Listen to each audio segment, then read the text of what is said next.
A city on the verge of greatness. A new type of city, based not on the man, but on the automobile. The car. A symbol of freedom and vitality.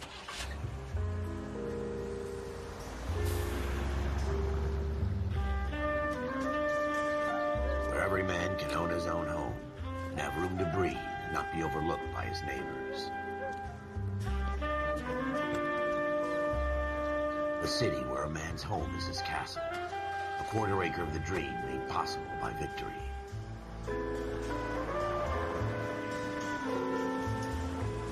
A city of opportunists.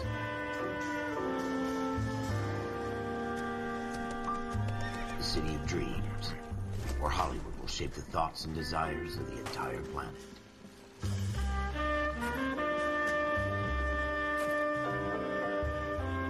A city of pioneers.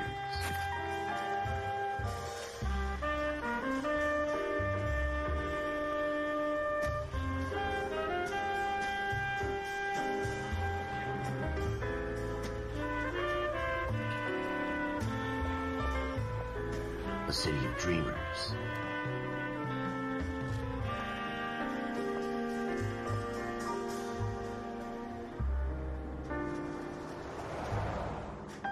A city of undercurrents, where not everything is as it seems.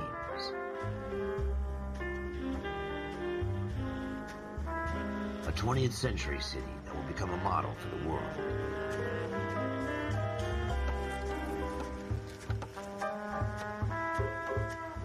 A city that has no boundaries, that will stretch as far as the eye can see.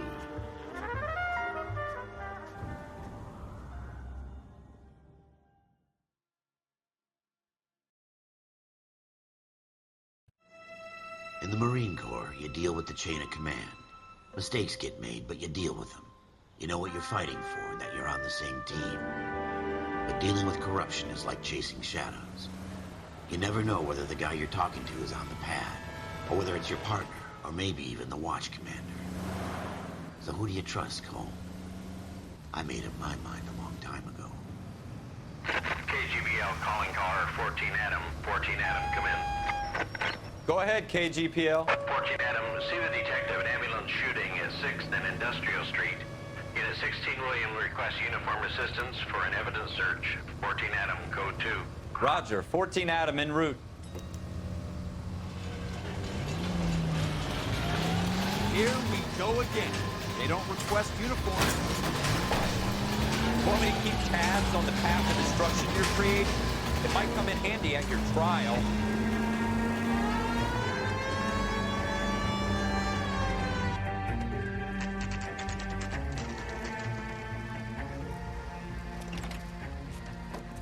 Floyd Rose, homicide.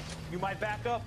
Yes, sir. Phelps and Dunn, Wilshire Division. We had a shooting took place down this alleyway. We have the Vic, Scooter Payton, a Negro male bagged up and on his way to Central Morgue. Witness says a tall white guy, our shooter, put 2 in the Vic's head and then threw his piece. I need you guys to try and recover the gat. You want us to look anywhere in particular? Give it your best shot, guys. The dead guy's a lowlife. I'm not expecting any miracles here. And if we recover the weapon? Bag it and return it to technical services. You hurry it up, Floyd. We I'm got outta places here. to be. Happy hunting.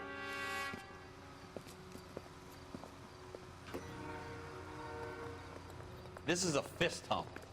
Just going through the motions. You're probably right. Let's just get it over and done. All right, have it your way. We'll search right up to the back wall. If you still don't come up with anything, come find me and we'll talk it out. 2 heads are always better than 1.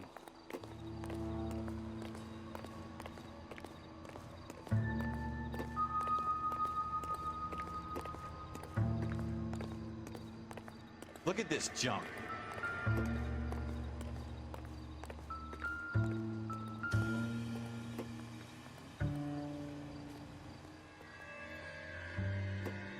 It's not my job to pick through other people's trash.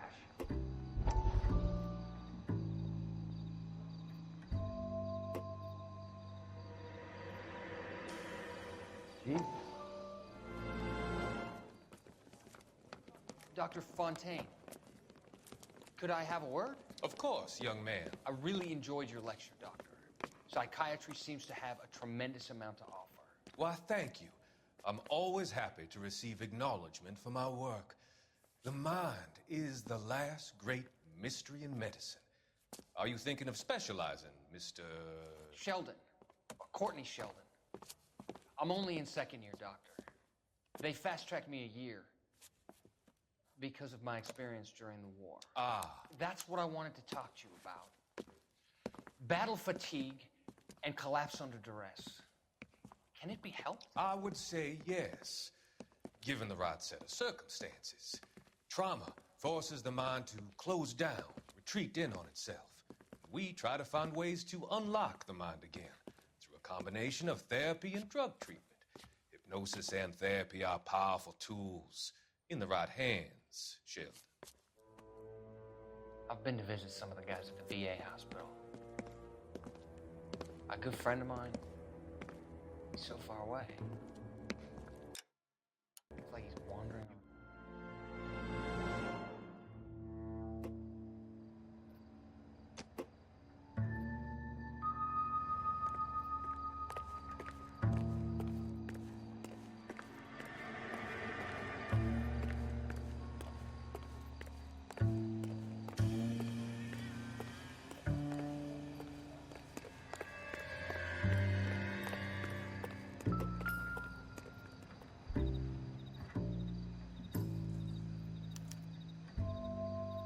Shooter put him up against the wall and blew his brains out. Hell of a way to go. Doesn't really matter how you go once you're gone. Don't get all deep on me, Phelps.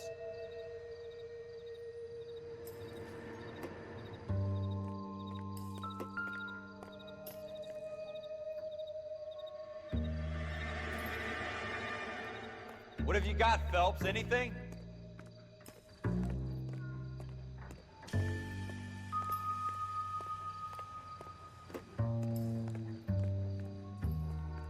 I tell you, I'm jinxed. I always get landed with this crap.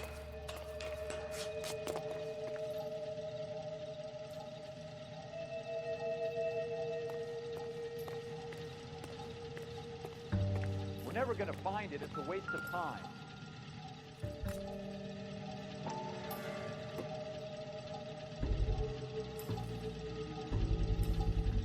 Smith & Wesson, serial S71893.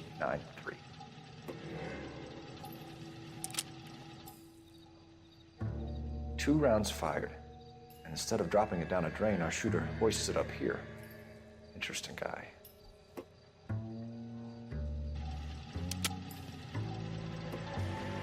We should follow up on this now, before the perp tries to leave town. We have the gun, Cole. Let's take it back to Central. We could get a commendation. Could show some initiative, Ralph, and see if we can come up with an owner. That's a long shot, Cole. It's a pretty fancy gun. You know a local gun store? Sure. There's a place a couple of blocks from here.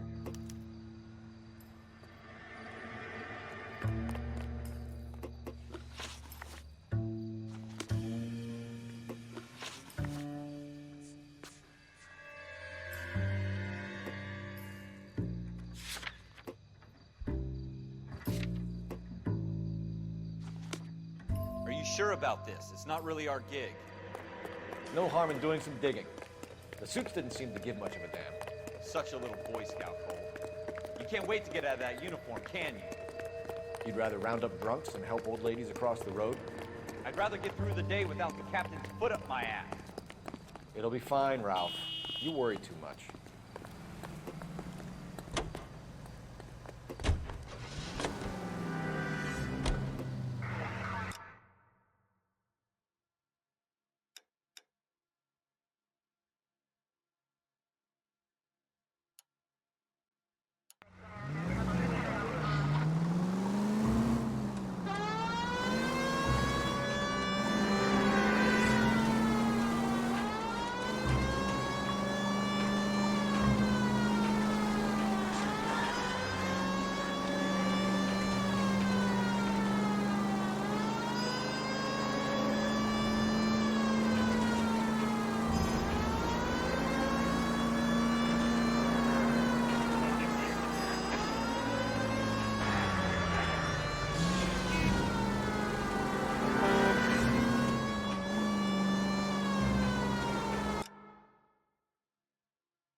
Officers Phelps and Dunn. Can you tell us anything about this gun? Smith & Wesson, Model 27, registered Magnum. Chambered for .357, nickel-plated with pearl grips. Same gun used by General Patton. You're not suggesting he's the owner? No, I'm not. You seem to know a lot about the weapon. I ought to. I sold it. You know, this piece will stop a rhino. These babies are only available special order. Here's my Smith & Wesson order book. You mind if I take a look? Be my guest. This is about something bad, right? Model 27 with pearl grips, Cole. You see it on there?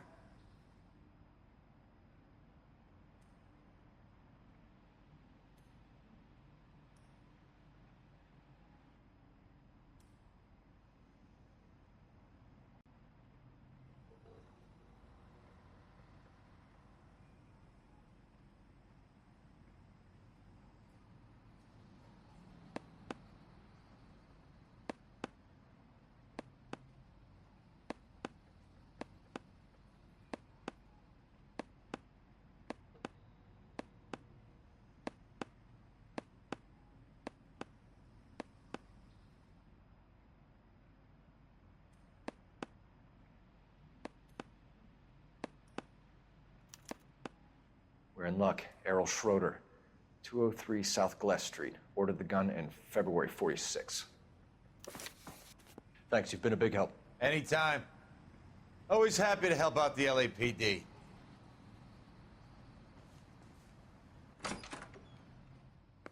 Do we call it in? Let's see if he's at home. Owning the gun doesn't prove he pulled the trigger. Okay. In for a penny, in for a pound. Lead the way, Gunga Din.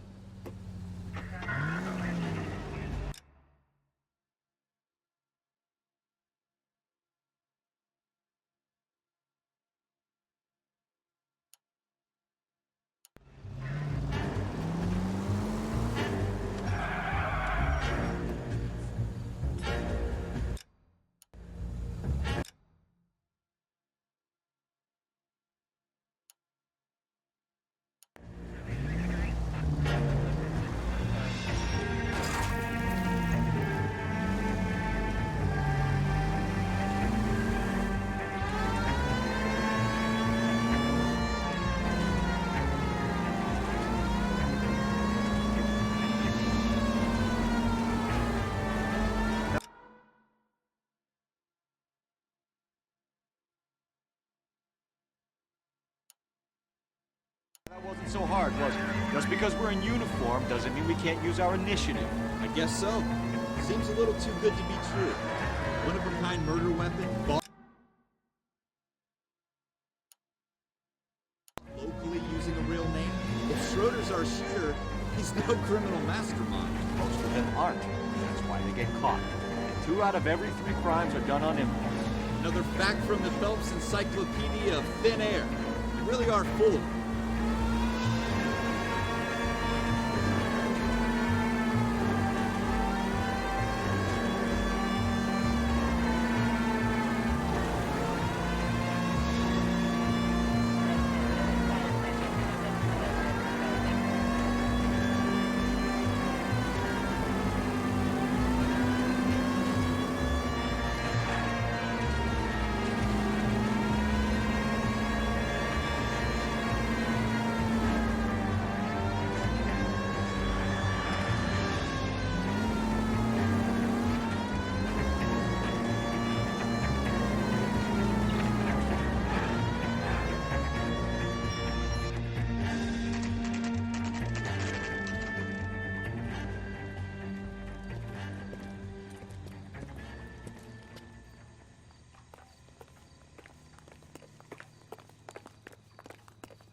Schroeder, apartment 2.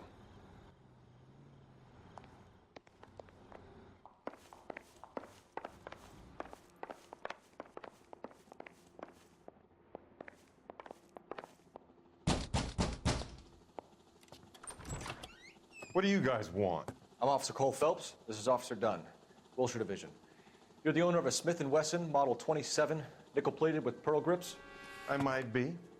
What of it? Then you'll be surprised to know that Scooter Payton was murdered tonight with your gun. You're out of your mind.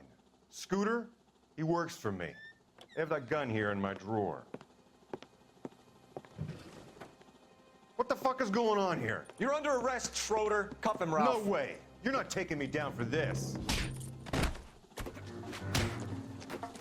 You ready, tough guy?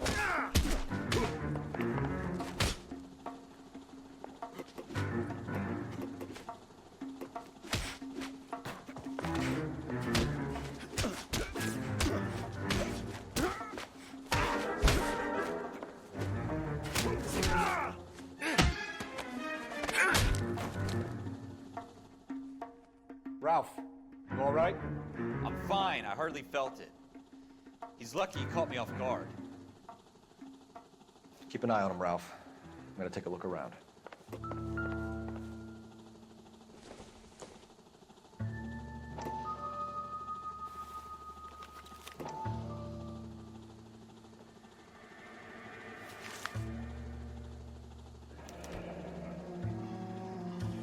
List of names and a series of numbers. Floyd Rose's name is in this book. Phelps, we can come out of this all bright and shiny with a commendation. Or stick our schlongs in a hornet's nest. Call it in, partner. And leave the book where you found it. Officer Phelps, badge 1247, requesting.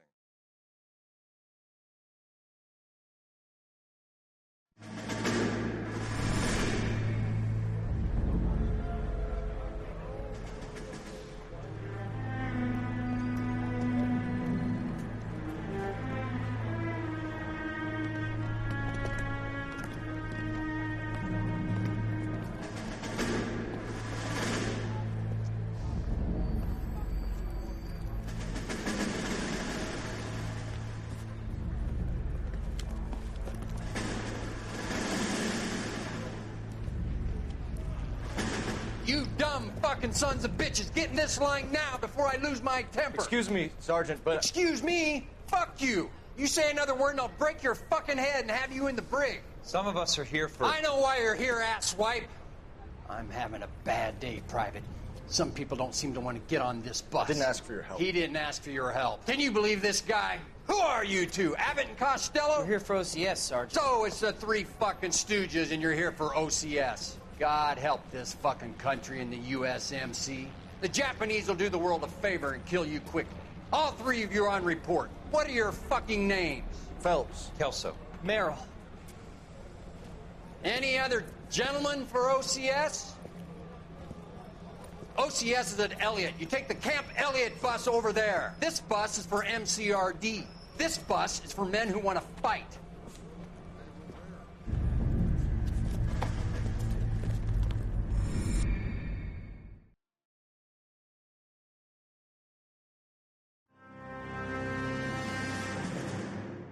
Well, you picked the right place, Cole. A city that needed an honest cop like a thirsty man needed water. You'd heard the stories, but you weren't interested. You were here to fight the good fight, solve cases, right wrongs. The force is like politics. There's no sitting on the fence. You have to choose sides.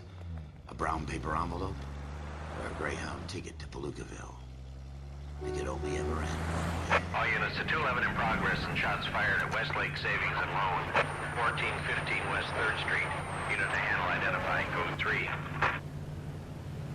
We'll take that. It's only a couple blocks from 14 here. Adam calling KGPL. We'll handle the 211. Roger that, 14 Adam. Be advised, suspects are armed and dangerous. Roger KGPL. 14 Adam en route.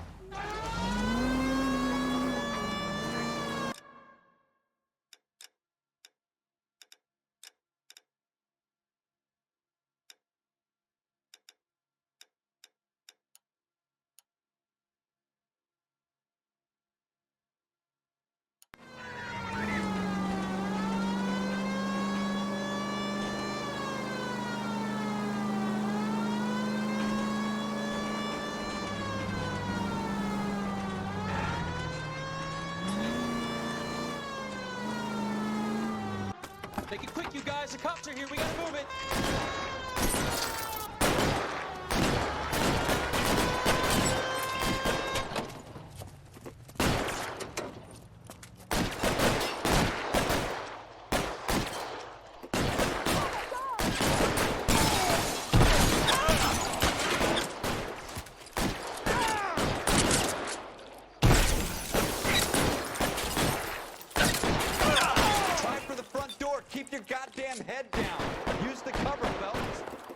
We don't know how many are in there. Take it slow. Backup will be here soon. Stay down.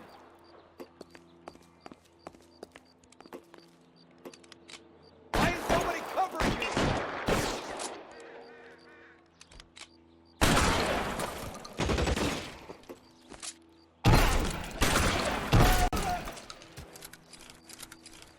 That's it? We got them all? I think we got them, Cole. Should be all clear.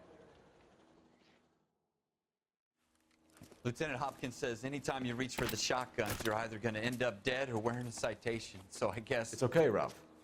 You did well in there. I'm glad you had my back. Man couldn't ask for a better partner.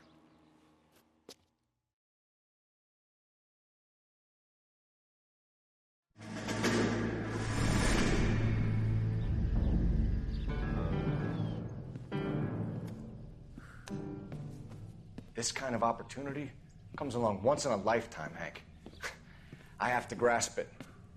You have to survive it first, Cole. Here are the veterans. The Japs love to shoot officers.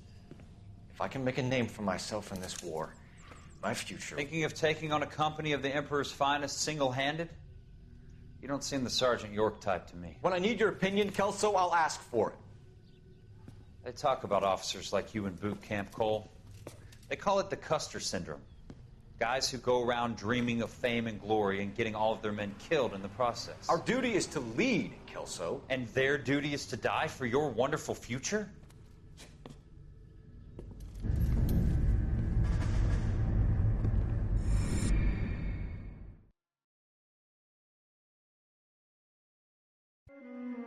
Cole Phelps and Jack Kelso.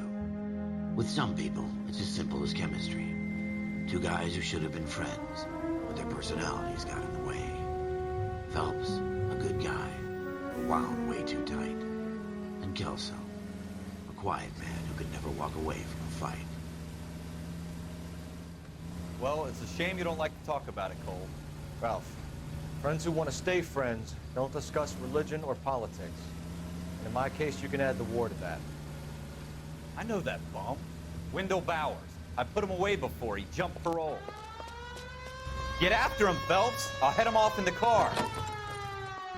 Wendell Bowers! Stop! LAPD! You can go screw yourselves. Why, you! Watch it! He's hiding in the alley!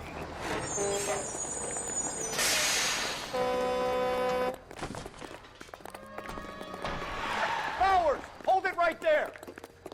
Stop now or I will shoot. I won't tell you again, Wendell. You don't want to do this, Wendell. Get down from there right now. Give it up, Wendell. Stay the hell away from me. You've got to be kidding. You fucking asked for it. There's no way I'm going back inside.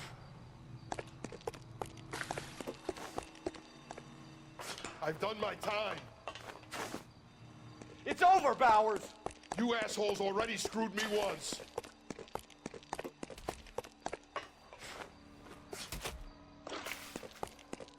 Give it up, Bowers. There's nowhere left to go. Looks like we've got the place to ourselves.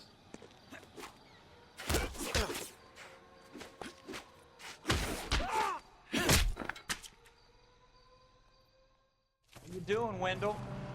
Your parole officer's feeling lonely. He's got a hole in his life for an asshole like you. You can make it up to him in 10 years' time. Watch your head. This hump will be back in the Iron Hotel by tomorrow night. Nice work, Cole. You run track in high school?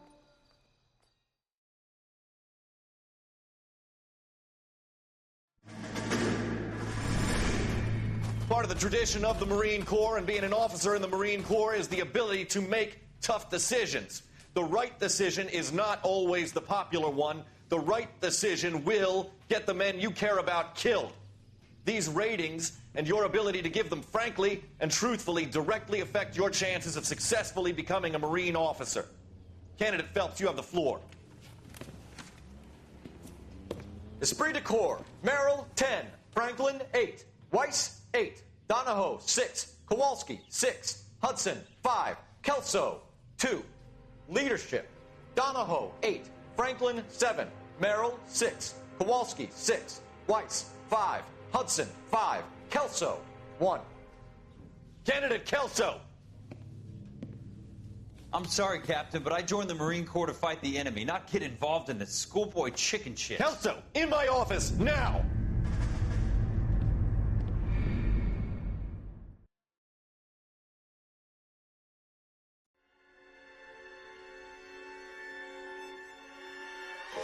For every cop, there's the case that makes you. Gives you that leg up, gets you recognized as the shining new star in the squad. The case that you solve that shows that you have the gumption, the gung-ho, the get up and go to make you stand out from your average rank-and-file patrolman. This could be the one, Cole.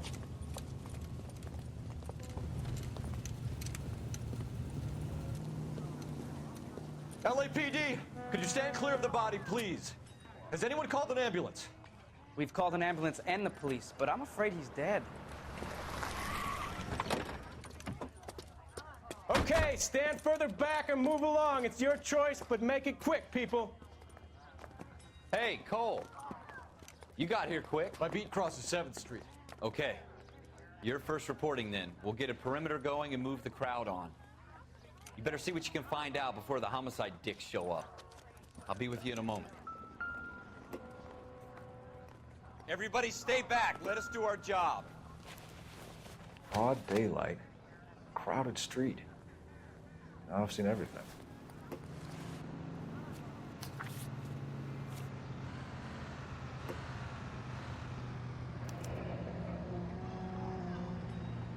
C. Galetta.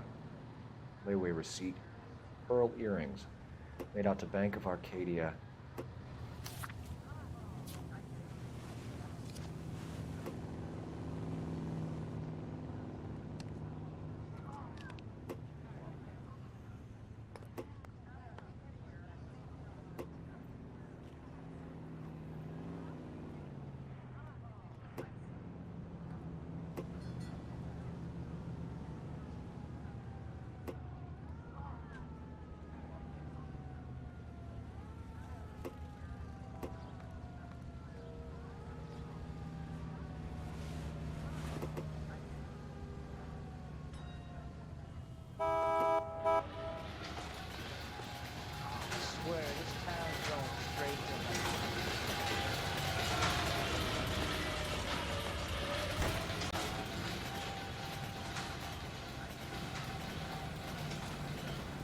All right. Yes, it's a dead person.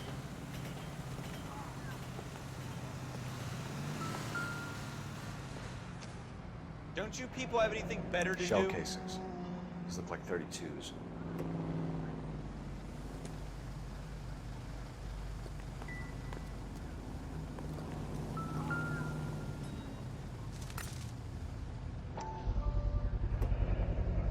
FN Browning. Serial number 01138. Might need to run it by a gun store. Eagleson's gun store's a couple blocks from here.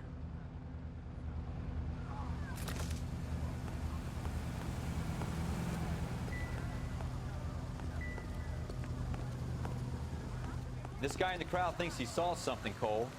You better take a statement. You think talk is cheap, try hiring a lawyer. I don't know what makes you Sir, I'm Officer stupid, Phelps. but it really What exactly did you see? I heard the shots. I thought it was a car backfiring. I saw a girl run into the shoe store.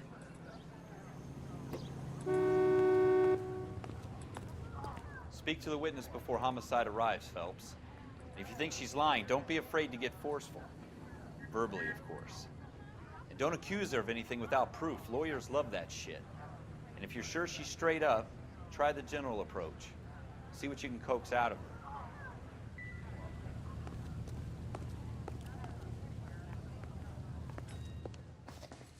Can I help?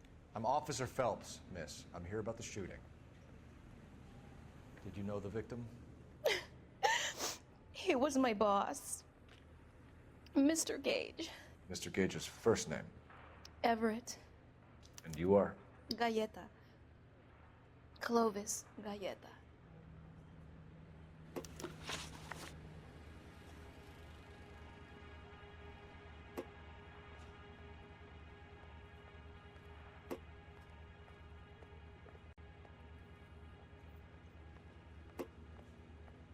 Do you think you could tell me exactly what happened, miss?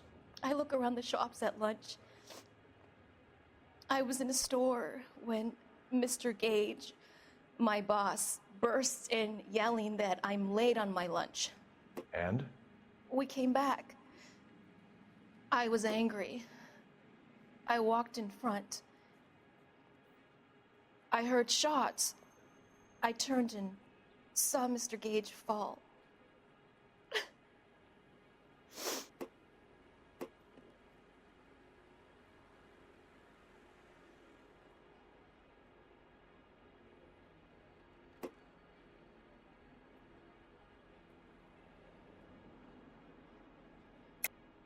You're lying, Miss Galleta.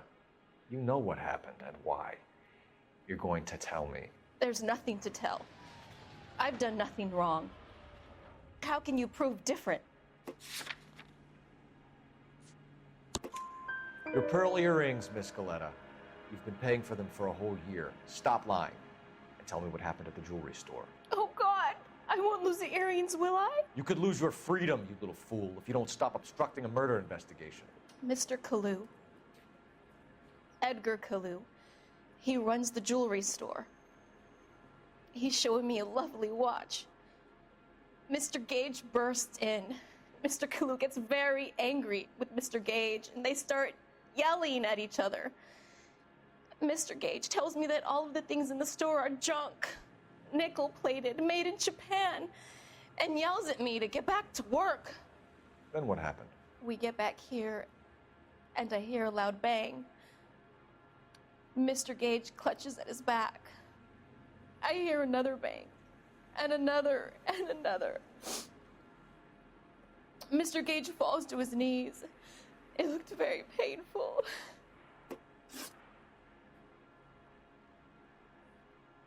Which jewelry store? Hartfield's. Broadway, between 5th and 6th. Did you see the person who shot Mr. Gage? Of course I did. Mr. Kalu looked very angry. He kept firing the gun. He kept pulling the trigger. He threw the gun in a bin and turned and walked away.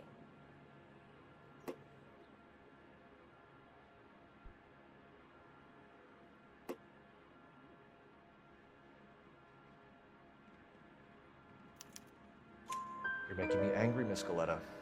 Is that what you want? Tell me why Mr. Kalu shot Mr. Gage. Mr. Gage hates Jews. A lot of people do.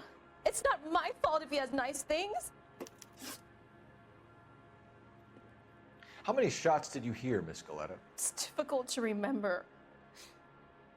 It sounded like there were so many, and they were so loud.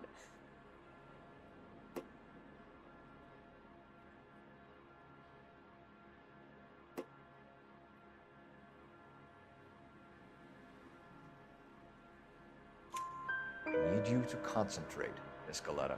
Even minor details can become important later on. Well, there was one bang, and then another, and then 3 very quickly, close together. 5. Thank you for your help, ma'am. You've been very brave. We'll need you to make a formal statement about what happened to Mr. Gage. Does that mean I can still collect my...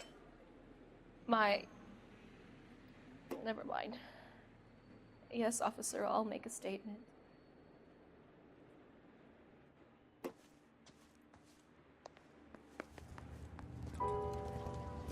We have the murder weapon. And the murderer. The girl saw it all. Our killer works at a jewelry store called Hartfield's. That's a couple of blocks from here. Thinking what I'm thinking? Tate, maintain the perimeter. Officer, please tell me what's going on.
officers.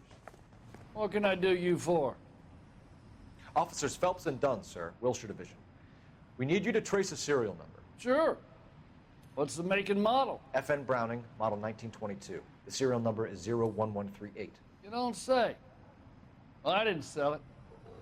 Europeans love them, but it's pretty rare you find one over here. Although I did have one in here a couple of weeks back. Remember the owner? Yeah. Kalu. Edgar Kalu was his name. Thing looked like it'd never been fired, but he brought it in here for cleaning anyway.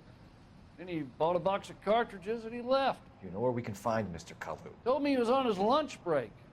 Said he worked at Hartfield's jewelry store just up on Broadway. Thanks for your help.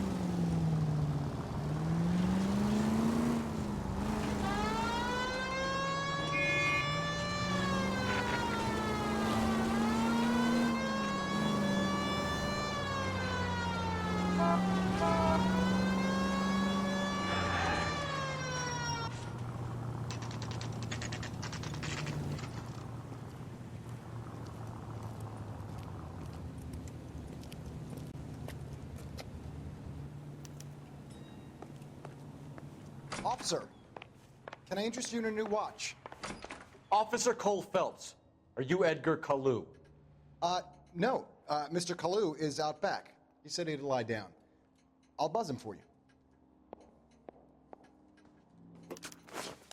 Son of a bitch! Go, Cole, go! Hurry, officer! He's getting away!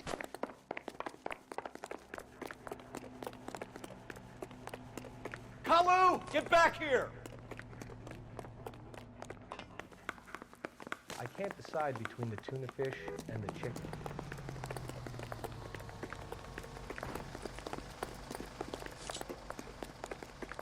Heavens to Betsy! Goddamn Stop or I will shoot! Oh my gosh! Edgar Kalu, you're under arrest for the murder of Everett Gage.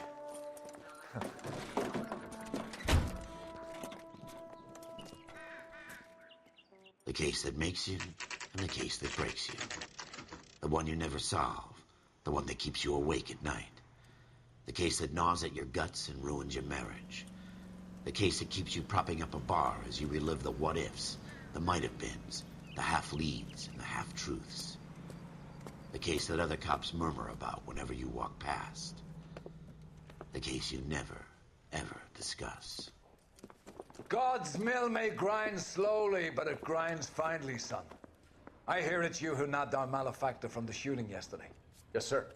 Then tell me, boyo, I hear you're quite the climber, a man of initiative. How would you like a chance at smiting this man with the sword of justice? You're asking me to conduct the interview, sir? I am, young Phelps. You've only been with us a short time, and you've assembled yourself a stellar arrest record. Not to mention the fine work you did in the war, sending heathens back to the hell they came from. But I'm curious as to whether you can turn your hand to interrogation. Takes a certain animal cunning, lad. Do you think you might be ready for that? Yes, sir. I think I am. Good man. You need many things for a conviction, young Phelps. A motive, opportunity, hard evidence, and best of all, a confession. If you fail in the former, you can always use a modicum of violence to obtain the latter. How are you feeling, lad? Fine, sir. Very good. The evidence is overwhelming. May the cat eat him and the cat be eaten by the devil. Bring me a confession, young Phelps. This is your chance. Don't fail me.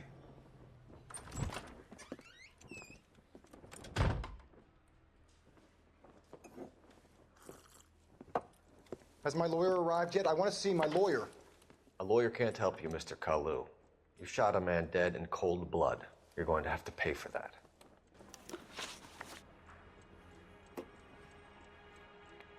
You followed Everett Gage and the girl back to the shoe store. You put 5 rounds in Gage's back. Gage was a bastard. Whatever he got what was coming. But it had nothing to do with me.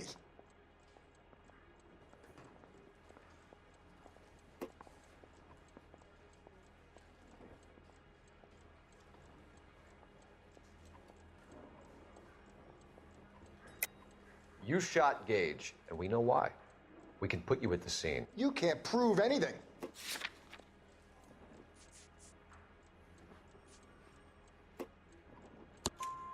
We know all about the argument. Miss Galetta made a statement. You're counting on the girl? You think her testimony's gonna stand up in court? You're going to the gas chamber, Edgar. That Jew-hating fuck couldn't leave me alone. I had a sale. That girl was ready to buy. Let's change the subject. You fasting for Yom Kippur, Mr. Kalu? Yeah, let's change the subject, you going motherfucker. How about baseball? You're not denying you're a Jew, Mr. Kalu. This is America. It's not Germany. It's not a crime. Some people don't like Jews, Mr. Kalu. Yeah, and I guess you're one of them. Gage hated Jews, didn't he, Mr. Kalu? I don't know what you're talking about.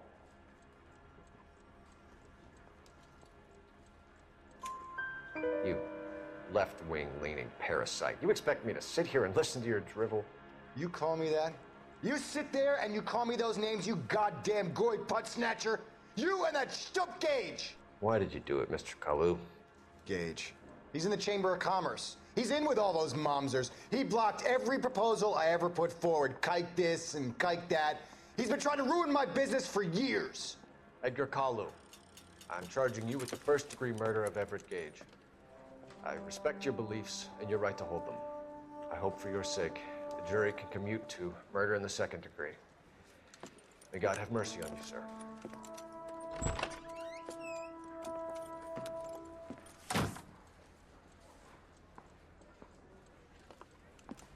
Masterfully done, Officer Phelps. It is just, Officer Phelps.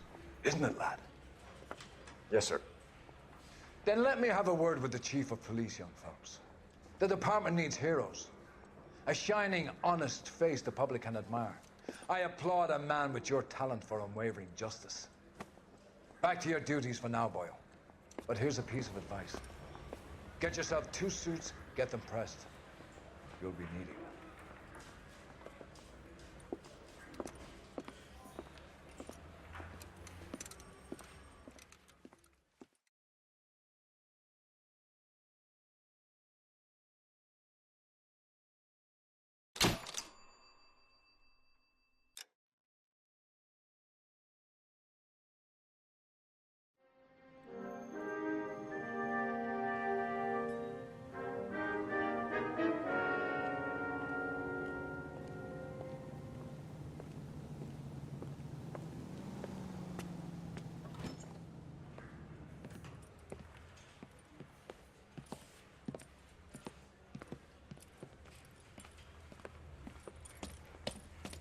Here's your new desk, kid.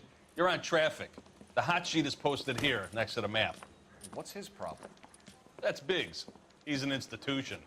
So this is what all the fuss is about. Why couldn't they build a freeway that goes past my place? They haven't even approved the money yet, kid. The bond issue won't be till December. It'll be years before any of this will happen. Here's your new partner, Stefan Burkowski. I've heard all about you, Phelps. You go easy on me and let me earn the odd citation, and maybe we'll get along fine. I'm here to learn, Detective. Oh, he's an intense one, isn't he, Mel? Who's intense? The newly minted detective here, Cole Phelps. Hi, Phelps. I'll be keeping an eye on you. I could spend a little time basking in reflected glory. Make a change from busting hookers and dope fiends. Who was that, Commander? Roy Earl, chief detective and advice. Do they all dress like movie stars? Well, Roy is a movie star. And the whole of the seedy side of L.A. is his audience. What is that supposed to mean? Stick with me, kid. You'll find out.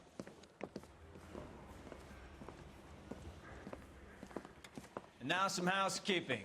Warm Central Division welcome for Detective Cole Phelps. Some of you guys may know Phelps. He's the cop who broke the jewelry store murder. Stand up and take a bow, Phelps.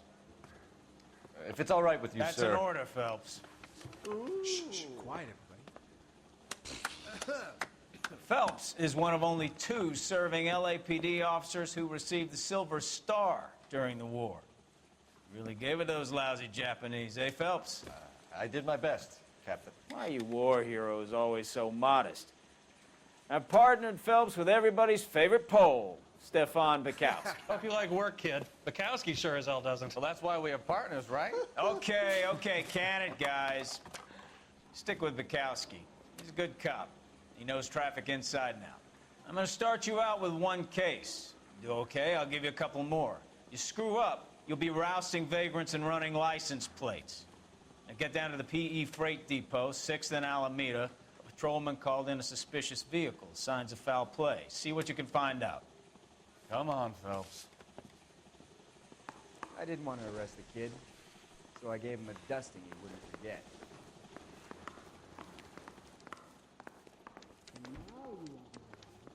Mouthpiece tore strips off me at the grand jury. They really pushed you through quick, didn't they? 6 years on patrol before I got this desk. You were here in 5 minutes. What do you want me to say? I didn't ask for any favors. That's the guy. I heard he's an honest cop. You know this place? Sure. Near the old gasworks and Signo Depot in the warehouse district. I'll direct.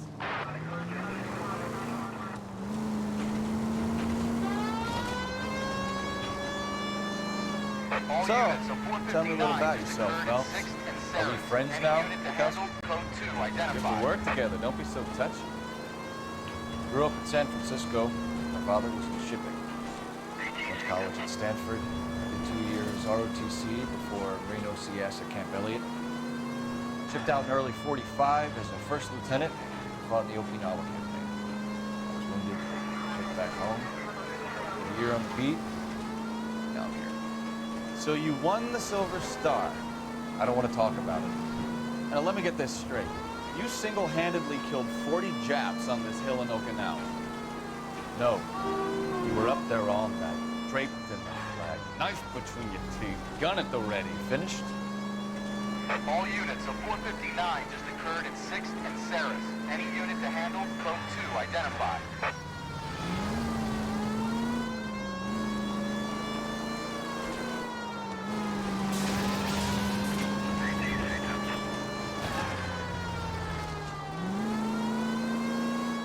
The Emperor Hirohito himself leading the charge against you. I did my part, Bukowski. What did you do?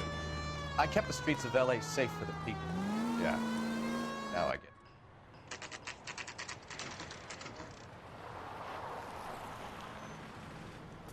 That you, Bukowski? Go on through. Parking lot straight ahead.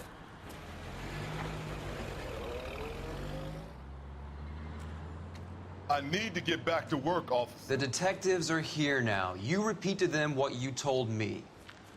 I did the right thing by calling this in. I'm just a working stiff. Just give them your story and you'll be all right.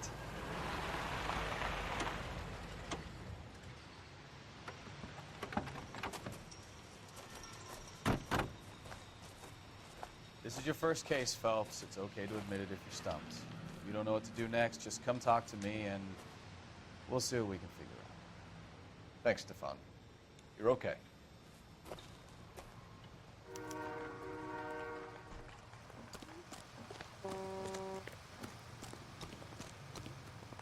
I'm Officer Hart. Phelps, traffic. What have you got? Abandoned car, probably stolen. The solid citizen is Nate Wilkie. He called it in. What gives with the coroner? There's blood all over the interior. Someone's copped a full Broderick, but no stiff as yet. We have an owner for the car? The car is registered to an Adrian Black, just north of Bunker Hill. All right. We'll take a look around. I'll keep Mr. Wilkie talking, but don't make him wait too long. He's the restless type. Nice day for it. How long you gonna keep me here, sir? Detective Phelps. What have we got? Sir. A lot of blood for a blunt force injury. Victim must be in a very bad way. Any sign of the guy? Not unless he's in the trunk of the car. How's the world looking? Always the same two of you find it. How about you? I've got a mystery sample waiting at the Probably lab. not. Practical Joker say it's contaminated soil. My guess? Big lump of shit. Mr. F. Morgan picked up a live pig yesterday?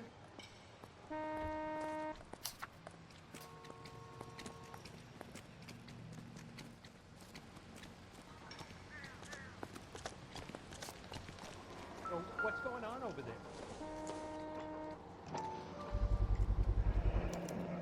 Brand name might give us something to go on.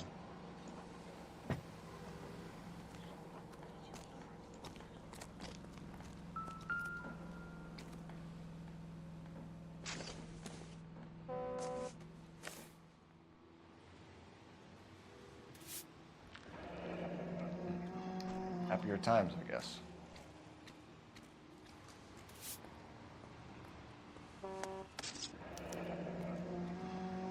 "32 years old, married. Sounds like an average guy. What was he doing out here?"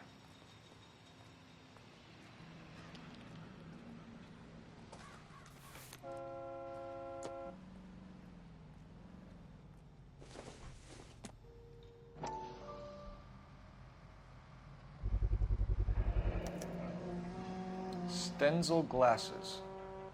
Home repaired by the look of it.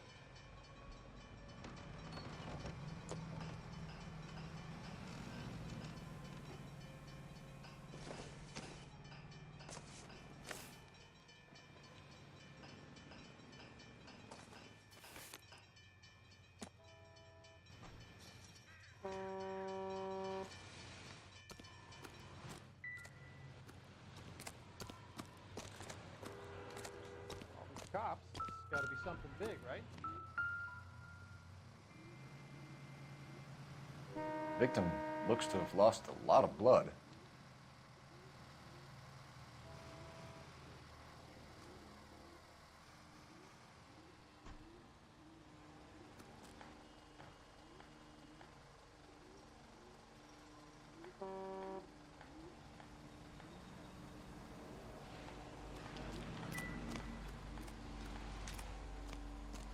Sir, I'm Detective Phelps.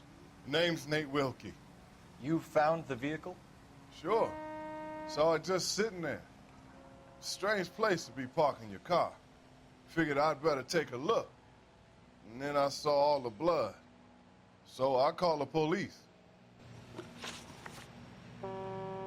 Mind if I ask what you were doing out here? Well, I work for the railway. I was on my way out to the switch and reckoned I'd take a shortcut. Did you see anybody else in the yard? Maybe somebody hanging around the car? Nope. I hadn't seen a soul all day till you boys turned up. Do you know Adrian Black, Mr. Wilkie? No, sir. That ain't a name I'm familiar with. You ever seen the car before? Funny enough, I did. A couple of nights ago, it was over there in the parking lot. I know most of the cars are parked here regularly, so it kind of stood out. We found a steel pipe with blood on it near the car. Do you know anything about it, Mr. Wilkie? No, sir.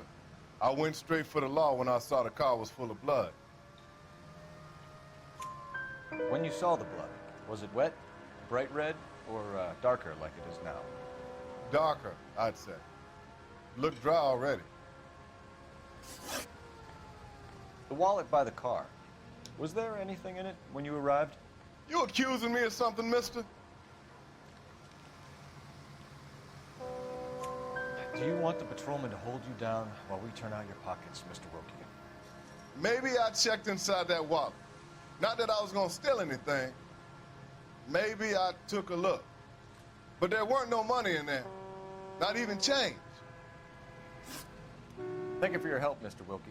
We'll contact your employer if we need anything more from you. If you have to, I guess. I can't really spend no more time over this. Somebody's got to inform the wife, Phelps. If you're done here, we'll head over there now.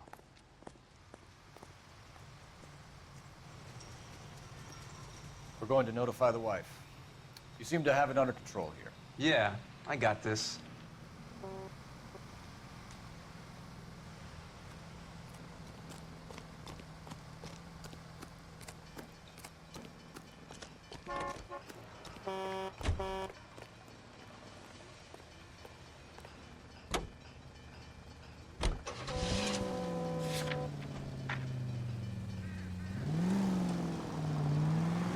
620 Bunker Hill Avenue.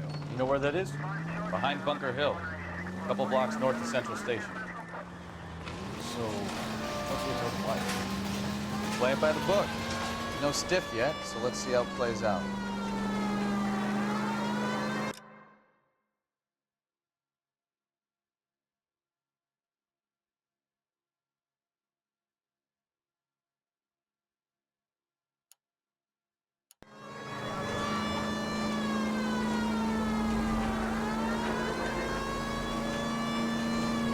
Could be a car theft gone wrong.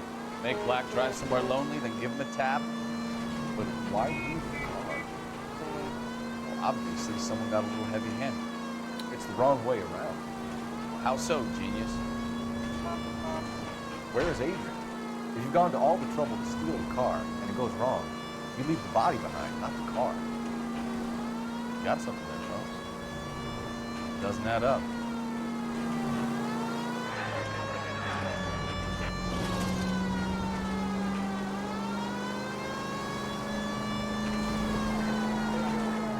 Read about the guy on the crossing yesterday? No, what happened? Over on Lincoln Avenue. This guy's driving along and his oil light comes on. He stops the car and he gets out. He pops the hood and he's on a rail crossing. Oh, you got it. He's got his head under there checking the oil, and the Southern Pacific Freight slams into his car doing 90 miles an hour. The car came to a rest more than a mile down the track. What a pointless waste of life. You'll get plenty of blood and guts and mindless stupidity worth of traffic, folks. And who needs a Second Amendment when we give a goddamn fool the license to get behind the wheel of an automobile? If it's a kidnapping, why leave the victim's ID? If it's a murder, why leave the car? The evidence doesn't add up. Free lesson, Phelps. Evidence will only get you so far. You ask me, the whole thing feels hinky as hell.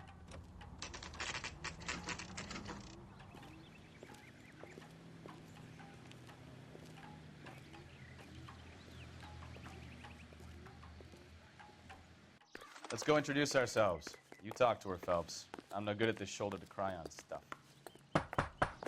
Just a minute.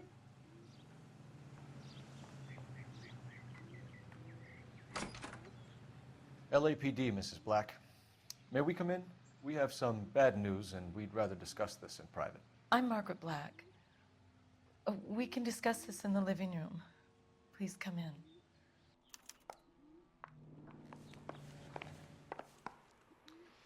Your husband drives a blue Lincoln, Mrs. Black? That's correct. The car has been found abandoned, and I'm afraid there are signs of foul play.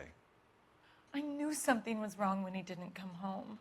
We believe your husband may be injured. We found a pipe on the scene with blood on it. Oh, no!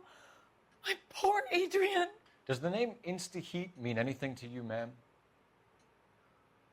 Yes, it does. We've just had a new water heater installed. Whereabouts, Mrs. Black? Just outside the kitchen window, at the side of the house. I'd like you to try and stay calm and remember everything that you can about last night. My partner and I are going to take a look around. When you're ready, we're going to have some more questions for you. Is that okay? Of course, officer. Anything to help secure my husband's safety. Well, let's check the place out.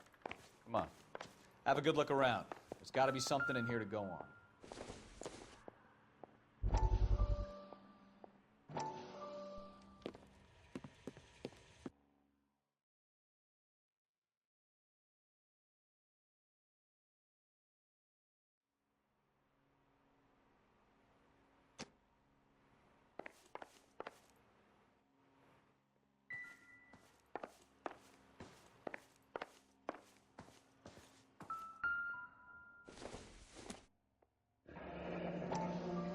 Kavanaugh's. So who brought this home?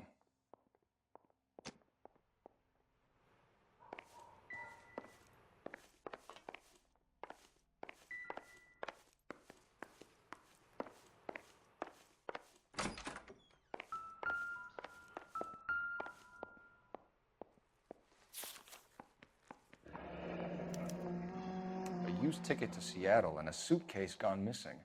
Someone couldn't wait to get out of this house.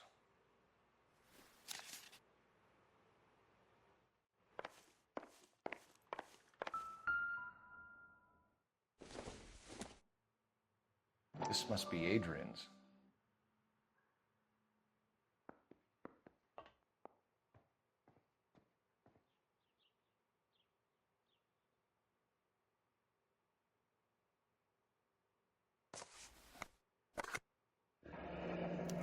Stenzel. So the glasses are a match.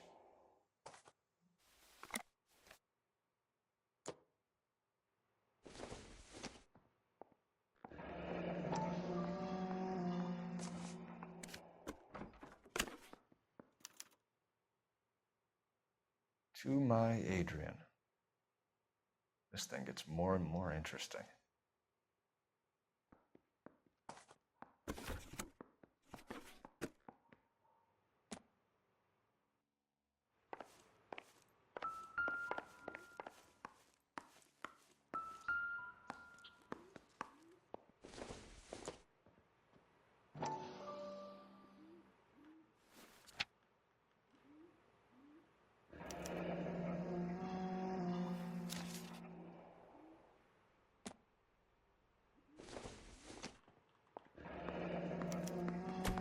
This was only recently installed, not 2 days ago. Maybe it's time we took a look around outside.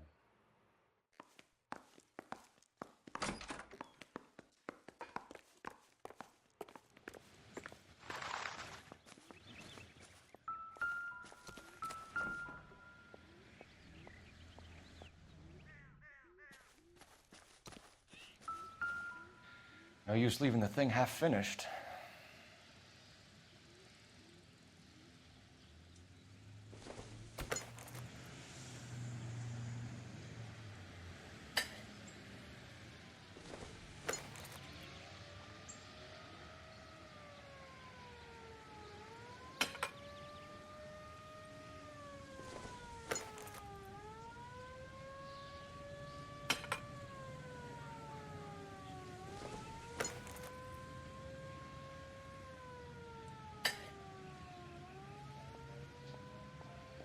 So the pipe missing from Mr. Black's heater is the same one that killed him.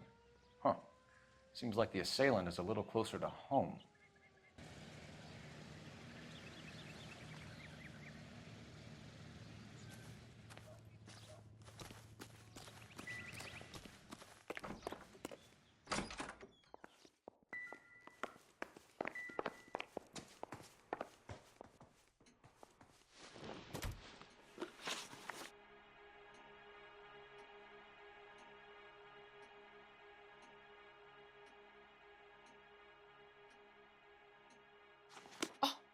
Is that all? I would hope you're taking this case more seriously, Detective. We found a receipt in the trunk of your husband's car for a live pig. This receipt was made out to an F. Morgan. A pig? Adrian runs a tool business. That would be Frank Morgan. God knows what he's up to. What makes you say that about Morgan, ma'am? He's the foreman at my husband's plant. A very shady character. I've told Adrian he needs to keep his distance from the staff. They're always out drinking together.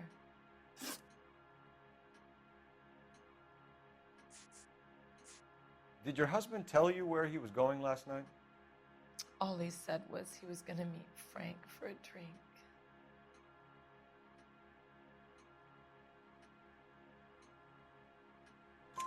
So nothing out of the usual then? Well, he came home early from work. He never comes home early. And he went out early, too. He normally never leaves for the bar till about 7. Tell us about the photo of Adrian in the bedroom. What is there to tell? It's from his most recent business trip to Seattle. There's plenty to tell. You just won't tell it. You're lying about the photograph, Mrs. Black.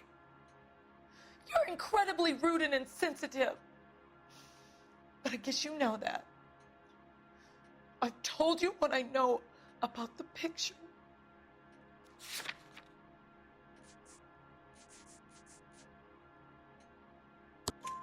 What about Nicole, Mrs. Black?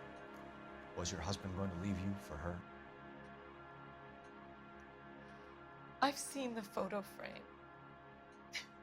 He thinks I'm stupid, but women sense these things.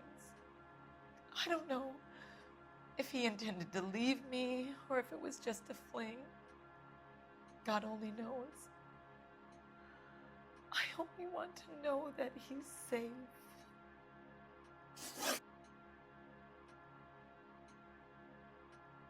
Was your husband wearing his glasses when he left here yesterday? Yes, he just bought a new pair. Go on. I kept telling him to throw those old ones away. He tried to repair them with tape. They look terrible. I think you should come clean with us, Mrs. Black. Your husband is missing, and after our search, I'm willing to call the circumstances suspicious. Can you account for your movements last night? You're not accusing me, are you? What an awful thing to say. I was here all night, of course, waiting for Adrian to come home. Is there anyone who can vouch for that? Well, no. I was here alone. I cooked Adrian's dinner and waited, but he never came home.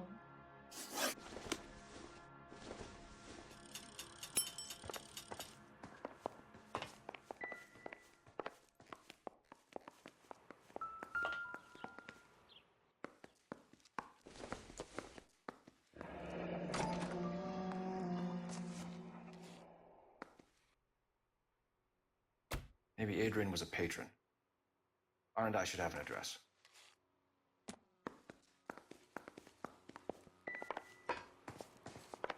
I'm all right now, detectives.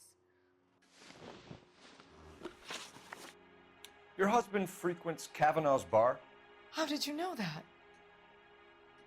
Adrian practically lives there after work.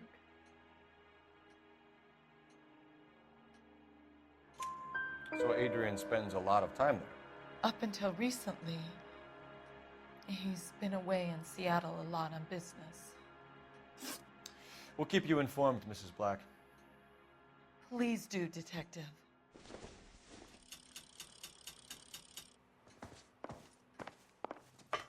Grab the phone. R&I could run down an address for Kavanaugh's in no time.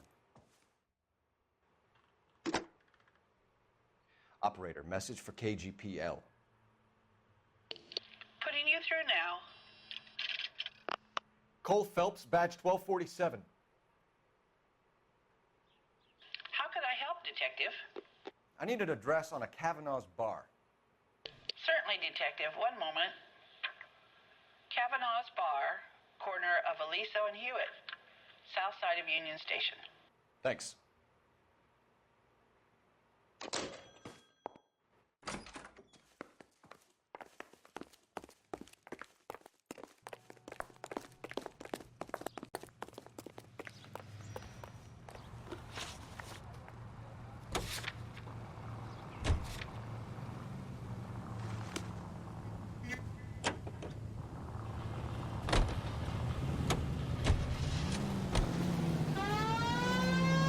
Jesus, I'm glad to be out of there.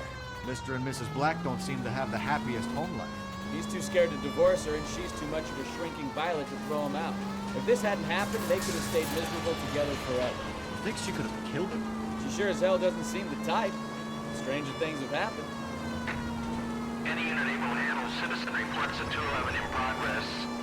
437 East 8th Street. Unit to handle code 3 identified.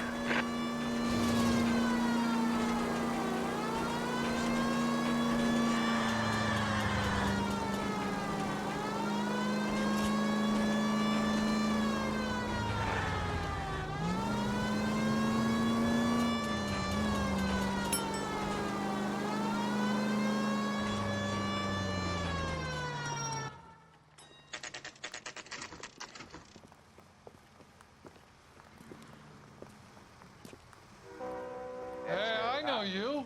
No, you don't.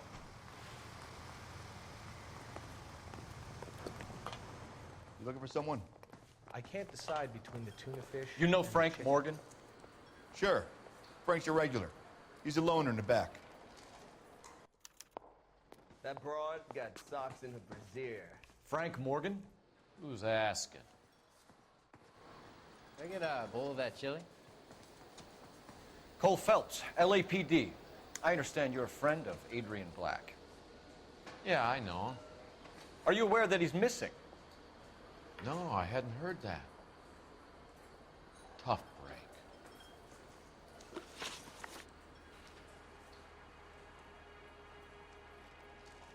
We found Black's car abandoned in a freight depot, covered in blood. You know anything about that, Morgan? Hell no. I'm sorry to hear that. I like Adrian. He's a good boss. Please, don't tell me you actually believe this jerk-off, Phelps. You're lying, Morgan. You were there. And you're talking out your ass, detective. How about you prove I was out at that rail yard?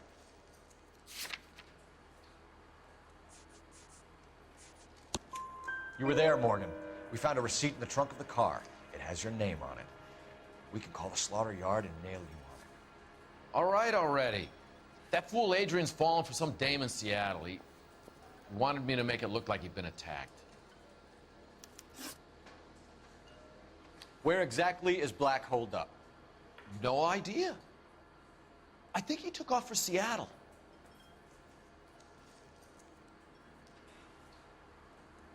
I'm tired of your shtick, Morgan. Spill it, or we take you out in the alley and we knock it out of you. He's holed up at my place. He's waiting for some money to come through before he blows town. An address? It's an apartment house at the corner of Temple and Figueroa. Apartment number 2. I think that's all. Thanks for your help, Morgan. We appreciate it. Hey, I'm just glad I could help. I love cops. Cuff him, let him go. It's up to you, Phelps. There's no way I'm writing this idiot up. Oh, sister, I was so tight.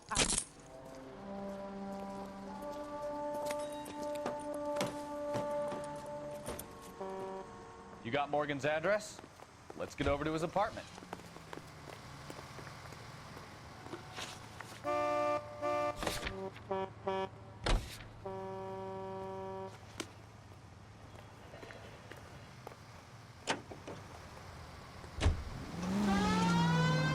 I've met some pretty good liars in my time. People who sound convincing because they actually believe their own bullshit. The type is clever, hard to catch out. Frank Morgan is not one of those people. No, he is not. KGPL calling car 11K. 11K, come in. 11K, go ahead. Message from Technical Services. Blood found in the abandoned Lincoln at the PE freight depot is not human. Repeat, not human. Compositional analysis reveals swine as the most likely match. Roger, KGPL. Time to reel this guy in, Phelps.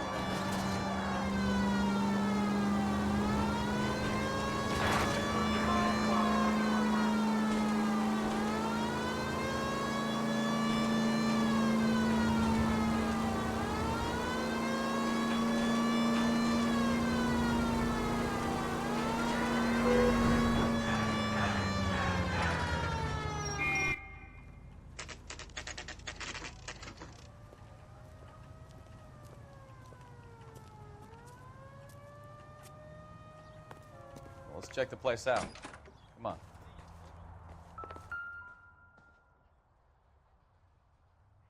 Apartment 2.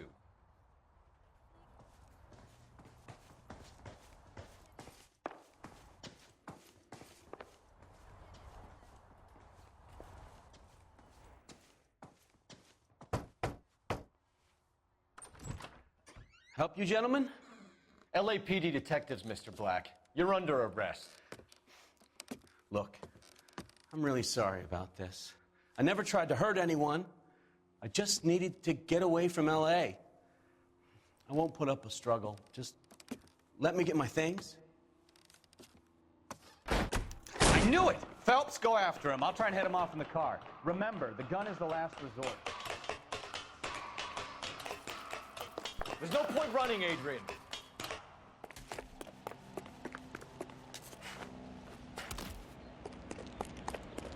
Mr. Black, get back here right now.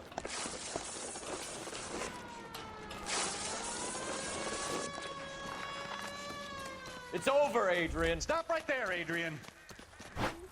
Why not just come clean with her, Black? Why the melodrama? I thought it would be easier. No, it just got a whole lot harder. Adrian Black, you're under arrest for conspiracy and fraud. We'll see what the DA has to say about wasting police resources on a wild goose chase like this. You're gonna lose your wife, lose your job, and probably end up in the big house. I hope she was worth it, Adrian.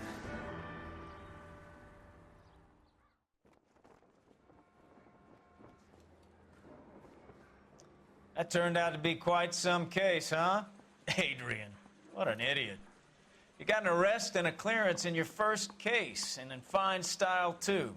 Well done, detective. Efficient investigation technique, good public presence. You keep that up and you learn from Bukowski here, you could go a long way in this department.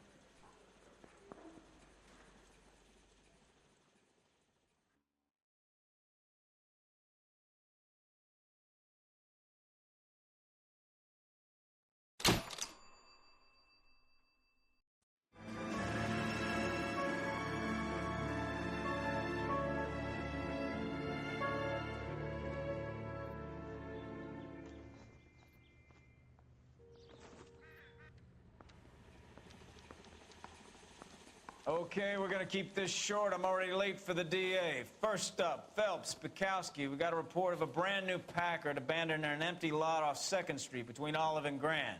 PR is one Oswald Jacobs says the vehicle was dumped in his backyard.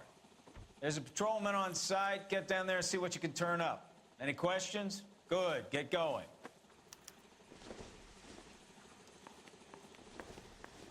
Better go earn our pathetic wages.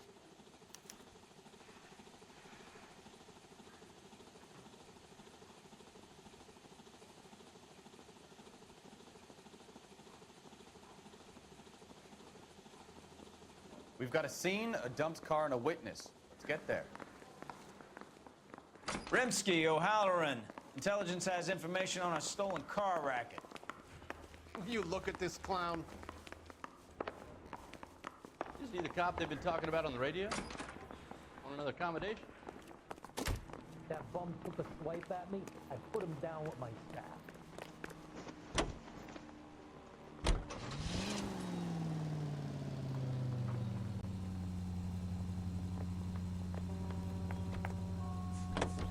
An abandoned vehicle.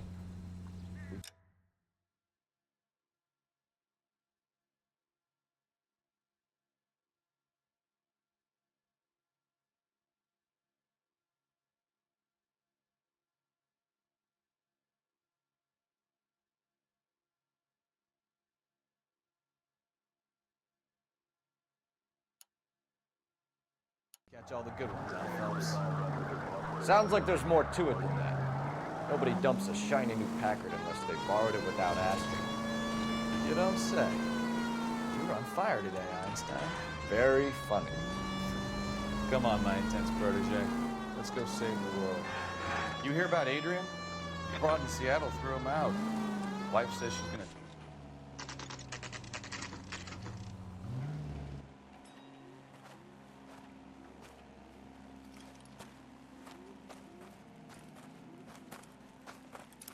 Phelps, traffic.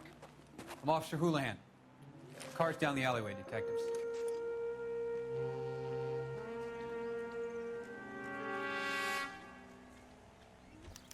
We got a call about an abandoned vehicle. Yes, sir. The car has flags. Might be some kind of diplomatic vehicle. Has anyone touched this vehicle since you arrived? No. And that Jacobs bird over there was on station before I got here. We'll talk with him in a moment. Give us some time to look the place over. Sure, take your time. He's a sore-headed old son of a bitch anyway.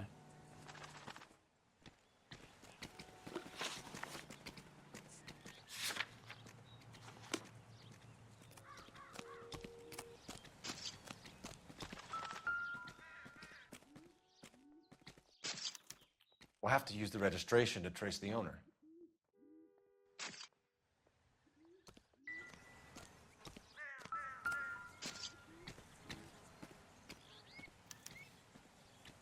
Stealing the wheels is for amateurs. The car ring would have stripped it in a warehouse.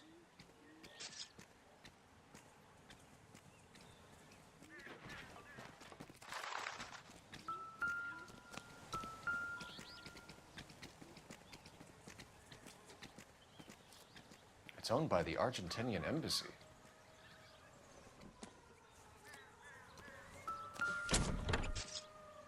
Empty.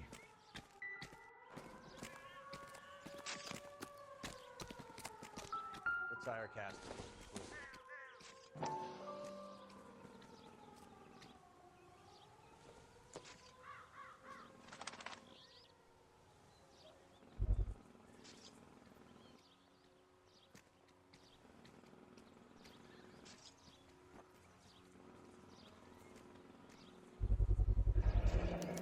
Combination wrench. Must have used it to remove the wheel lugs.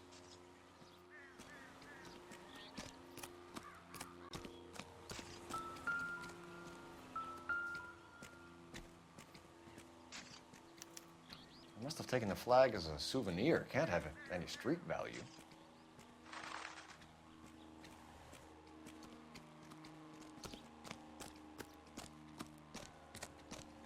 Oswald Jacobs?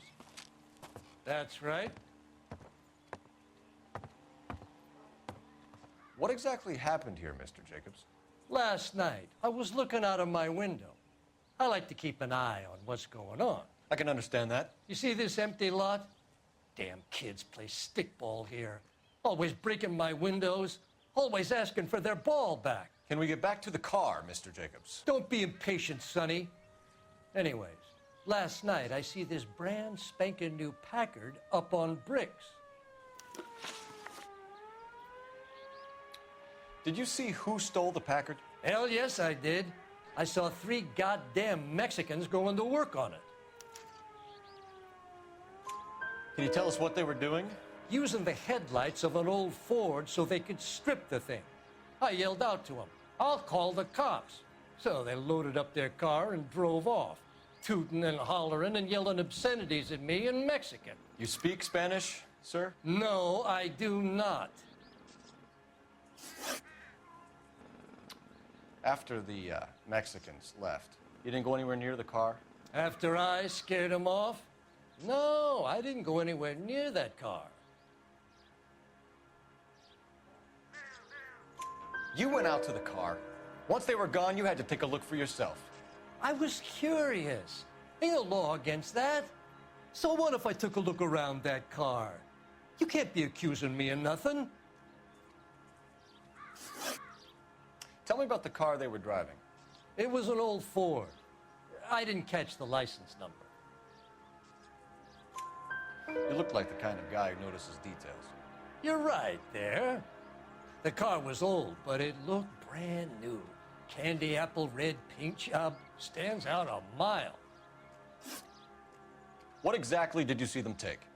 They was working on the tires. That's all that was took. Right. So what did you take, Jacobs? Do you want my partner to pat you down? I found a notebook in the glove compartment. I was going to show you. It's on the chair on my porch. Thank you for your help, Mr. Jacobs. You can speak to Officer Thibault about signing a formal statement. When you get the car out of the way, maybe you could come back and do something about those kids. Well, how about we bring you an umpire's mask?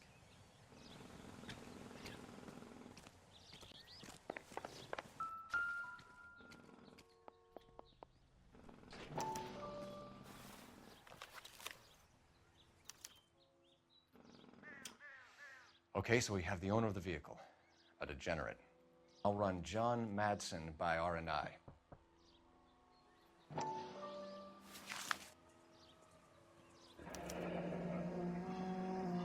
Contact details on a William Dewey.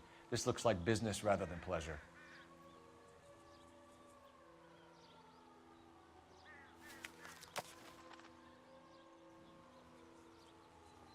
I think we've wrung this place dry.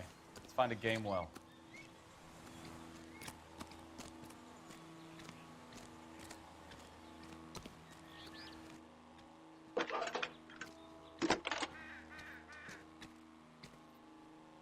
Phelps, badge 1247.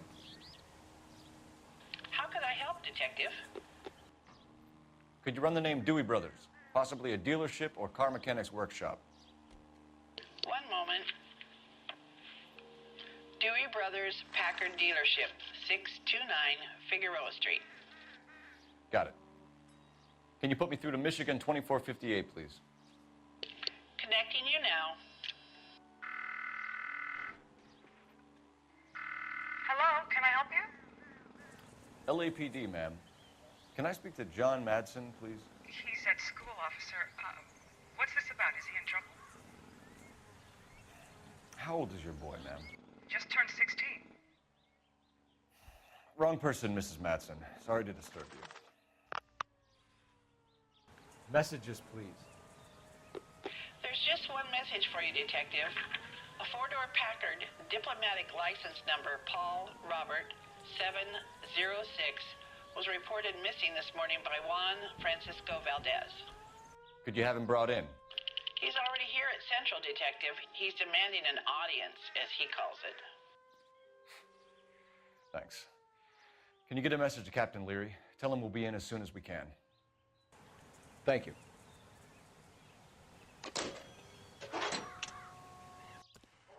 Can you cordon off this lot until we have the vehicle impounded?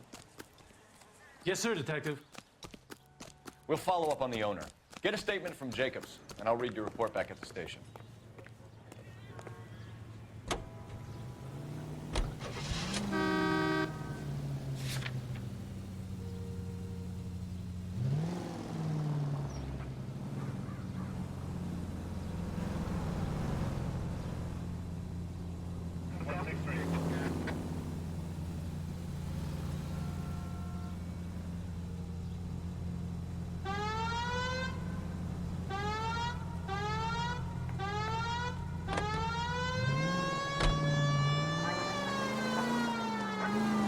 This has got to be the 50th abandoned vehicle call we have caught this year. One more, and I'm going to go crazy. Not your favorite cases? You kidding me? This is barely even police work. Of all the bad guys in this city, we get lumped with the ones who can't even be bothered to keep what they steal.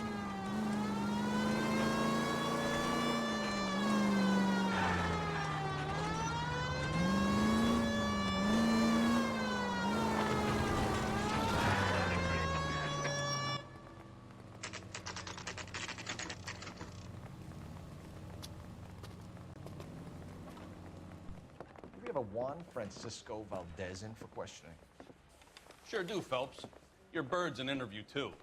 And get this, he's wearing gloves and doing his best not to touch anything. Can you beat that? Sounds like we don't want to keep this guy waiting. It's this way. Parker O'Brien? I don't know who he wrote. It's a guy. I heard he's an honest cop. Now there's an honest. About time. Are you the senior officer I requested? I'm Detective Phelps, and this is Detective Bukowski. Have you any idea how long I've been waiting to speak with you? I am needed back at the consulate, and you keep me here like a common criminal. All right, friend. Let's take a deep breath and start all over again. Mr. Valdez. Consul General. I insist on my full title. Where did you purchase the car? My secretary and driver arranged the purchase. A disreputable place, Dewey Brothers by name. As soon as I can have it arranged, I will have my Hispano Suiza brought up from Buenos Aires.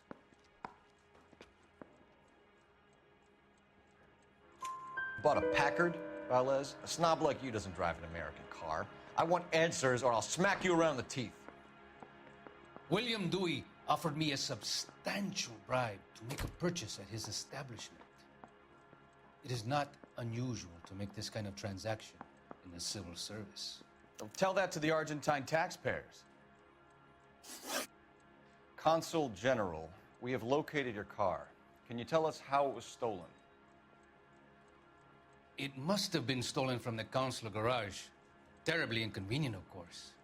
I want the perpetrator soundly flogged. Unfortunately, we don't do that here, Your Worship. You have a pretty good idea who stole the car, don't you, Consul General? Are you going to tell me, or do I shake it out of you? There's no call for violence. I suspect a disgruntled boy from the car dealership. You have a name for this kid? Gabriel, like the archangel. I have no surname. So tell us about this kid, Gabriel. You had a run-in with him? Mecánico. A presumptuous young man who did not know his place. He presumed to ask me questions. Well, we do a lot of presuming here in the United States, Consul General. It comes with the turf. You fuck young boys, Valdez. Are you a madman? This will cause an international incident.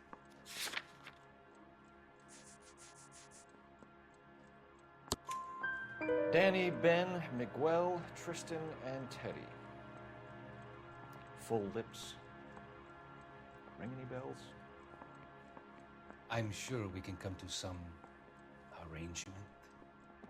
Gabriel, spill it. A beautiful but impertinent boy. I mentioned rendezvous and the young man went quite insane. I thought he was going to kill me. I was prepared to pay. We'll be in touch, Consul General. Poor little squid. She was 13 if she was a day.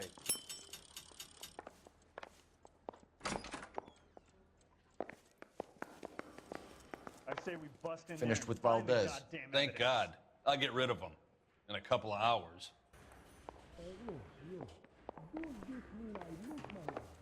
Three blondes walk into a bar. You think one of them would have seen it?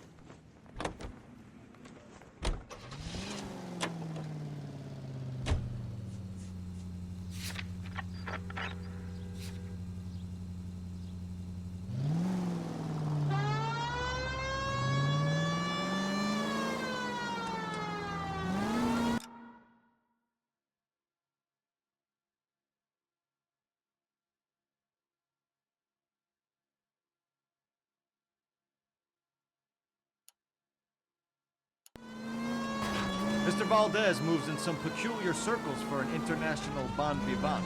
Ah, English, please. See, this is why nobody invites you out for drinks. It's just very industrious of him to be so involved in matters of consular transportation. All right, you're making it worse now. I think what you're trying to say is that lover boy in there is as full of crap as a Christmas goose. That is right.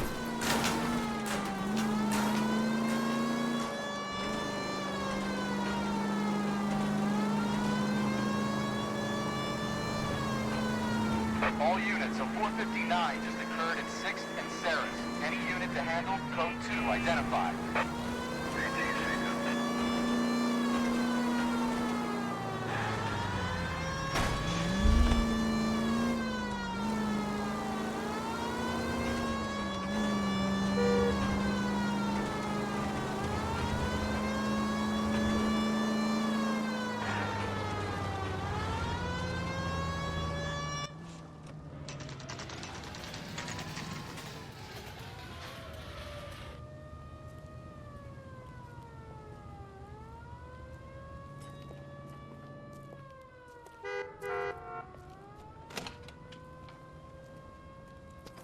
Don't tell me, let me guess. You were making your way past the lot, caught sight of the new model four-door, and couldn't help yourself. You could see yourself in that car and just had to take a closer look. Well, I can't say as I blame you. LAPD, Mac. We'd like to speak with the owner. That's me, William Dewey, proprietor, at your service. We're investigating the theft of a Packard belonging to the Argentine embassy. Are you missing a combination wrench? I don't know, Detective, but I know how we can find out. Follow me.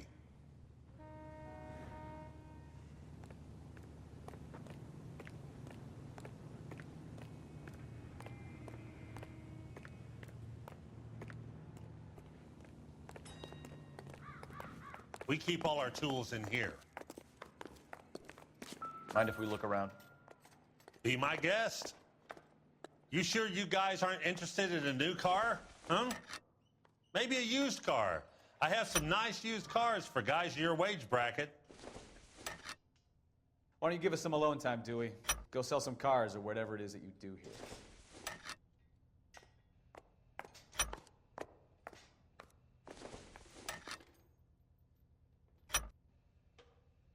One left.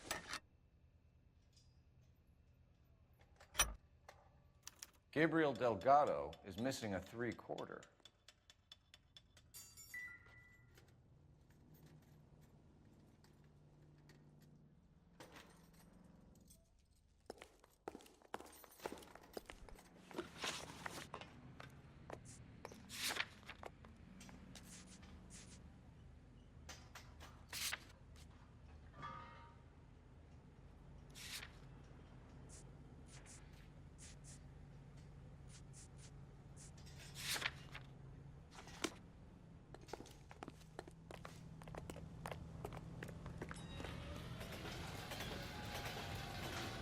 What do you think? We'll need a full statement from Dewey to put in our report. If you don't mind, we have a few questions. Packards are great cars, but this doesn't look like the kind of place favored by foreign embassies. How do you know Valdez? I don't know Valdez.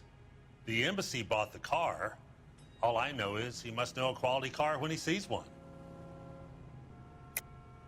And I know a shyster when I see one. You and Valdez are in this together. Me and Valdez?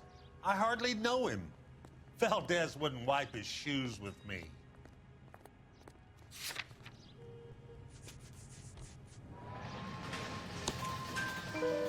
We've talked to Valdez. He was very obliging. He told us all about the arrangement the two of you had, and now quit wasting our time. Okay. So I met Valdez in a bar. We cut a deal, and he bought the car through the embassy. I cut him some change on the side. It happens all the time. Where can we find Delgado? I don't know. He sure as hell isn't here.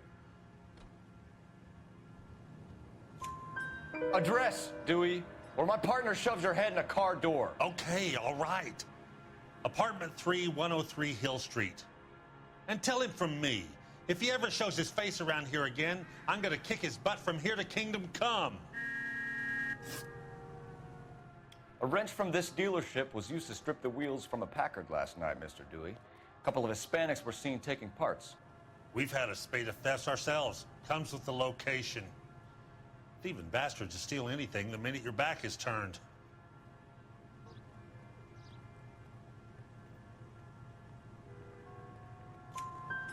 What are you hiding, Dewey? Spill it. You don't want the LAPD getting too interested in this place. So I hire a few illegals. It's cheaper than hiring returning GIs. They have less attitude. Downside is, they're a little light-fingered. Thank you for your help, Mr. Dewey. No problem. God damn that kid. I'm just an honest car salesman. Seems like you just don't know who you can trust these days. Going to movies, Dewey. You're missing your calling. Time to visit Gabriel Delgado. See how good his excuse is.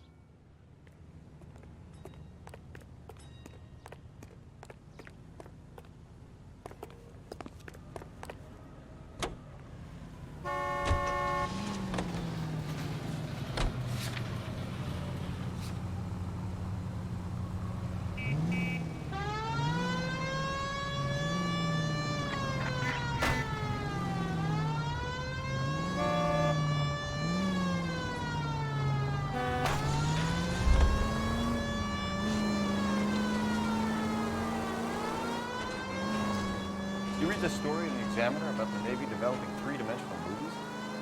What's a dimension? You know, like a graph. Vertical axis is Y and horizontal is X. Well, that's clear as mud.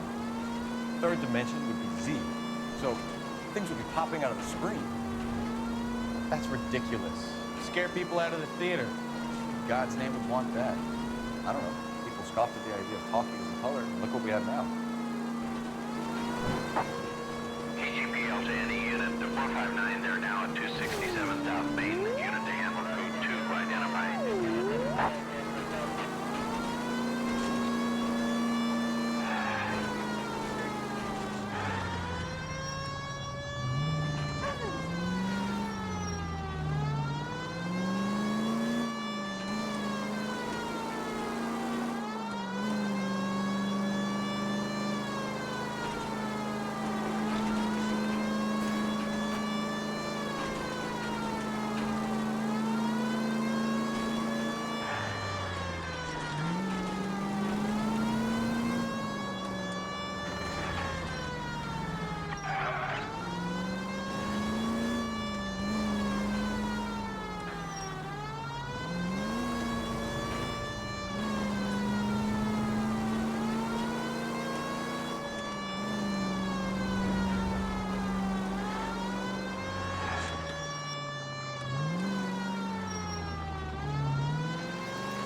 Okay, let's see what Gabriel has to say for himself. I just hope our Archangel hasn't already flown. What the hell is this guy doing?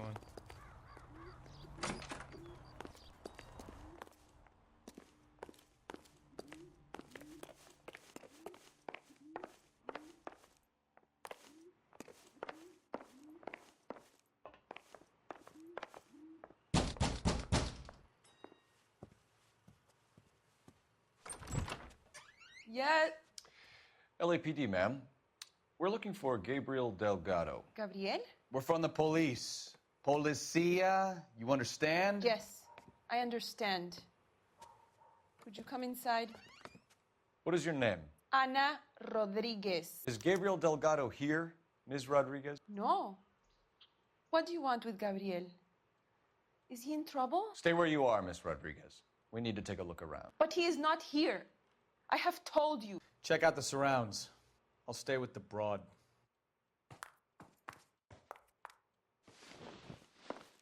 So how far along are you, Anna?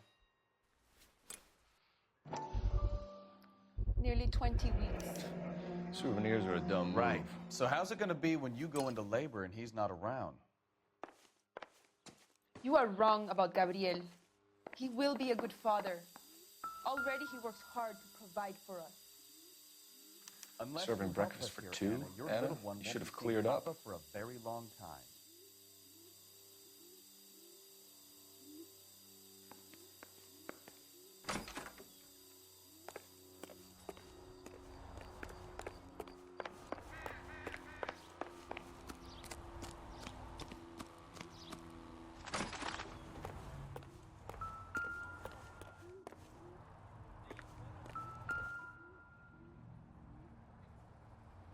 It looks like Valdez gets his wheel back.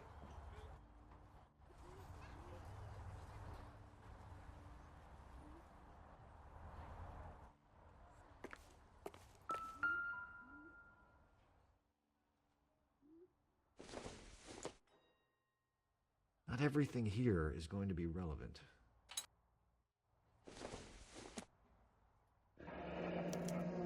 Diplomatic license plates.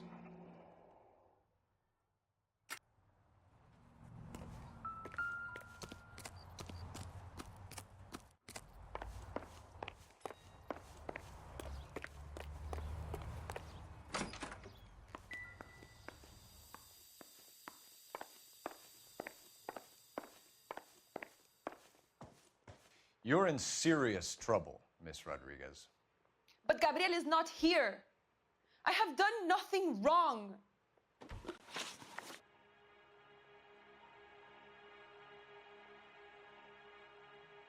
Why did he steal the car, Anna? The customer insulted him. He has his honor, no? His honor, Anna? He said Dewey's friend tried to make a woman out of him. He no longer respects this man, Dewey. He took the car to show this maricon that he is a man. Tell us the truth, Anna. Has Gabriel been here? I haven't seen him for at least 3 nights. You keep lying to me, and I'll send you and your baby to jail. He lives here, but he hasn't come home. I swear it.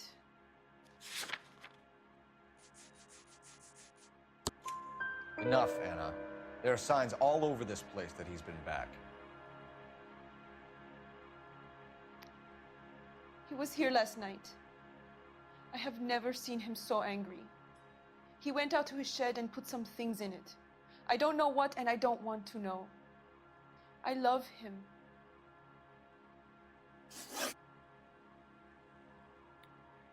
We found a license plate matching our stolen vehicle in the shed. Add in the assortment of parts, and we can make Gabriel for a dozen other thefts. It's time to get serious, Anna. You must ask these questions of Gabriel. I know nothing of these car parts. Then tell us where he is! If your baby is born in prison, Anna, the corrections officers will take it from you. You will see your son or daughter through a metal grate for half an hour a week. The start line is on 1st and Santa Fe. There is a spillway under the bridge that leads to the river. Many policia have wrecked trying to follow him. We will put in a good word for you, Anna. As far as we're concerned, this sits with Gabriel. Start line. That sounds like a street race to me. It's gotten out of hand this last year. No wonder Delgado has such an eye for fine automobiles. We know where the kid is. Let's go stop these clowns and get them off the streets. Isn't he the cop they've been talking about on the radio? Want another accommodation?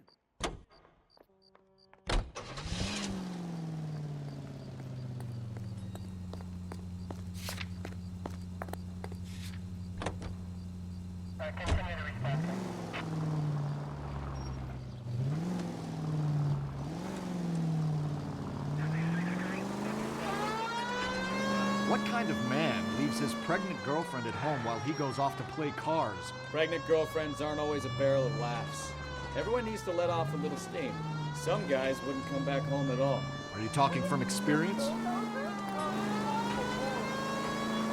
Quick as we shut one of these races down, another one springs up somewhere else.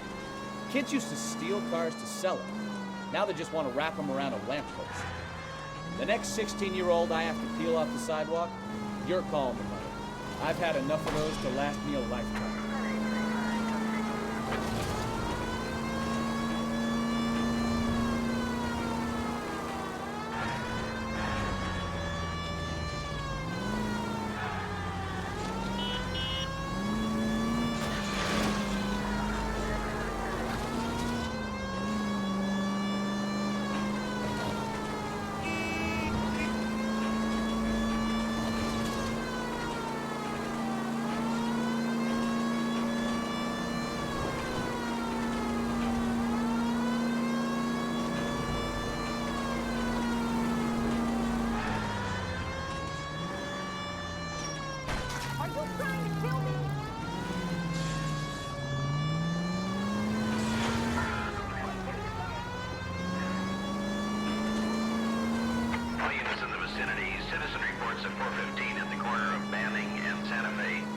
Suspect vehicles engaged in illegal street racing. Units to handle. There's the red Ford. That's Delgado right there.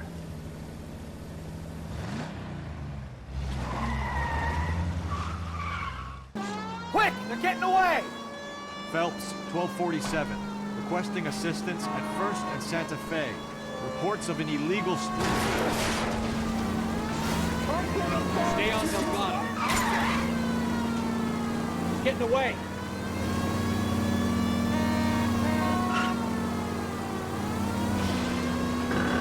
Step on it, Phelps. Take him out.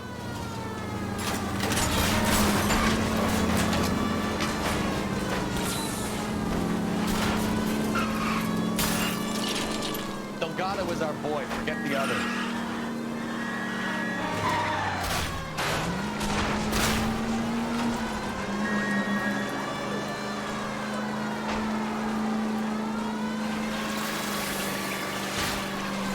Lay into his wheel arches. Come on.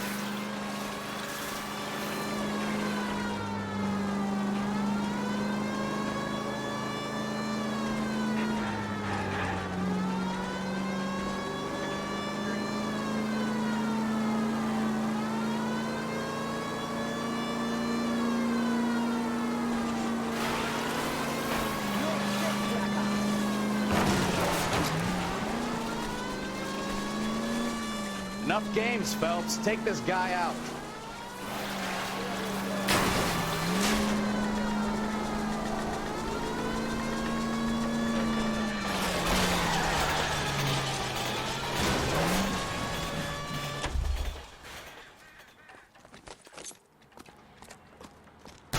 Gabriel Delgado, you're under arrest for Grand Theft Auto.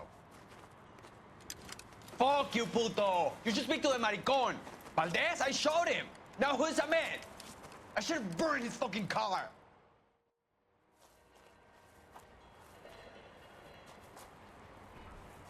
You got a foreign dignitary outed as a fruit and a kitty raper, a car dealer we're gonna let slide for the kickback, and a street punk car thief who sure as hell won't be taking liberties with other people's autos again anytime soon. That, Detective Phelps, is not a bad haul. You keep your chin low and your hands high, and you keep bringing me clearances just like that one. That's textbook policing, and we need more of it in this department.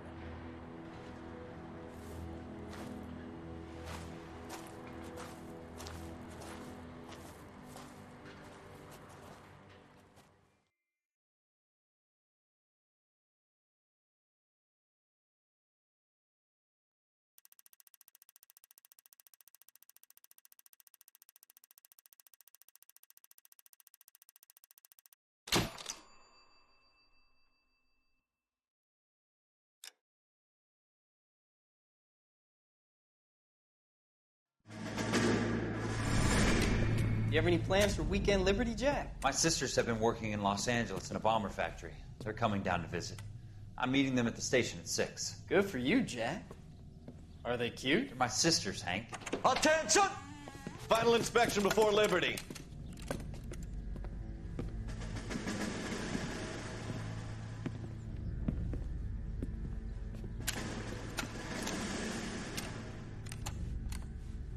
Good job, Kelso.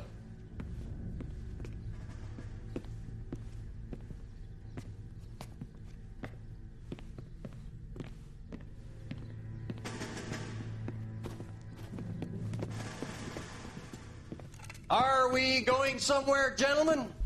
Full inspection. It had better be exceptional if any of you want liberty this weekend.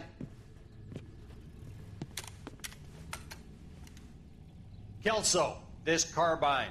The bore is dirty. No, it isn't. Are you arguing with me, Kelso? Do what you need to do, Sergeant.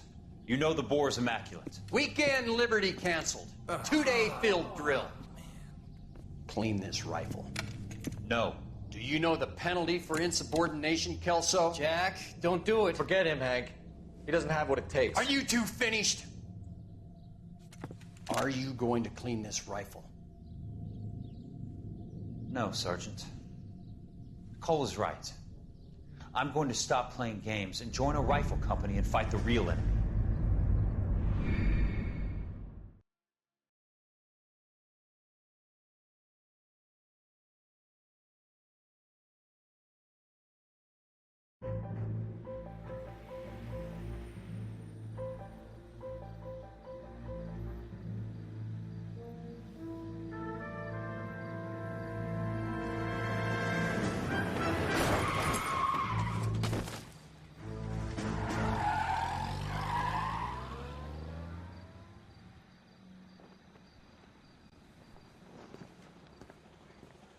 All right, gentlemen, I just got this handed to me. A hit-and-run felony at Ray's Cafe, 208 North Los Angeles.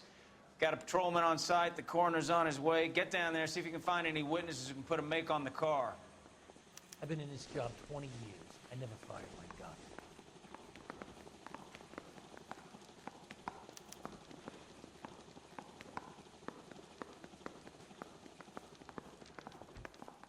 I said, if you're a producer, then I'm Lana Turner's dad. They weren't even his friends, and he still confessed. Yeah, I'm thinking of moving up to a 45. I ain't got time. I want to put down the warning.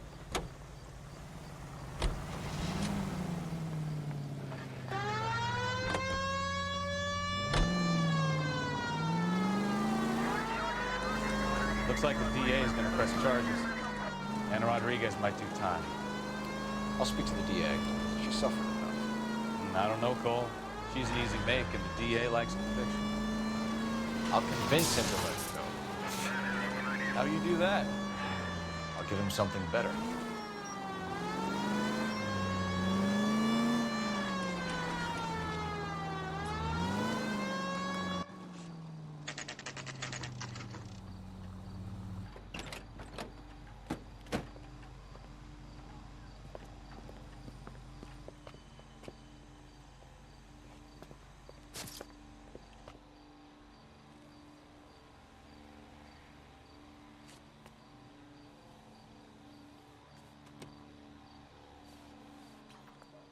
Detectives, over here. Cole Phelps, traffic. What have we got? Thick as a white male named Lester Patterson walked out of the bar and into the street. car hit over there, and he ended up here. Dead on impact by the look of it. Have you canvassed the area? The only one with anything useful to contribute is the young lady over there. She lives above the bar. Name is Shannon Perry. No, it's not a stage name. 24 years old, she left Kansas to follow the Yellow Brick Road. Is that so? We'll take a formal statement later. Right now, we're going to take a look around.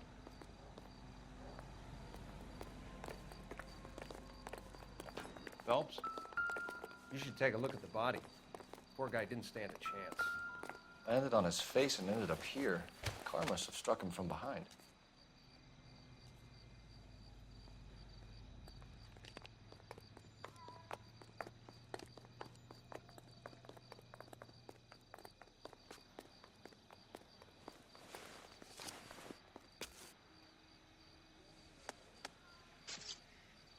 We can notify next of kin.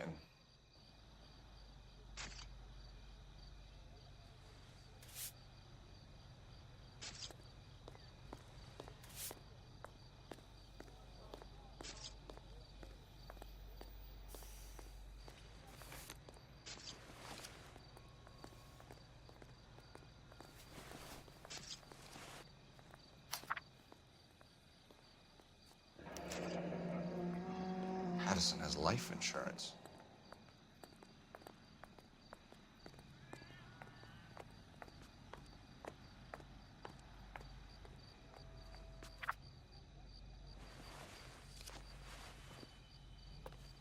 What have you got on the victim?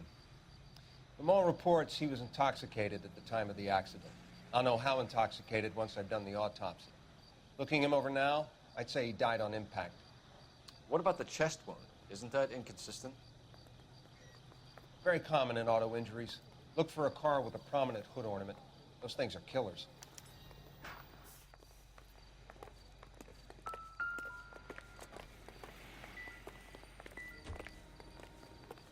Careful where you're stepping, Phelps. I don't come down to the station house and tap dance on your desk. Body traveled a good 20 feet.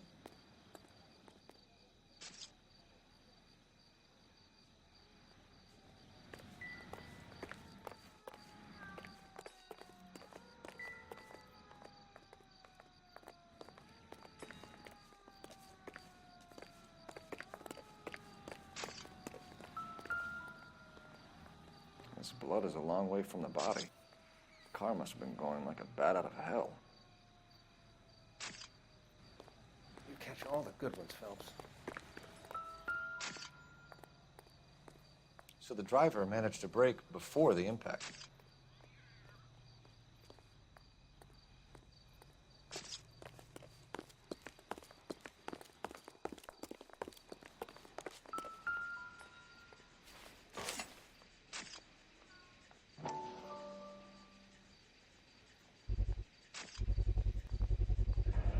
Knife covered in blood. Could be a steak knife. This is a hit-and-run case, Phelps. Anyone could have thrown away a kitchen knife. In any case, we'll want tech services to scrub the alleyway before they bag the knife.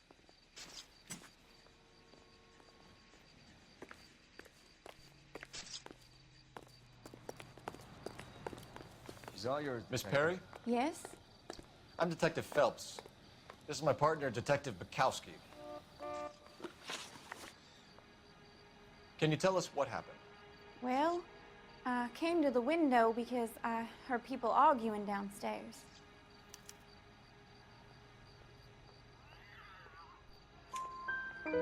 Then what happened?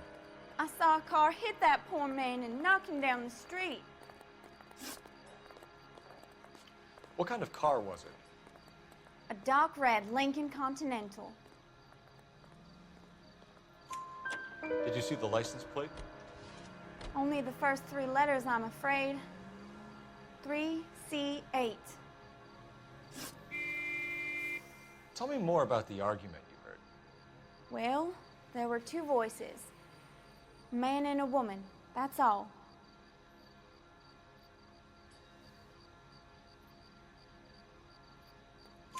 Why are you holding out on us, Miss Perry? I'm sorry. I was hoping to tell my story to the newspapers. I'd like to get my picture in the paper. Trying to find work as an actress, and things look pretty difficult. Cough it up, sister. We don't have all night. people arguing? They were husband and wife. I could tell by what she was yelling. Intimate things. Very embarrassing for the man. Thank you, Miss Perry. Your information has been very helpful. You can go now. You really think so? I hope you find that driver and put him away. You certainly got away with the dames, Phelps. Give it a rest, Bukowski. Let's see what the patrons have to say. I'll take the bartender. You work the rest of the room.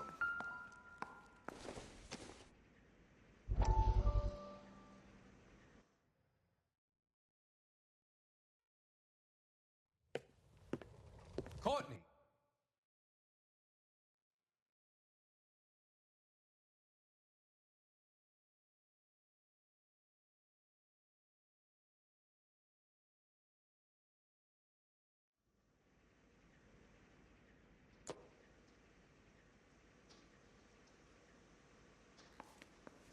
I'm Detective Phelps of the LAPD.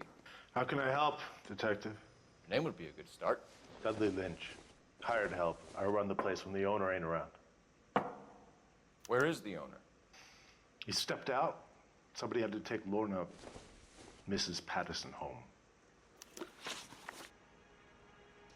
What can you tell me about the accident? Not a lot. It was busy in here, and all I heard was the impact. So what was he doing outside? It's against licensing regulations to drink on the sidewalk. Lester and Lorna were having a fight. The owner made him take it outside. It was pretty ugly. Do you know the victim? Yeah. Lester Patterson. He's a regular here, or he was. Not one of your favorite customers? Lester was special, but not my kind of special. Was Lester drinking alone? No. He came here with his wife. She didn't seem too interested in the booze, though. A witness overheard an argument. Lester and Lorna. There's nothing like airing your dirty laundry in public, is there?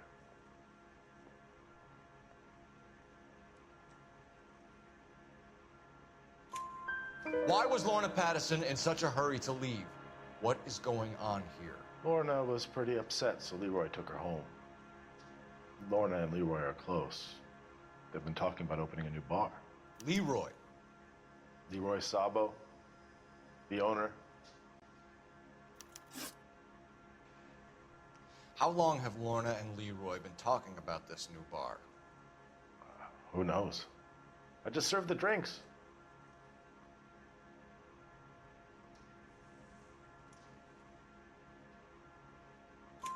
Bartenders hear all sorts of things. Are you going to tell me, or do we have to start playing rough? When Lester was drinking, he treated Lorna like dirt. He gambled away all their money. Lorna pitched Leroy about the bar. I don't know how interested he is. Is Leroy doing well? Hell no. The only thing keeping this place afloat are the poker games. Thanks for your help, Lynch. I'm going to need you to sign a statement with the patrolman. Sure, no problem. You get anything out of the regulars? They weren't giving too much away. They liked watching Lester and Lorna go a few rounds every other day. And Lester was a fan of the love tap.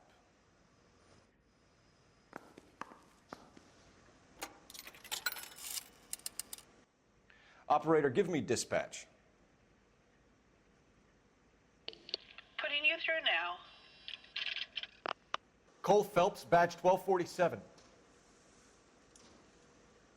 How could I help, Detective? I need to run a partial license plate, 3 Charles 8. Cross-check possible Lincoln owners. Suspect vehicle is a red Lincoln Continental. Just a moment, Detective. Only one possible make on that license. Registered to a William Shelton, 738 West Temple Street. Thanks for your help. Looks like we caught a break on this one.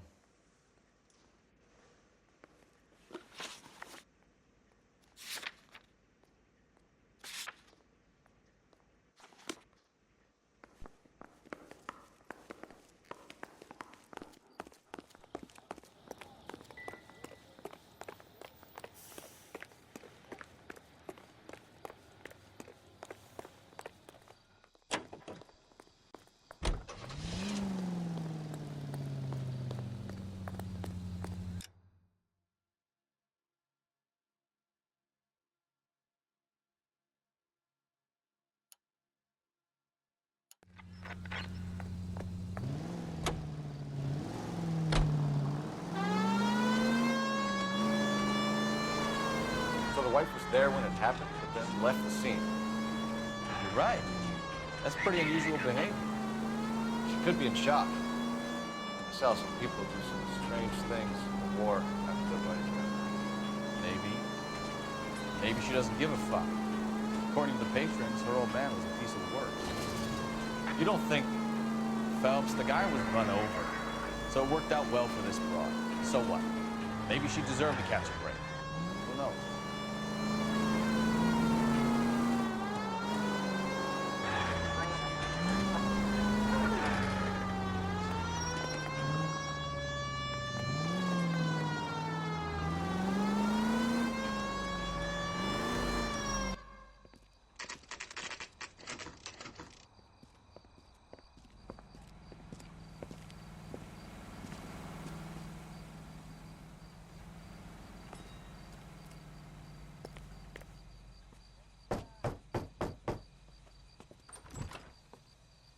Yes? Hello? Mrs. Patterson. Is this about my husband? We're investigating the incident, ma'am. I see. Come in, won't you?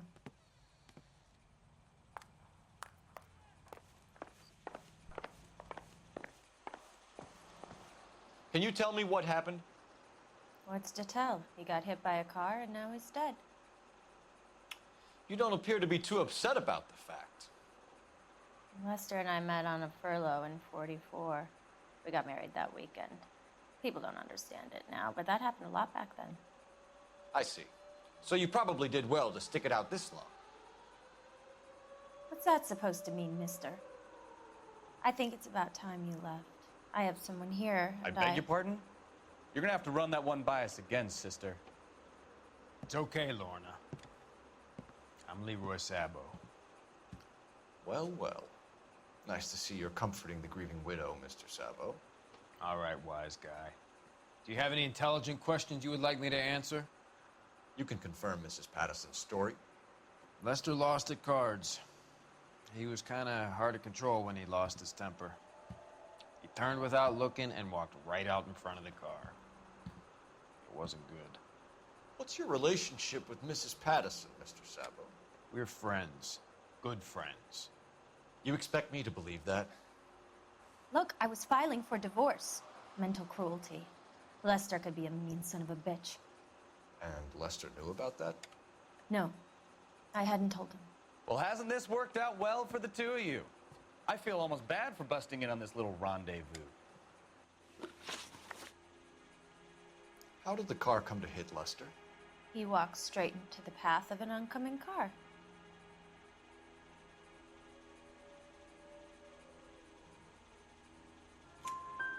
You expect me to believe that, Lorna.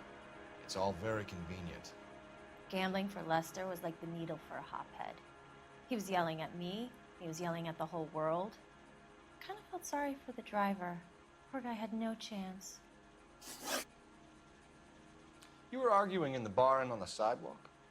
We were always arguing. So what? Admit it, you were baiting him, pushing his buttons. We can easily get the full story from the regulars in the bar. All right. Lester was playing cards out back. He lost, of course, and wanted back in. He suggested I earn the money on my back to get a mistake. That was the proposition he was putting to his so-called buddies. So maybe I was a little angrier than usual. Let's just say I took exception to his idea. The bartender said that you and Leroy were planning to go into business together. Can you explain how you'll get the money to do that? I have a little money saved away. You're being economical with the truth, Lorna. You want to back that up, little man?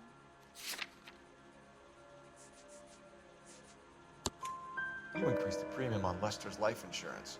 GI insurance policies have a $10,000 payout. It was Leroy's idea. Lester lived on the edge. He was always getting into fights, crap games, pinochle, you name it. Turns out it was good advice. It speaks to motive and premeditation, Lorna. You're forgetting the hit-and-run detective. You and Mr. Sabo have an interesting day. I'm sure we will, officer. Now, if you could both just leave. We're leaving, ma'am. Sorry for your loss. I can see what a tough time you're having with all this.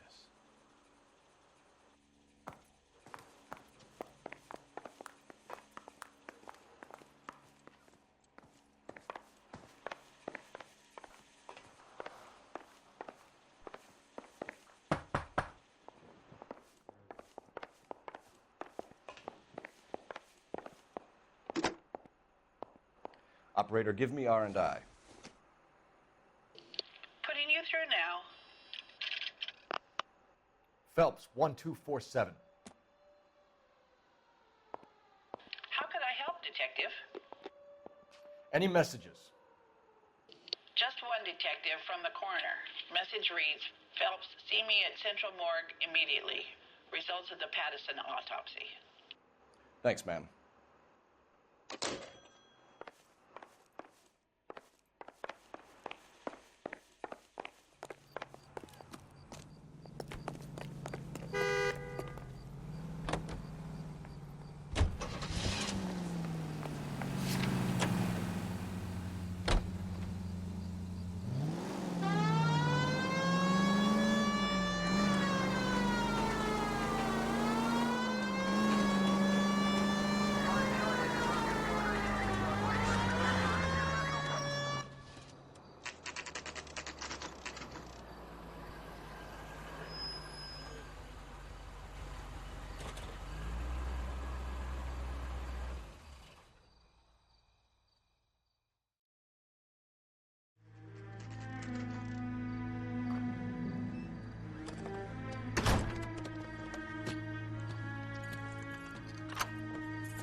That's the son of a bitch right there. William Shelton? Yes? It doesn't look good, Shelton. You packing your bags and making a run for it? You know why we're here. Yes. The accident. We've got witnesses who can put this car at the scene, not to mention the physical damage. This is open and shut, Shelton.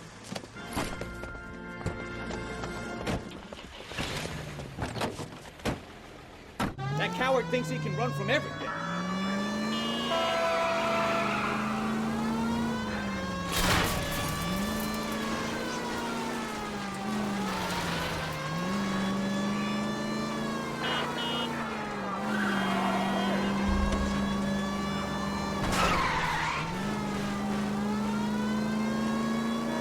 Lay into his wheel arches.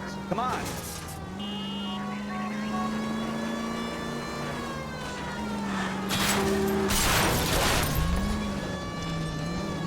No wonder he killed someone driving like this.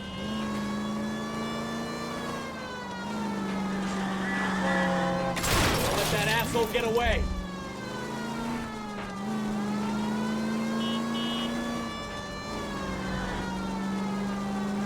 Enough games, Phelps. Take this guy out. All right, I give I don't know the way. That's it. Cuff him and we're done. Give it up, LAPD! That was a vehicular manslaughter rap sound, Shelton. I hit him. I admit it. I just panicked, but it wasn't my fault. What do you mean? The guy jumped right out in front of me. He came out of nowhere. There's nothing I could do about it. Why didn't you stop? I've had accidents before. That's it. We're done here. The DA is gonna love you. They weren't all my fault. I'm a surveyor. I need my license for my job. There were people around. A woman and a man were standing right next to him. I thought they could get him to a hospital. I'm telling you, it's not my fault. The guy is dead, Shelton. You can't be serious. William Shelton, you're coming downtown. We need to talk about a manslaughter charge.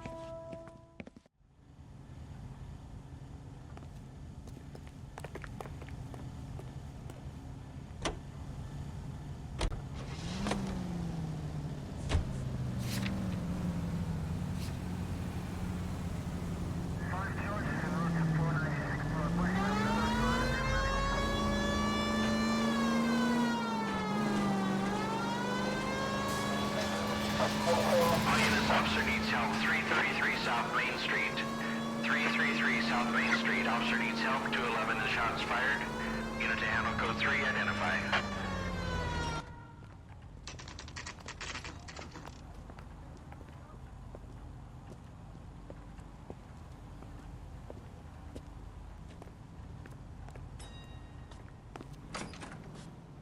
Going to church doesn't make you a Christian.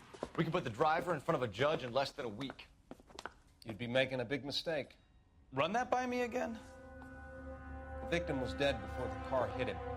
2 puncture wounds to the right side of the thorax. Second puncture reached his heart. You're kidding me. Been doing this job 23 years, son. No one's ever laughed at one of my jokes. He was stabbed to death? Long, sharp knife. Length of a bayonet. We found a knife in the alleyway. Where is it now? Was it bagged? By Patrolman Kaplan. Perfect. I'll get you a definite match. Jesus, we got him. Murder 1. We were right there and they tried to stare us down. Now they'll both get the gas chamber. We have the knife, we have the coroner's report, and I bet we could roll Sabo as a witness. Let's bring her in. This guy's got a screw loose.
Spoken to the coroner, Mrs. Patterson.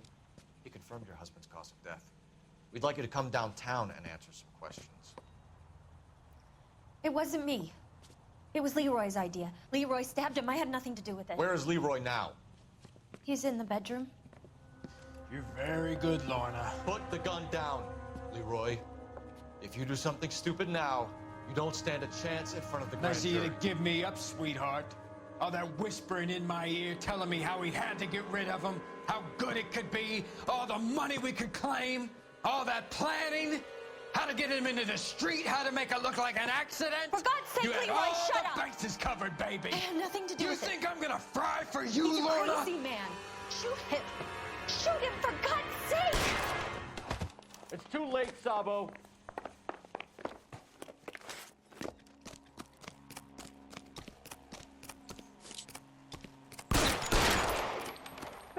Put one on him from here.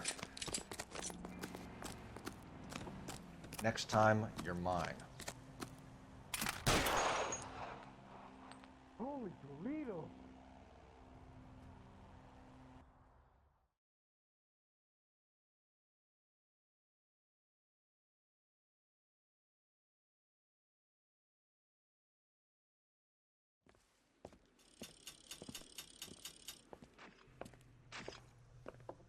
So, I give you a hit and run.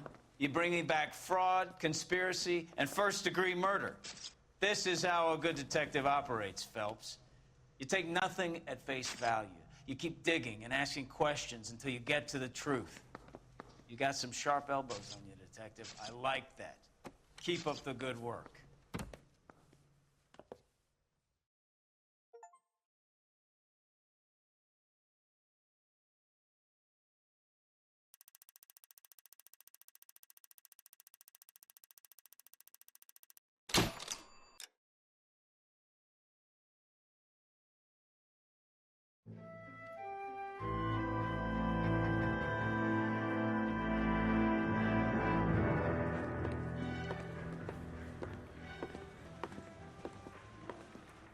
Phelps, Bukowski.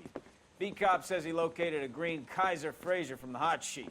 Address is 6 West 2nd Street. Get over there, see what you can find out. Go on. Sorry to inconvenience you.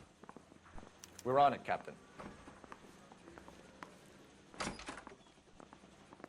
I swear the more bent cars we bring in, the longer the hot sheet gets.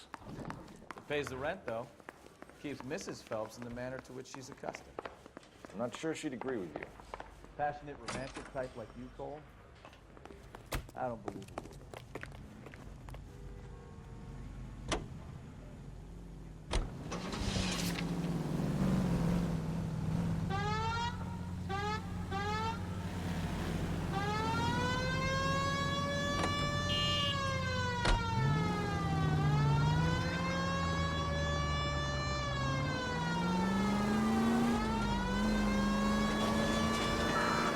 Calling her the Dahlia now. Wonder what Veronica Lake makes of that one.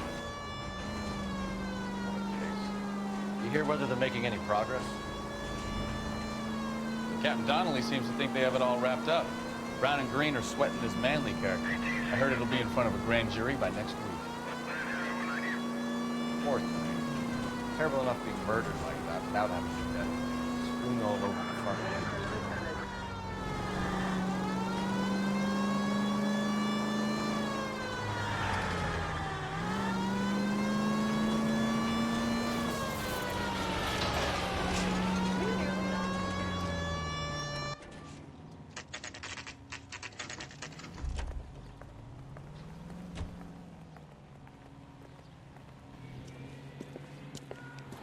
That's the car, Cole. Just pulling out of the drive. Get him. Remember, we need him healthy enough to answer questions. 1247, Detective Phelps, requesting immediate backup in pursuit of a stolen green Kaiser Frazer from 6 West 2nd Street.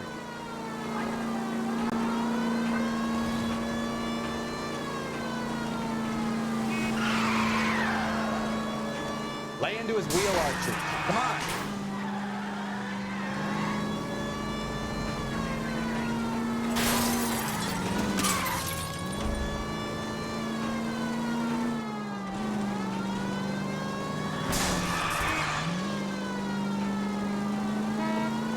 Enough games, Phelps. Take this guy out.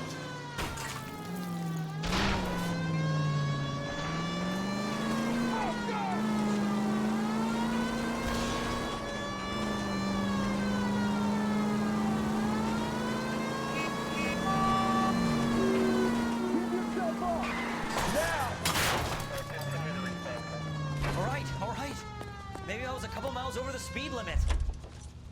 Get bracelets. Out of the car now. I'll call it in. Not stolen at all. Put your hands where I can see them. Why did you run from us? I saw a big car in my rearview mirror with 2 tough guys bearing down on me. What would you do? What's your name? Cliff Harrison. You're under arrest. For what? What are you talking about? Nice try. I'm talking about the car being stolen. You're out of your mind. I bought the car, and I've got the paperwork to prove it.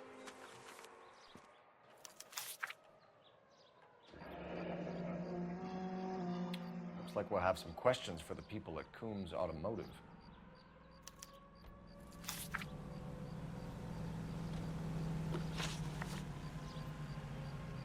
You purchased this car from Coombs Automotive Company? Yeah, that's right. And the ownership papers? From the same place.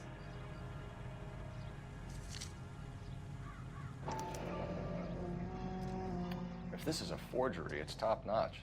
This will need to be traced.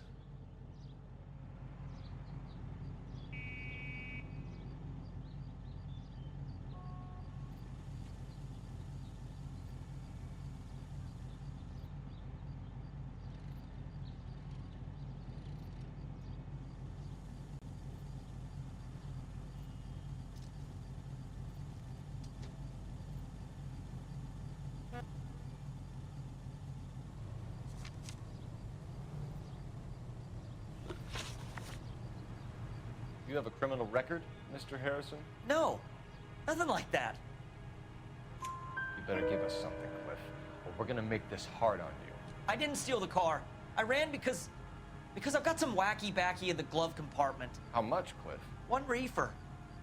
We'll let it slide. You're in enough trouble. Who did you deal with at Coombs Automotive?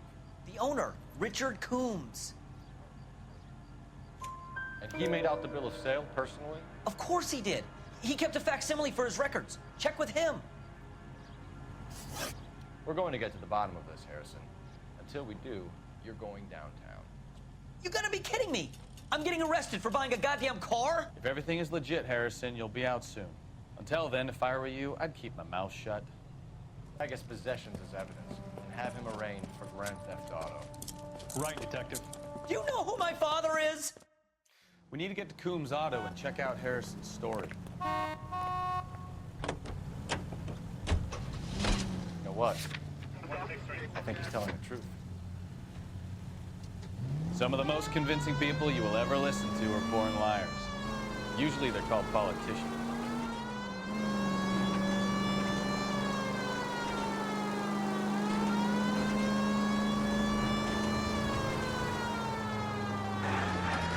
Paperwork all looked above board, and he seemed like a clean-cut kid.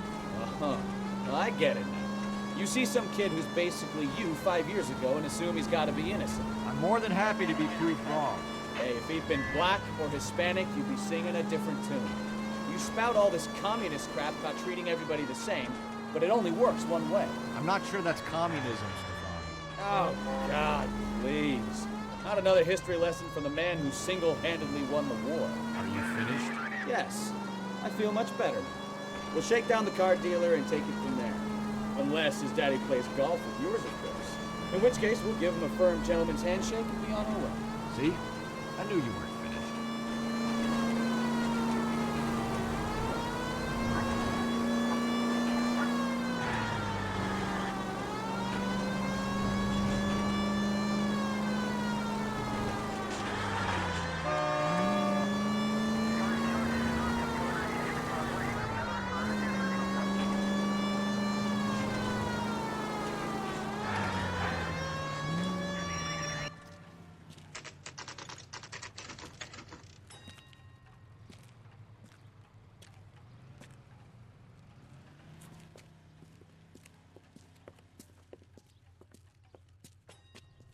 Not another step.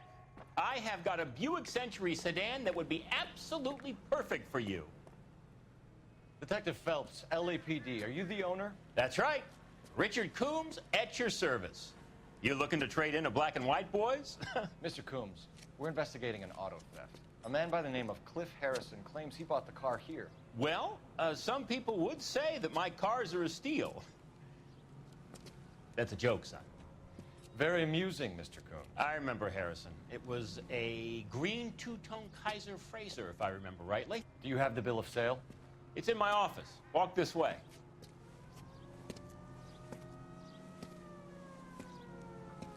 That's a joke too, son. Phelps, you mind if I shoot this guy? He's getting on my nerves.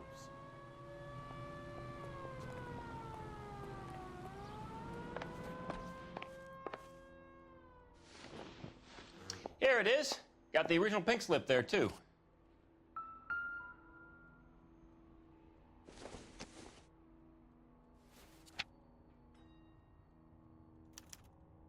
Gene Archer, 146 North Fremont Avenue.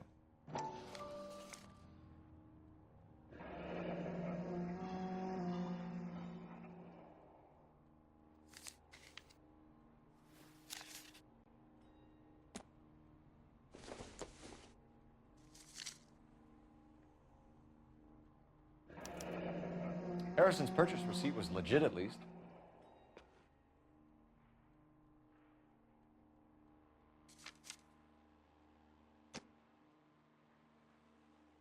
We have a couple of questions. All right, fellas. Shoot. Can you tell us how you came to buy the car? Girl just wandered in right off the street. Nothing unusual about the car. Not really my usual type of vehicle. The price was certainly right, though. Nice girl, but about as sharp as a bag of wet mice. Did you pay with check or cash? A check. She wanted it made out to cash, but I insisted. Man has to watch his cash flow. What name? I made it out to Gene Archer on the Bank of Arcadia.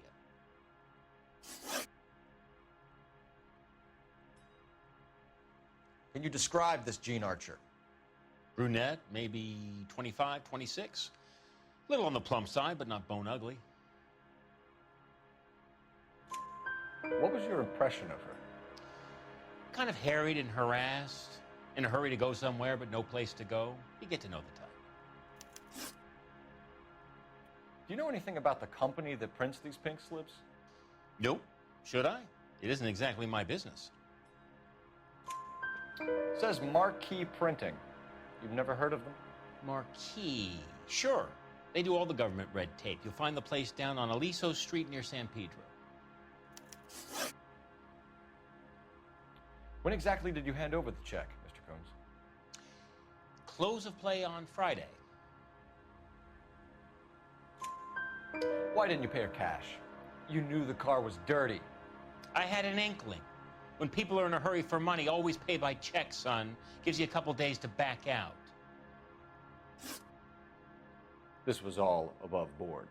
Yes, of course it was.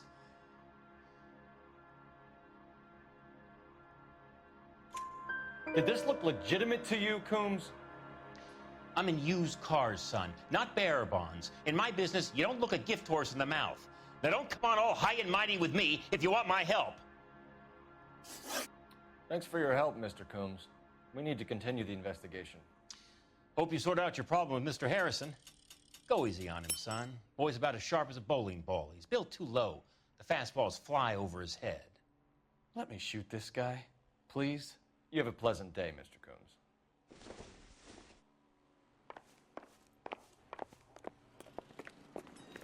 Well, Harrison might be off the hook, but we can still run an APB on Gene Archer. Get on the horn and call it in.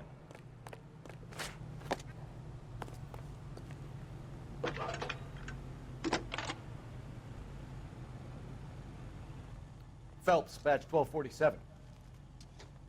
How could I help, Detective? Requesting an APB on Gene Archer, age approximately 25, on suspicion of grand theft auto. I'll relay the information. Are there any messages for me? A James Velasco is being held at Central Station on suspicion of GTA. Possible link to the Harrison case. They're waiting on you to conduct the interview. Thanks.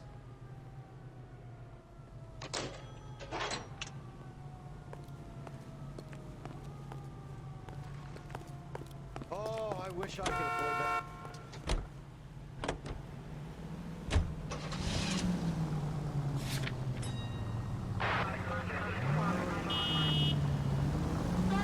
Here's a chicken and egg question for you. Do you think you have to be an asshole to sell cars? Or that selling cars turns you into an asshole? You've got it in for everyone today, haven't you? I've always got it in for car sales. Doesn't matter what day it is. And why do they always think they're comedians when they're about as funny as a heart attack? Maybe the more annoying they are, the quicker you sign on the dotted line, just to get the hell out of there.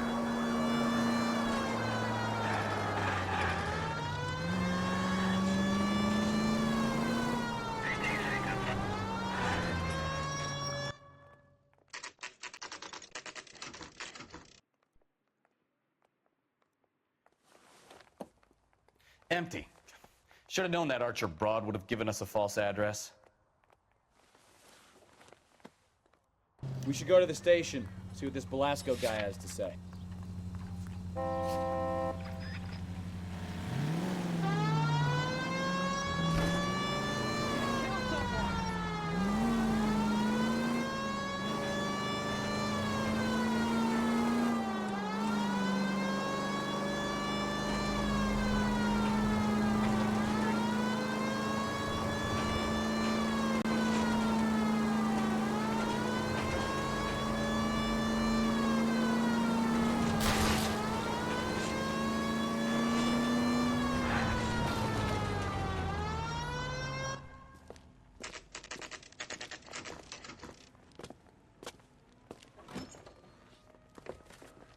Detectives, Velasco is prepped and ready in 2. Another stolen car with legit papers. Thanks. I want to make homicide. I mean, you know you've made it if you got that desk. I say we bust in there and find the goddamn record. Crummy bastard. James Velasco? I want a lawyer. It's my car and I got the proof right here. Take a look for yourself. This guy's got a screw loose. The paper is real enough, Velasco, but the car isn't yours. This pink slip is a forgery.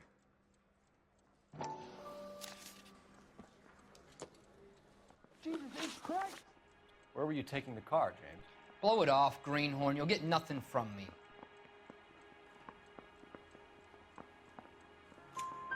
You're a two-time loser. If you don't give me something, I'm gonna ask the DA for the maximum. You're looking at 10 years, Belasco. Kiss your youth goodbye.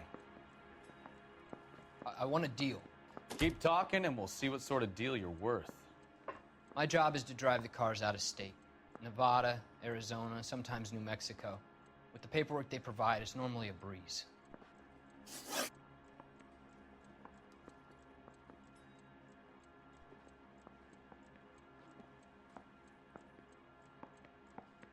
Does the name Jean Archer mean anything to you? Nope. Never heard of her.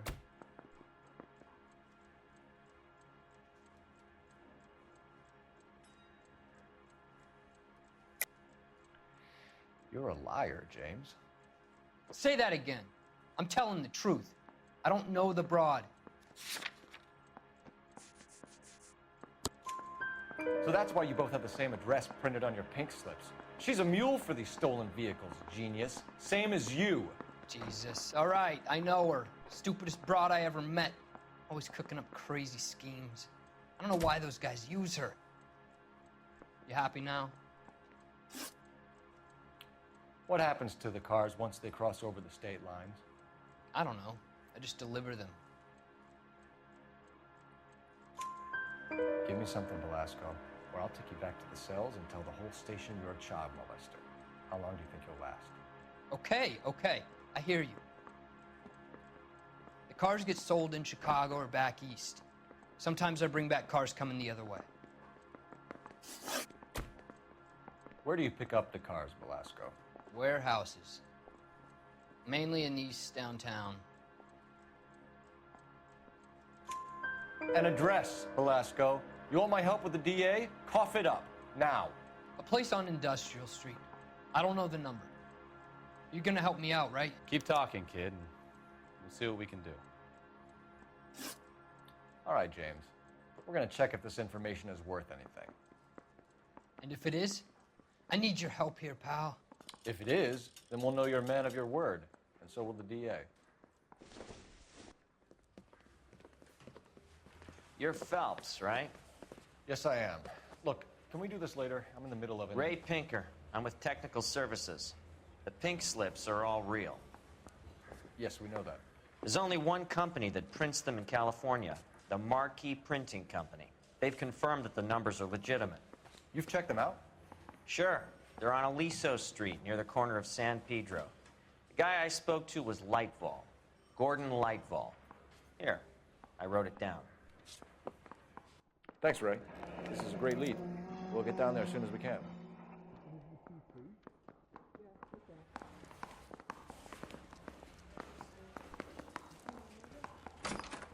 That's that cop. Seems like a decent guy.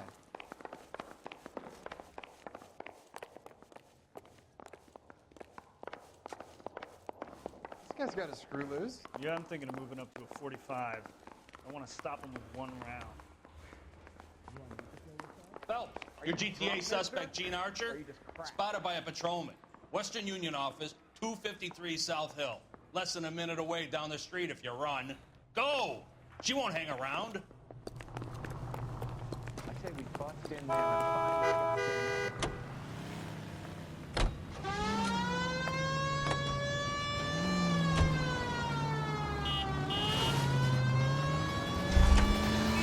Come on! We don't want to lose her!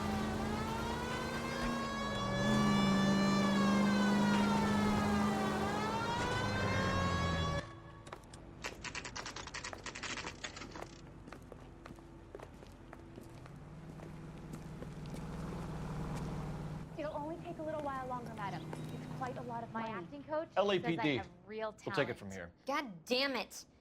Everyone's against me. Look, just let me get my money and get out of here, okay? You look sweet. How about giving a girl a break? I could be very nice. I'm afraid I can't do that, Miss Archer. Stefan, call for black and white. Just my luck to get the only hair sure cop in the LAPD. The car you sold to Coombs was stolen, Miss Archer. There won't be any money. I handed over all the right paperwork when I sold it, Buster. Gene, you've blown open the whole operation because you were dumb enough to try to sell one of the cars. What do you think they're going to do to you? Give me something. I was just doing what they do. They paid me $50 to drive the car. I made $2 grand selling it. You made 0. And if they catch you, you're dead. Is that all your life's worth? Look, a girl needs things. I don't see you looking out for me. How long have you and Belasco been delivering cars? Who is James Belasco?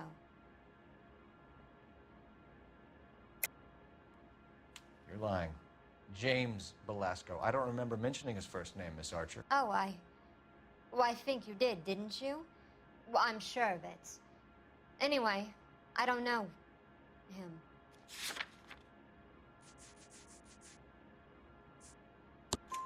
You aren't sharp enough to lie to me, Gene. You and James Belasco share the same address on your pink slips. We have him in a cell. Okay, so I know the creep. The pink slips are real. The home addresses are always vacant lots. Bigelow is always boasting that the paperwork is legit and that if we stick to our stories... And don't try and sell the car? Yeah, that too. Tell me where you picked up the car, Miss Archer. Look, I can't remember. Let me go, will you?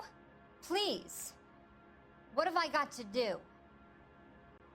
Trying my patience here, Gene.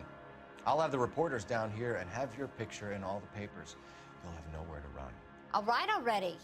I get the message. I pick up the cars from a guy named Bigelow. 58 Industrial Street. Big warehouse, full of goons. Now you've got what you want. Can I go? Please? No, you sure can. We've got a car waiting outside for you. Some career advice, Gene.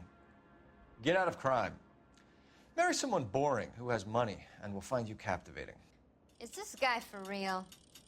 He takes a little getting used to, but yeah, he generally means what he says.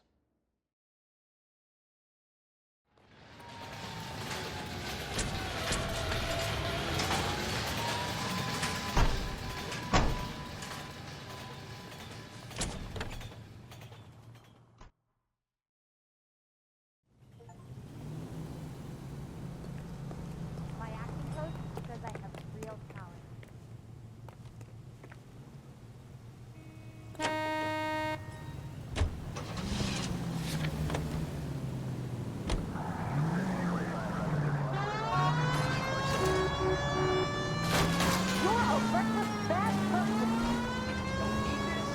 Friendly girl. Used to getting her own way. Little did she know her feminine charms were useless against the impenetrable Cole Phelps. She's not my type. And what is your type, Phelps? I'm married. I know that. But you're not blind or dead inside, are you? Wait, scrap that second half of the question. I don't know. Blondes, I guess. Hallelujah! The man is human after all. Now we're getting something. Yep, I'm with you on the blondes. Brunettes are fine too. And there's nothing wrong with a good red hair. But I draw the line at gray. You know what? I might have to lift that embargo soon in the interest of maintaining a free market. A man with high standards. The standards are only as high as the last glass of whiskey.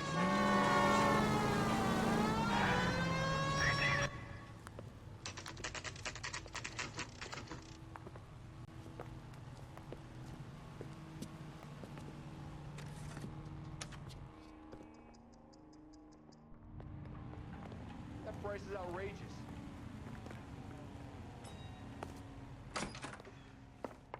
And what can I do for you, gentlemen? I'm a traffic detective from Central Division. Who's in charge here? I am, Gordon Lightfall. What's this about? We understand that your company prints California vehicle titles. Yes, I have the government contract to print pink slips. I've done for some years. Have you had any goods or equipment stolen recently? We're running up against stolen cars with seemingly legitimate paperwork. Not recently. Have you ruled out forgery? There's no shortage of talented artists in this town. We'll keep it in mind. We have some questions for you, Mr. Lightfall. Mr. Lightfall, we're currently working 2 auto theft cases. Do you know anything about a car theft ring? Certainly not.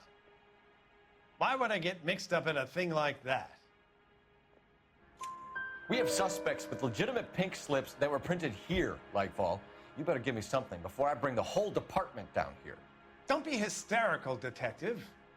As a matter of fact, we had a similar problem a couple of years ago. A number of used car lots were selling blank documents to a criminal organization.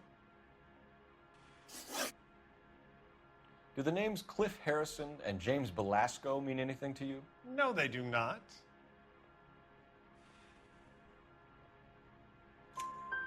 Harrison bought his car from Coombs.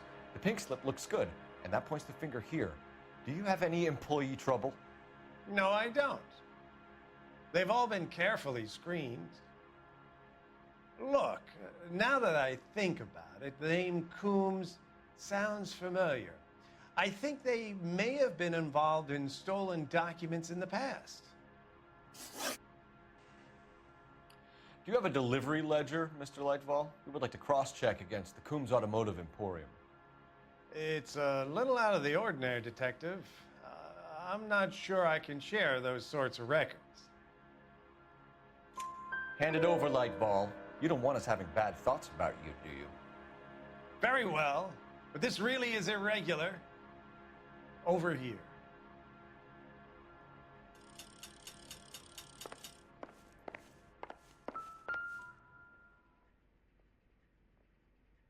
Look for patterns, recurring names, unusual addresses, anything out of the ordinary. You certainly encourage repeat business, Lightball. This Mr. Bigelow is a good customer. Sorry to bother you, sir. We'll let you know if there are any developments.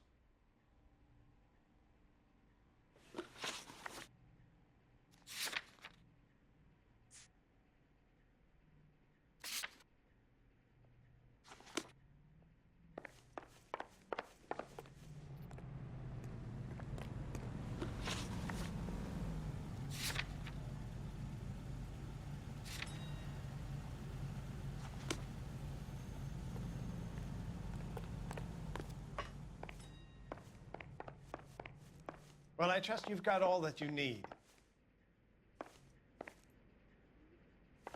I'm stumped. Ideas? I say it's time to bust open the warehouse.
For a couple of black and whites. Get Fleischer down here. I thought you Marines were gung-ho, Cole. You have a 45, don't you ever want to use it? I'll take the back. Just give me a few seconds to get around there.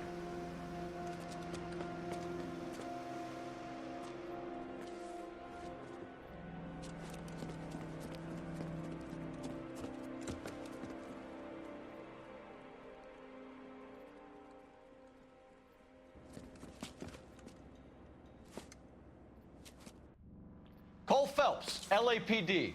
All of you are coming downtown with me. Think so, huh? Look sharp, it's the cops.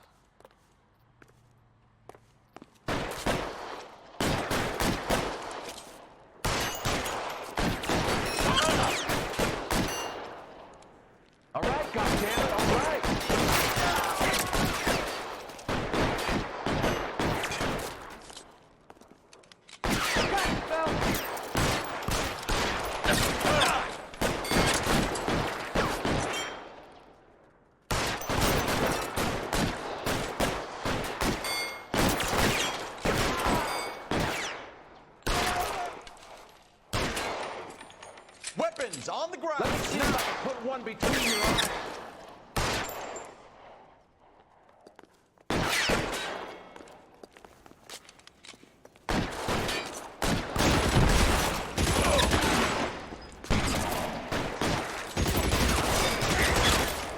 I'm gonna put holes in you, asshole.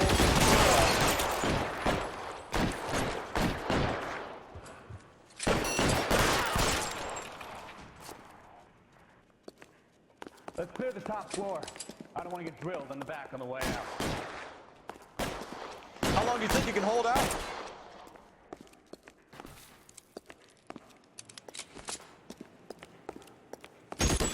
You're gonna get yourself killed!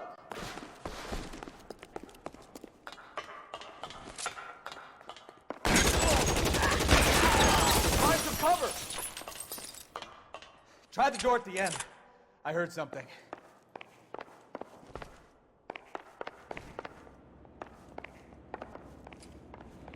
All right, don't shoot! Keep your hands up. Watch him, Bukowski. He doesn't move until I've tossed this place.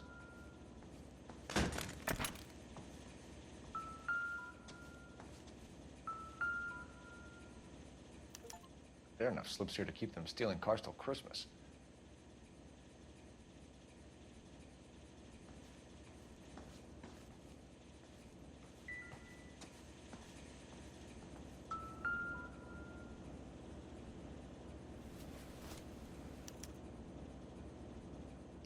Marquee Printing Company. There's nothing like going direct to the source.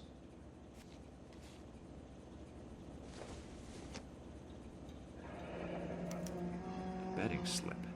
Looks like Mr. Lightfall has been on a losing streak. We've got a trail of pink slips and stolen cars that leads right to your door, Bigelow. You're in this up to your neck, but I don't think you're the man in charge. Make it easier on yourself. Give him up. I do work on cars for customers. You charge in here shooting up the place like it's the Ballad of Bulge. I can't give you anything.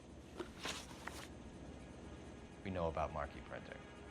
You can make this easier on yourself by giving us your man on the inside. I sometimes repair cars and put them back on the road. I need a pink slip to resell them. There's no problem there. There are at least 4 dead men in this warehouse. A couple more. Punks won't make for that much extra paperwork. We'd be doing the legal system a favor. Okay, tough guy. I get the message. Lightfall. The guy who runs Marquee. He's the big shot. He likes to spend big at the track. He owes people.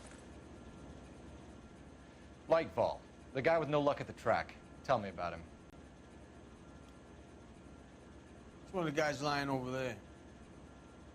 You're right. He has no luck. That's the best lie you can come up with, Bigelow? Hey, would I lie to you, detective? I'm not exactly in a good position here now, am I?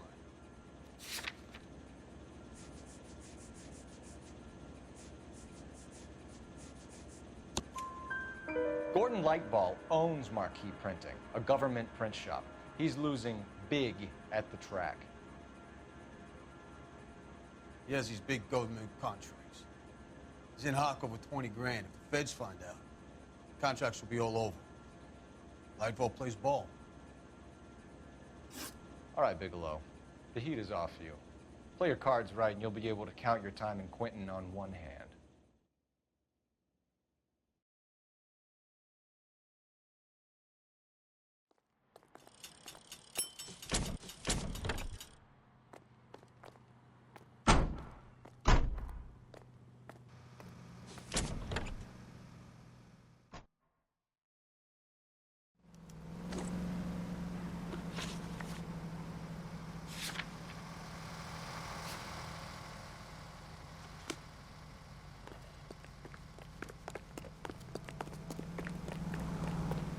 I've got things to put.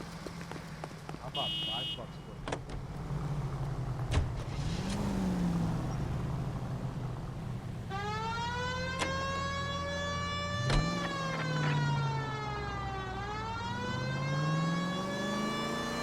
What a mess. Gonna take some cleaning up, that's for sure. I wish it hadn't gone that way. Well, they shouldn't bring guns to work with them. We didn't have a lot of choice. You have to admire the barefaced cheek of someone who tries to blow your brains out one minute and pleads innocence the next. Yeah, especially when he's surrounded by evidence. But guys like Bigelow spend so much time convincing themselves that they're not doing anything wrong, that they actually start to believe their own bullshit. They get sloppy. Bigelow, Lightball, all of them. If they hadn't, who knows how long they could have kept this racket going. Complacency or greed.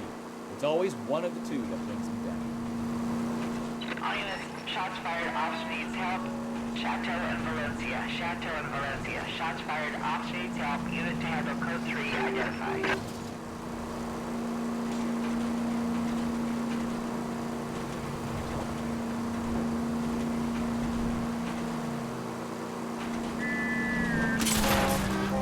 Take it easy, Phelps. I'd rather get there in one piece.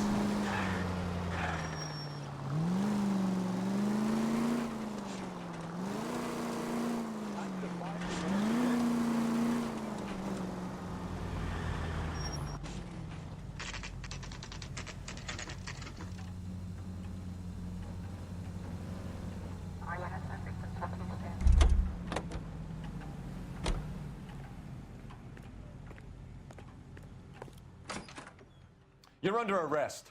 You again? This harassment is starting to wear thin. We found a box of pink slips in a warehouse full of hot cars. You signed for them, Lightball.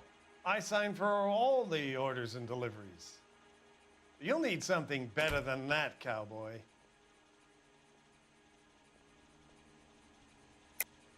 Save it, Lightball. We already have all we need to send you down. I've had enough of this.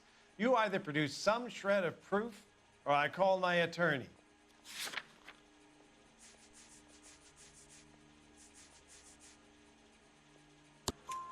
You're in the hole with the organization. We know about the debts, Lightball. I agree. I have a small problem. I'm prepared to help you in any way I can, Detective. I'll name names. I need you to keep this out of the paper. You need to shut up now, Lightball. Gordon Lightball, I'm charging you with conspiracy and fraud. Hands behind your back. The LAPD Central Traffic Division has today smashed a nationwide auto theft ring, writes crime correspondent, blah, blah, blah. Oh, here it is. Traffic squad detectives confronted a large group of armed thugs. After an exchange of gunfire, more than a dozen dead criminals were removed from the scene. The LAPD sustained no casualties. Damn fine work, Phelps. Now get out there and nail some more bad guys, will you? I want to finish reading this.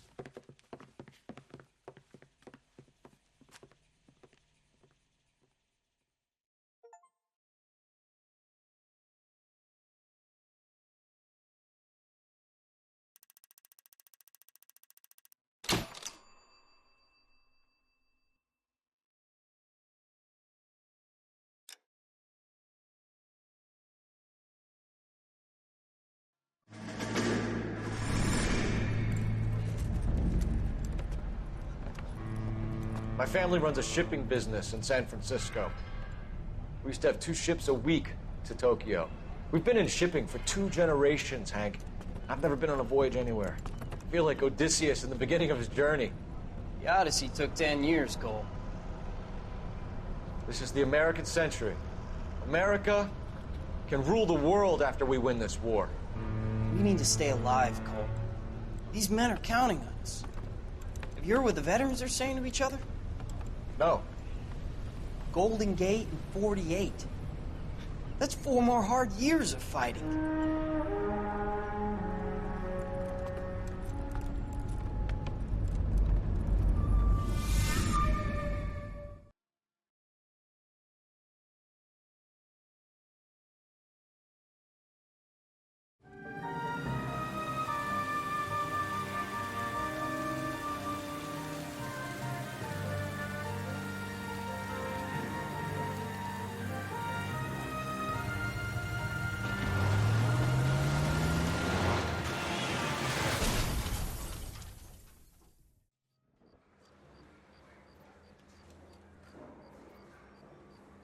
Phelps, Bukowski. You have a new case. 2 women. Possible drink drive. How was that a case? The broad says she was doped and that somebody tried to kill her. Where did this take place? That's the bit you're gonna love. Right across the street. What? A Chevy Styline took a nosedive off the escarpment, fetched up underneath a Cola King billboard. Up to it, boys. We got bad guys to catch. Mouthpiece tore strips off me at the grand jury. Case was thrown out. Now the DA. See you later, wants to go fellas. ahead. Try not to work too hard. Look at you, bouncing with the Brings a tear to my eye watching my caterpillar grow wings. I'm just trying to fit in. Educated, hardworking, straight as an arrow. I break it to you, Cole, but you'll never fit in with them.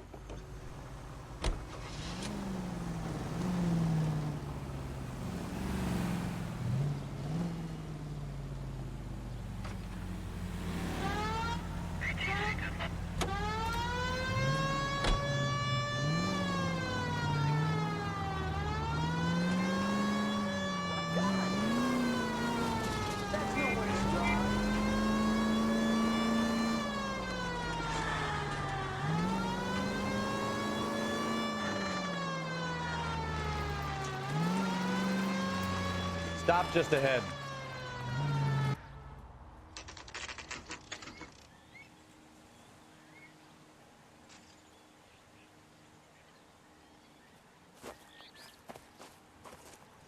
Her face looks familiar. Well, that's June Ballard, Tarzan's sister, beast of the Amazon. She's married to Guy McAfee. The captain has moved to Vegas now, but the 2 of them still have juice. Phelps, traffic. Detective Phelps. Hey, Bukowski. Long time no see. You could have called this in by megaphone, Enrique. Phelps, this is Enrique Gonzalez. Enrique was a pretty decent middleweight. What do we have, Gonzalez? Broad drives right through the empty lot and off the side of the escarpment. Her story is that a movie producer doped her and her friend and sent the car over the cliff. Was anyone hurt? Driver's beat up. Not too bad considering. If she hadn't hit that billboard, we'd be scraping both of them off the pavement. Passenger's a Jessica Hamilton. She's just a kid. She's pretty knocked around. Kid gonna be all right? I think so. They've taken her to central receiving. If you want to take a look around, stall the ambulance. Thanks. Do that. One more thing. Watch out for the driver. She cuts rough. This ain't the red carpet, so get out of my lens. If you're looking for the coroner, he's down by the crash site.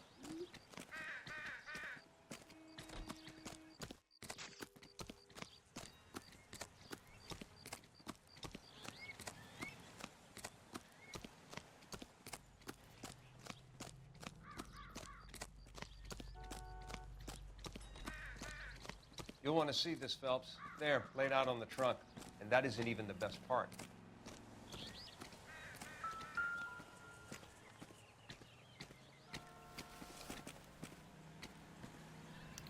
They've been torn off. Where did you find them? They were stuffed in the young lady's handbag. I'll run a trace for semen when I get back to the lab.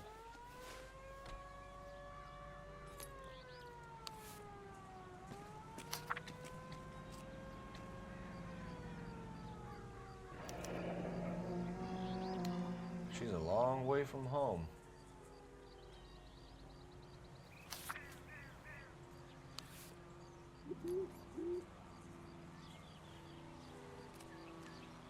Drunk driver? Maybe not. How so? Well, a head I found without a body piqued my interest. See what you think. Alas, poor Yorick, I knew him, Horatio. Is it real? No. I think it's supposed to be a replica of an Indian shrunken head. It's some kind of curio or movie prop. See the casting marks? What's it made from? Plaster of Paris would be my first guess, then painted. So we can rule out the murder angle? No, you can rule that in. That thing was wedging the accelerator to the floor. Whoever did it wanted these women dead.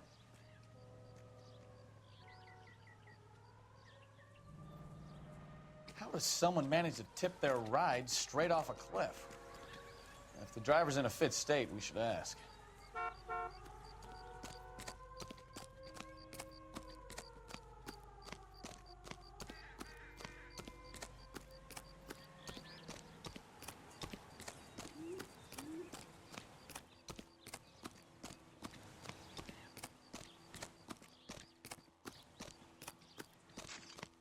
Mrs. McAfee, we would like to ask you a few questions, if that's okay. I prefer to use my maiden name, June Ballard.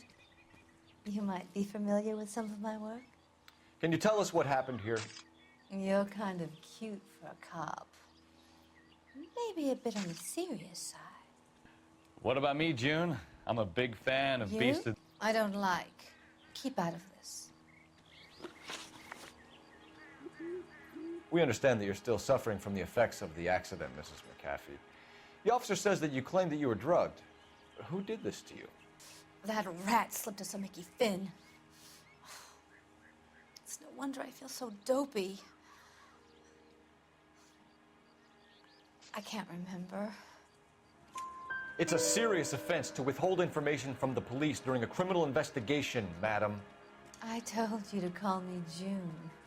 You're making me feel like an old lady. And don't bother your handsome head about this. My husband will settle the score with Mark Bishop. What can you tell us about the passenger in your car? Jessica Hamilton. Poor Jessica. It's been a rough day for her. She's desperate to break into movies. What more can I say? I think you're lying, Mrs. McAfee. I think something happened to Jessica yesterday before the crash. I'm offended, Sunshine. Do you have any proof?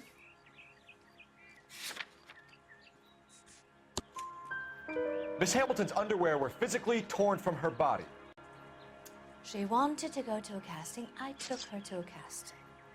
Whatever happened after that is between her and Mark Bishop. We found a shrunken head. It was used to tamper with your car. You see, I normally don't drive off cliffs. The last thing I remember is getting behind the wheel. It's obviously some kind of movie prop. You must know where it came from. In case you hadn't noticed, I am the talent. And the talent doesn't deal with props or sets or any of that kind of stuff. Why don't you ask Mark Bishop which prop house he uses? You mentioned a Mark Bishop. You think he might have had something to do with this? He is a movie producer. As for his involvement, you just leave it to me and my husband to worry about. I want to know what happened between you two that made him want to commit a double murder. Bishop offered me a part in his picture. Then he withdrew it. Fact is, we had a deal. I pressed him on it, and this is where I end up. Mrs. McAfee, I think it would be in everyone's best interest if you accompanied Patrolman Gonzalez back to the receiving hospital. I'm going to be okay. These guys can take me home after my lawyer and I have talked to the news hounds. Mrs. McAfee, you are still under the influence of narcotics, and you're likely to go into shock once the drugs wear off. And I thought you were a heel. It's nice of you to be concerned. I think we're good here. Let's go see what we can shake out of the kid.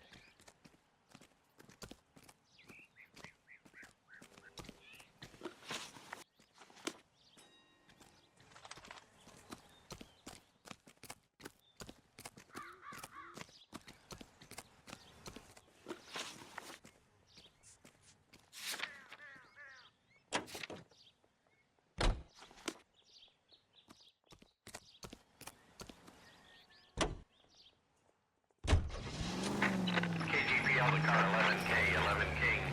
The car crash victim has regained consciousness at Central Receiving Hospital. 11K Roger, en route.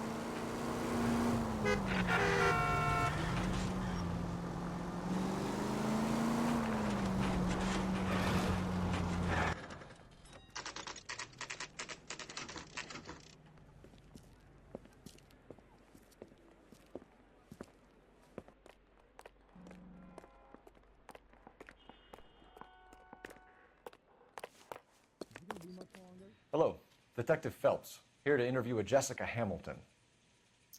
Jessica Hamilton. Oh, yes. She's in the room right behind you, Detective.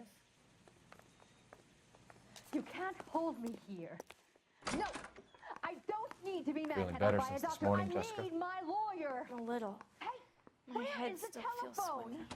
Do you know who I am? Hello, Jessica. My name is Cole Phelps. I'm a policeman. I'd like to talk to you about your accident, if that's okay. Okay.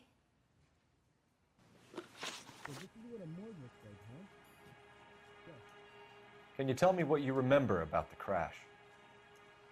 It's all kind of fuzzy. I remember waking up here. Nothing happened yesterday.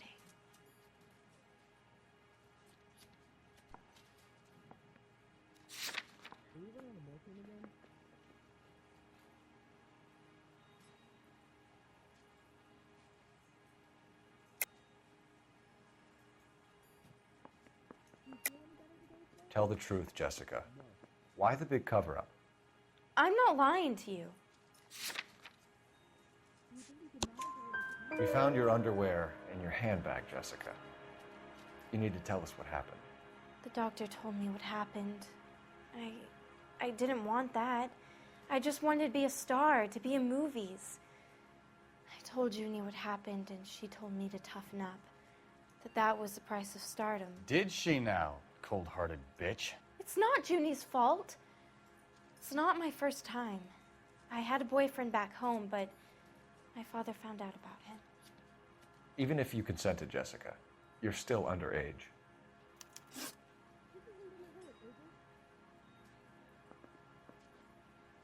We need to get in touch with your parents, Jessica, to tell them what has happened.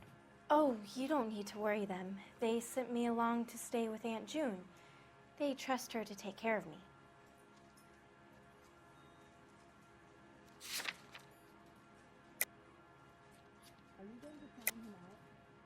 You're lying, Jessica. How are we going to make this right if you lie to us? Please, detective, why would I lie to you?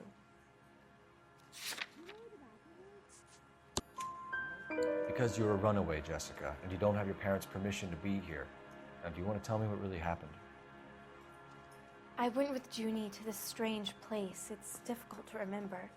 Someone gave me a drink to calm my nerves, and then I felt faint. I think I must have passed out. How did you meet Mr. Bishop? Well, Junie is a big movie star. You probably know that. She's doing a new movie.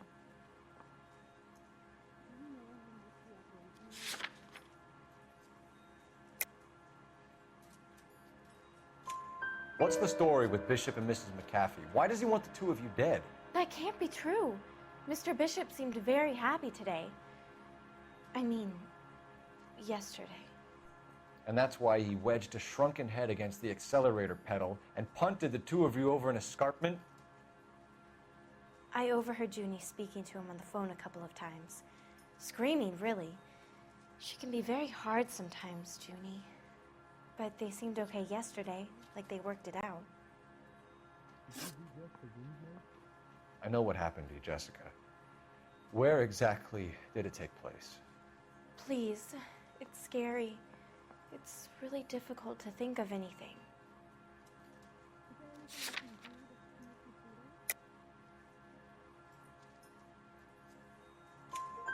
Jessica, I really need you to help me here. I remember the mermaid. Was the mermaid in the movie too? No, it was on the front of a building. We pulled up in front of the mermaid. Thank you, Jessica. You've been a big help. Here's my card. If you think of anything or you need some help, just get in touch, okay? Okay. I think it might be a good idea if you went back home till you felt better, Jessica. I couldn't do that, officer. What if I got the part and I wasn't there? When can I get out of here? It's the tale of this town, Cole. Lambs that go willingly to slaughter. Who the hell is that?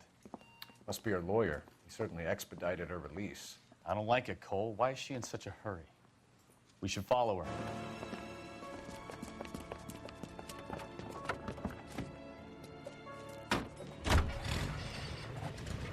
There she goes. Come on.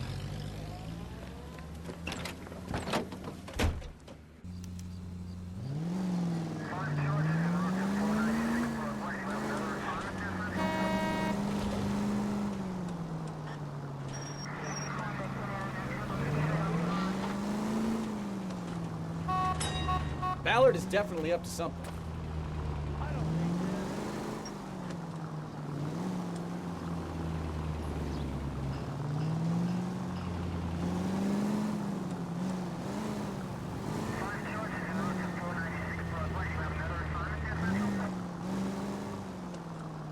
She seems to have made a remarkably speedy recovery.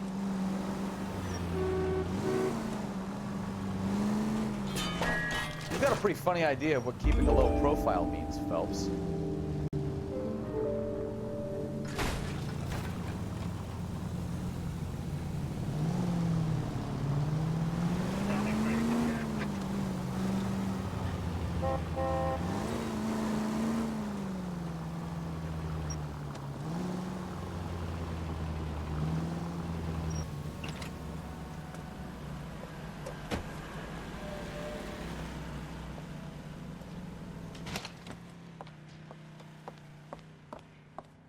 Get in there and see what she's up to.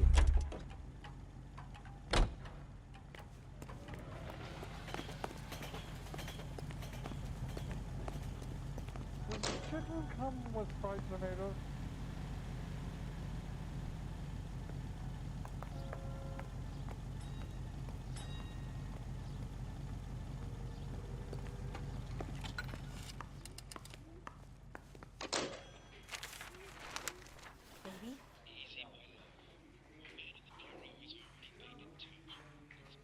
No, I don't want him taught a lesson. You know what I want.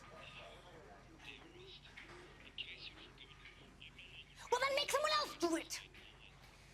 You still know people out here, don't you? Then make some calls.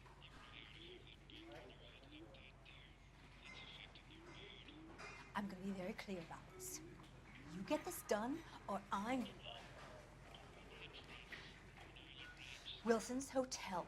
Mr. Mark Bishop, that son of a bitch, lives in apartment 803. Sure, I got the film.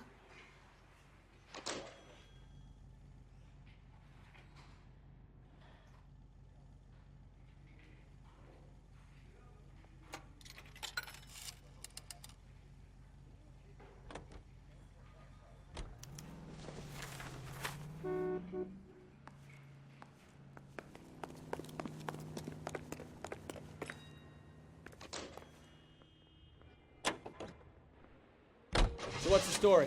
I'm guessing she didn't stop for light refreshments. She made a call. Sounds like Mark Bishop has a heap of trouble headed his way. I've got an address. Wilson's Hotel, apartment 803. Oh, shit. You better step on it. If he's got any sense, he'll be as far away from home as possible. If he had any sense, he wouldn't have tried bumping off Guy McCaffrey's wife in the first place. Or he'd done the job properly. McCaffrey will break a fella's legs just for looking at the property. What did you make of the kid? You believe her story? I think she was doped out of her tiny mind and given the casting couch. That fucking bitch Ballard sold her out. So if Ballard was doing someone a favor, why did they try to kill her? KGPL to any unit, the 459, they're now at 267 South Main. Unit to handle code 2 identified. All units in the vicinity in car 11K, 11 King, a 415 in progress at apartment 803, Wilson's Apartment Hotel, 1220 West 7th Street, Westlake Park. 11K code 3, all other units code 2. KGPL clear. Gun it! Let's get to the apartment before someone gets hurt.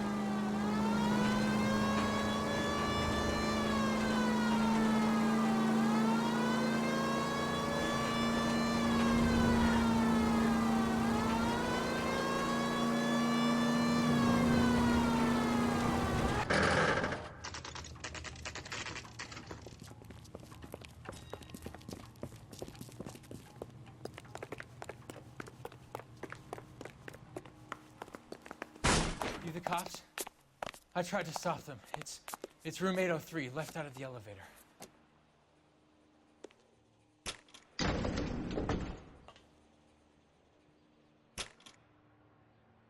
Sounds like we're about to make it a hat trick of hysterical female witnesses.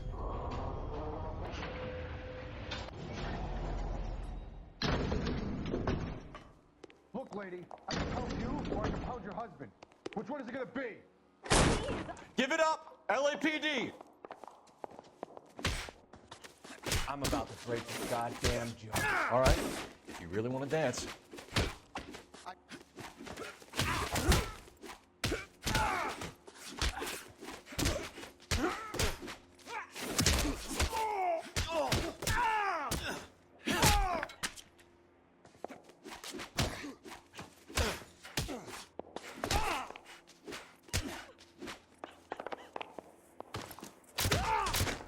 I love it when they don't come easy.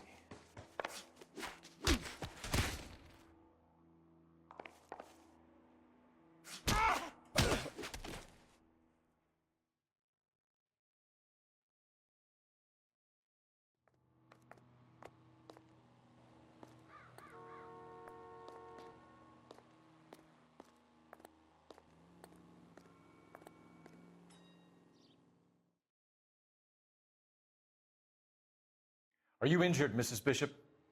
I'm all right now. Those horrible, awful men.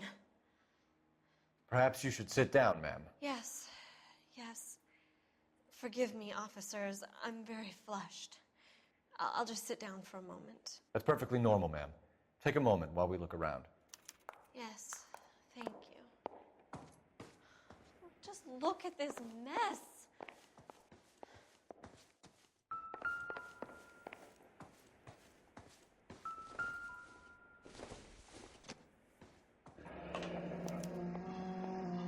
What do you have to do to earn $20,000?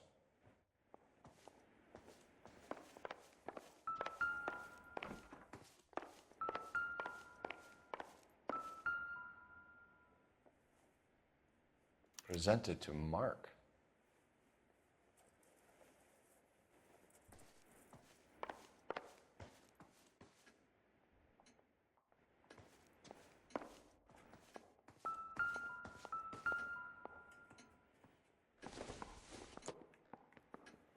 This isn't what we're looking for.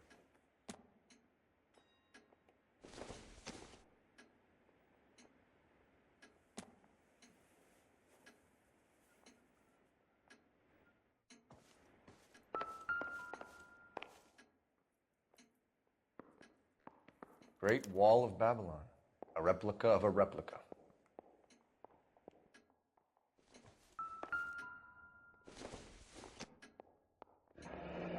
Looks like the old movie set downtown.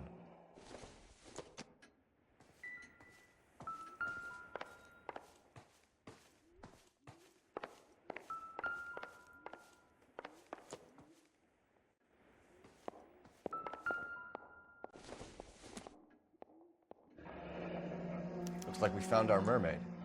Who are these men in the picture? My husband, Mark, and Marlon Hopgood. They work together on occasion. That's Hopgood's shop.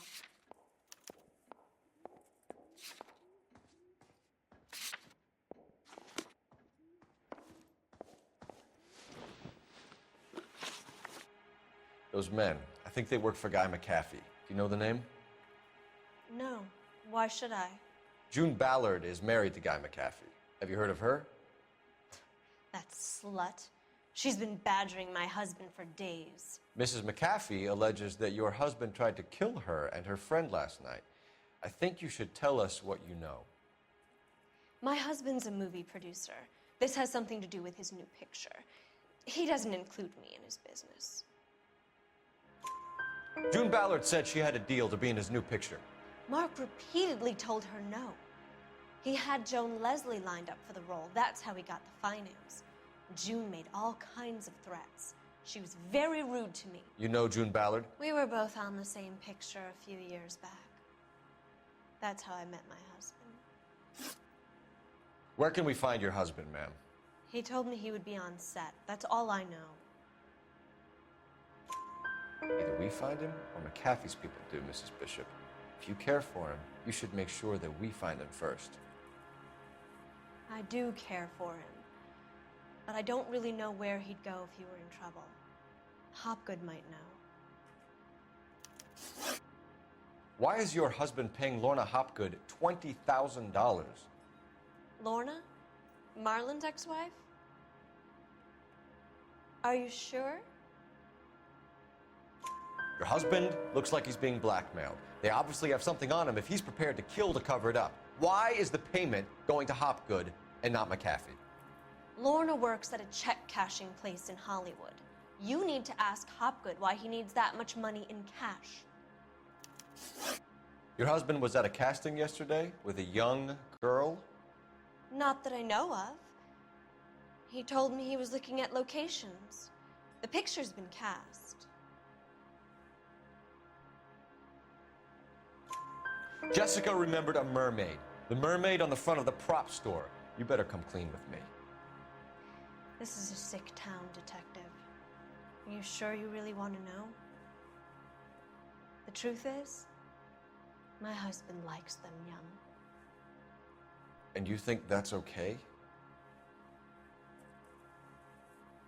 I was 16 when I first met him.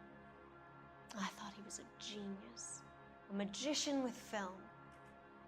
I was 20 before I realized he was just a B-movie hack. But he's nothing compared to some of the monsters at these big studios. My guess is Ballard sacrificed her little friend. Happens to a lot of girls. Your husband is in trouble. It could go easier for him if you were more helpful, Mrs. Bishop. He's a big boy, Detective, and so are you. This is Hollywood. There's always a deal to be done.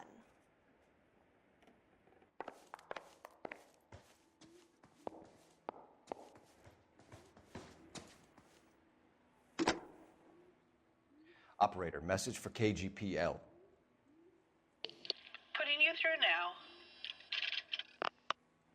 Phelps, badge 1247. How could I help, Detective? I need a location on a silver screen prop store. Just a moment. Silver Screen Props, corner 3rd and Figueroa. Thanks for your help.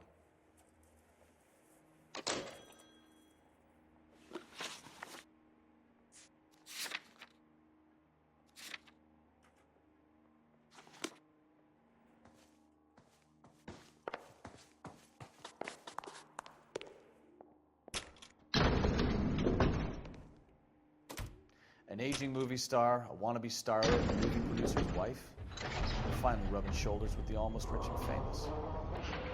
And from the stories they've given us, clearly none of them can act.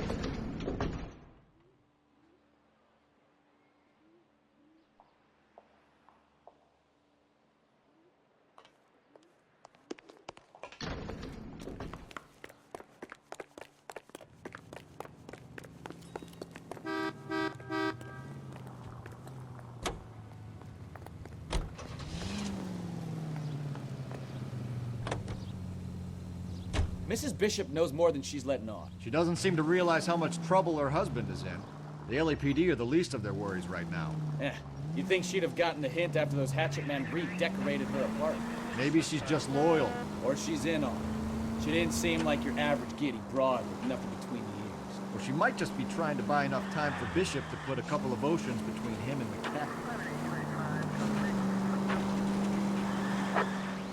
Our units also needs assistance. 540 West 9th Street at Uncle Sam's Army Supply. 540 West 9th Street. Unit can handle code 2. Identify.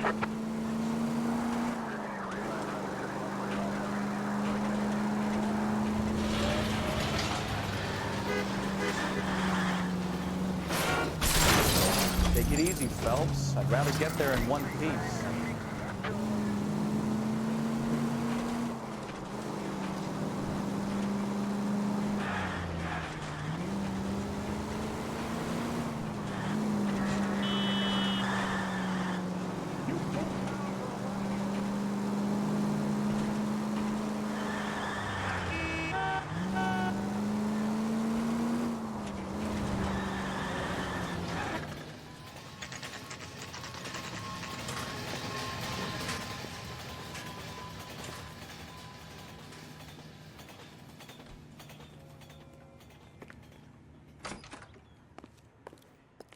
Phelps and Bukowski, LAPD.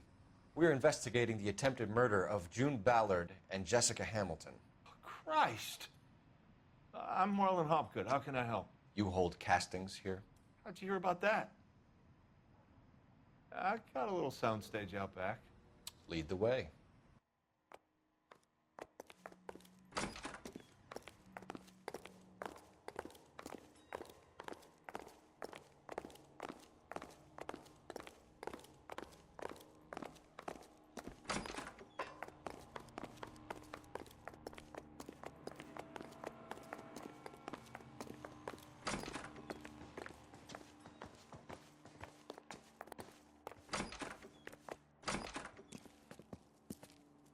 Keep him here, Stefan. I'm gonna take a look around. What's this got to do with me? Don't try my patience, knucklehead.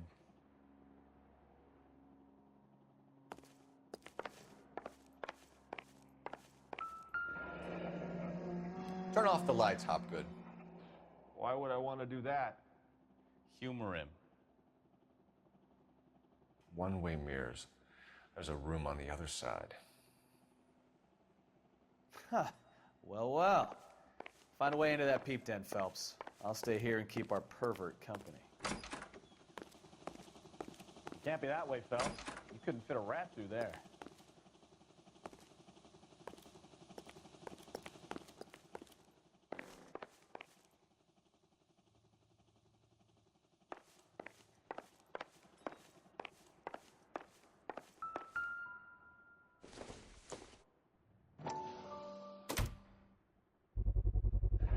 Doping a 15-year-old kid and abusing her in a screen test. What is wrong with these people?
So what happened to the film of Hamilton's screen test?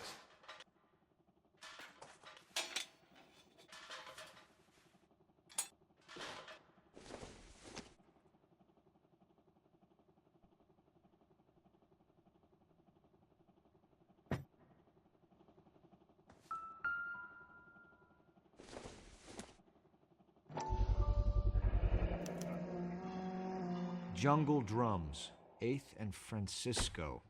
Attention, Mark Bishop.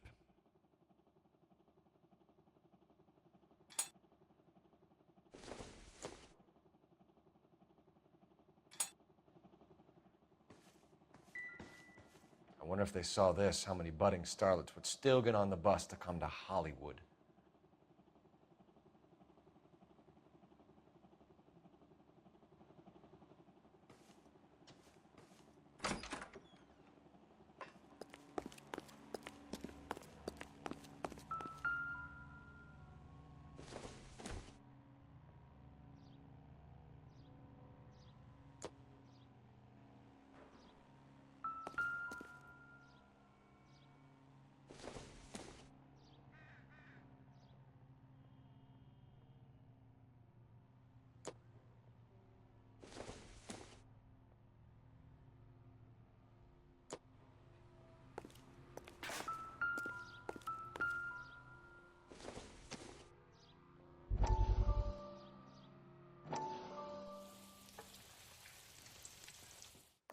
Listen, I have to.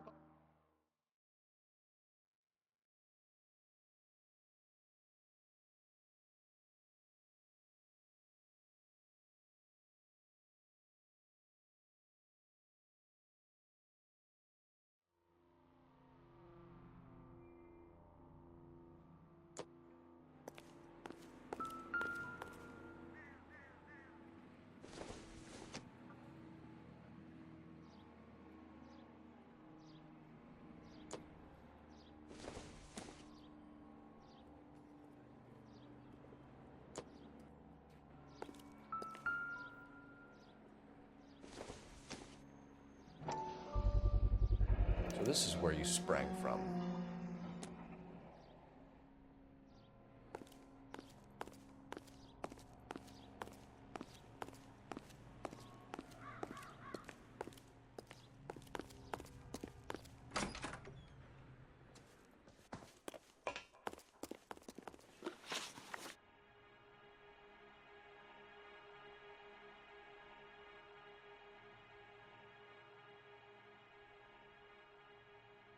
You ever do any work for Mark Bishop? Mainly do work for the studios. RKO, Republic, Warner Brothers. So yeah, when Bishop is doing work for a studio, yes. When did you last see him? Now I'm doing work for his next picture. Still pre-production though. Haven't seen him around here in a while.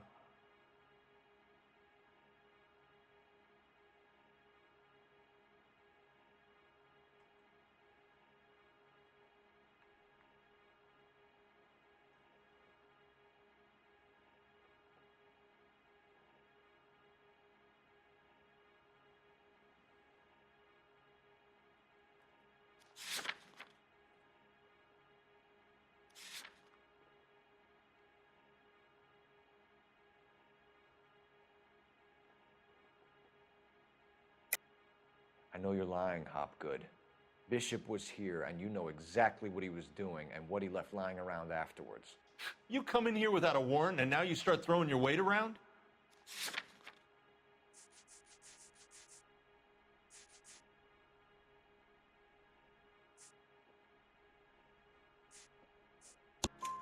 A 15-year-old girl told me how she was drugged and molested at a casting house. I found the chloral hydrate in your drinks cabinet. You give me something or I will break your fucking jaw, Hopgood. Bishop was here with June Ballard and the girl. A lot of producers and directors use this place. I'm not responsible for what goes on here. McAfee's men are looking for Bishop. We need to find him first. Any idea where he might have gone to ground? If he really tried to kill McAfee's wife, my advice to him would be to leave town.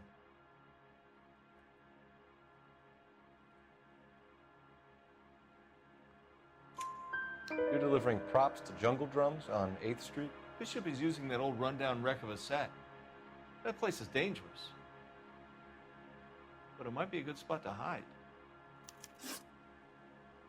What's the deal with you and June Ballard? Look, buddy, I make props.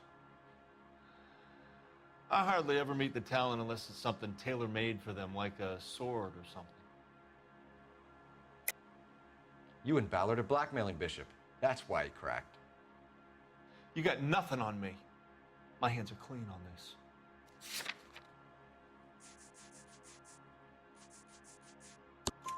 Enough. I've been in your peep room, Hopgood. I've seen your smut pictures and the camera setup. You made a movie of Jessica.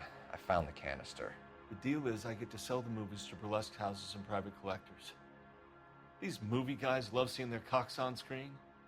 But part of the arrangement is I never film their faces. June had me film Bishop, and then she kept the movie for insurance. He went apeshit when he realized his face was front and center. Who has the film now? Who else? McAfee. Ballard had what she wanted. Where does the money come into it? What money? Enough of the lies. I told you I get my cut selling dirty movies.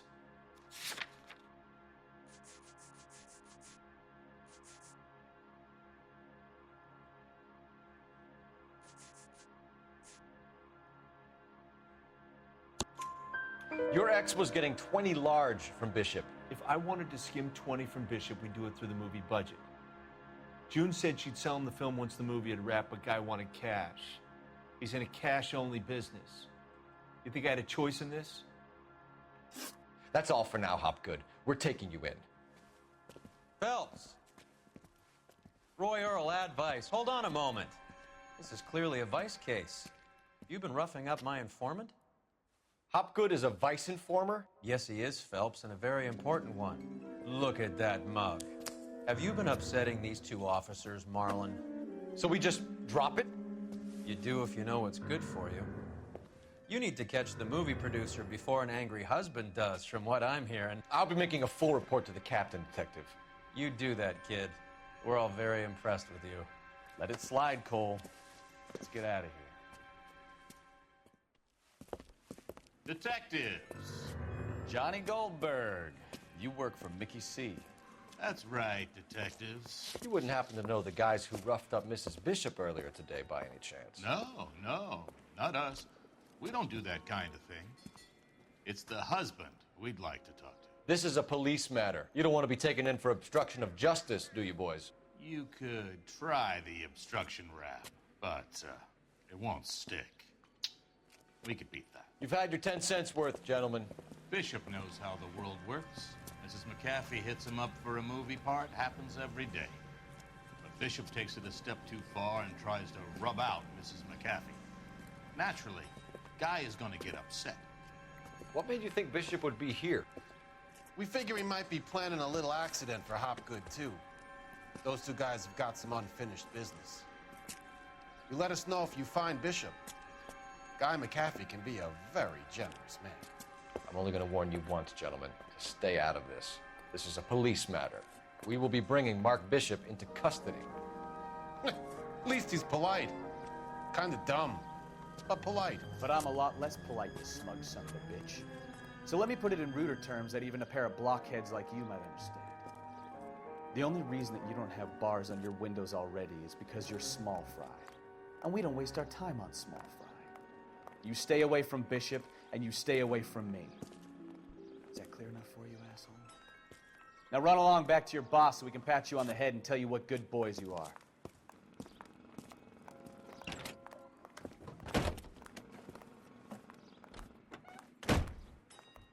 I don't think they like your little pepperoni.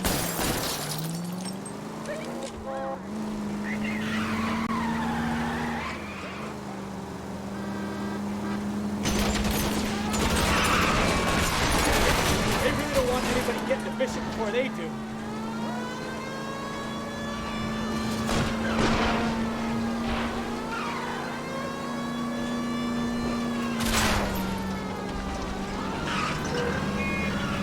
Lay into his wheel arches. Come on. Hate to lose those fools, Phelps. Keep it steady. I'll try and bust his tires.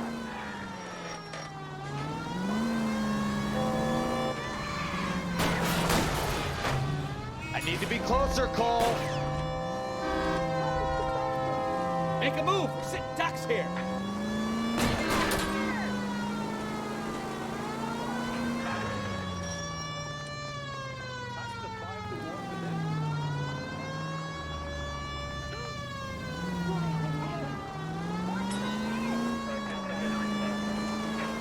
Either give me a good shot or get us the hell out of here.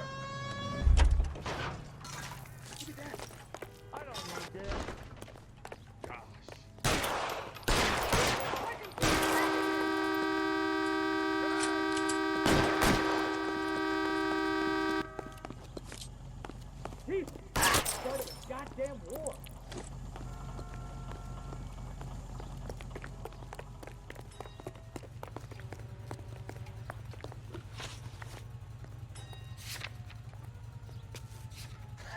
Let's see him chase us now.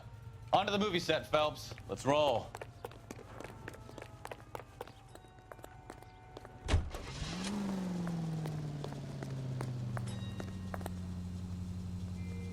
Oh, Christ.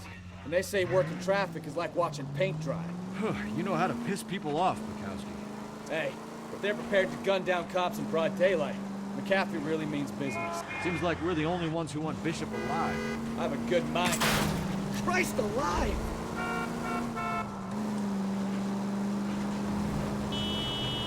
have a good mind just to let him go work on the son of a bitch. I'm about done putting my life on the line to protect some child.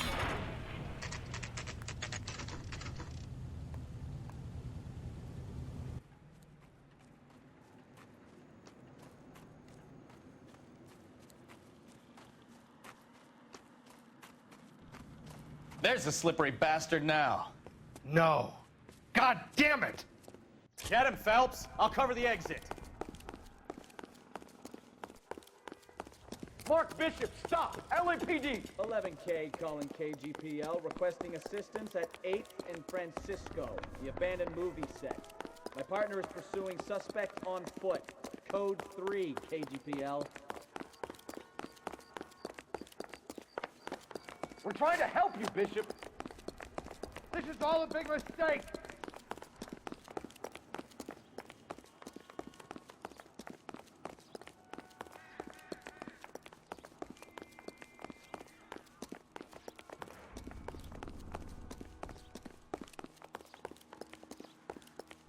It's us or McAfee's boys. Your choice.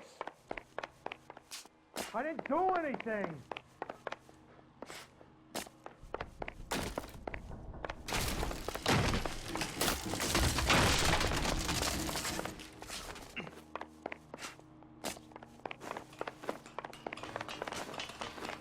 Get the hell out of here, you goddamn maniac!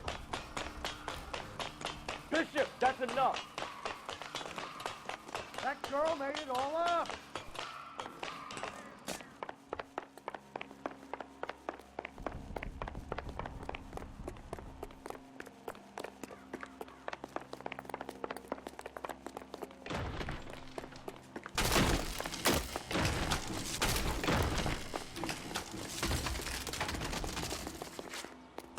What the hell?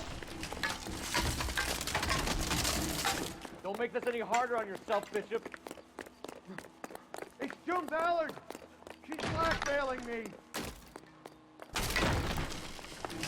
Hands in the air, Bishop. Move another inch and you're dead. Mark Bishop, you're under arrest for the attempted murder of June Ballard and the rape and attempted murder of Jessica Hamilton. All right, I'll come quietly. Just don't kill me. If you found me, then McAfee's goons will too. Oh, we need to get out of here. All right, but you stay close. Any tricks, and I'll save McAfee's boys the trouble. Follow me. I know another way out of this place.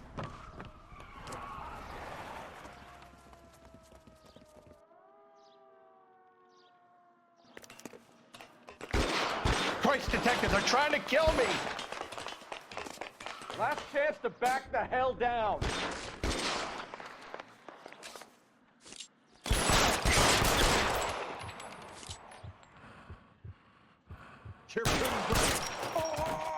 It's this way.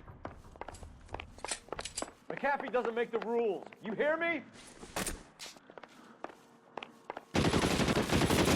Kill them, for God's sake! I don't want to die!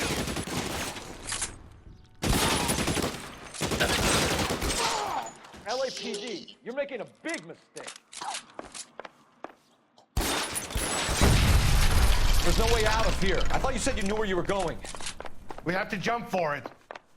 Is this really the best McAfee's got?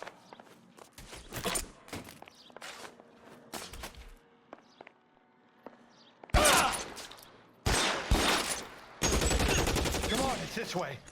God, they're everywhere.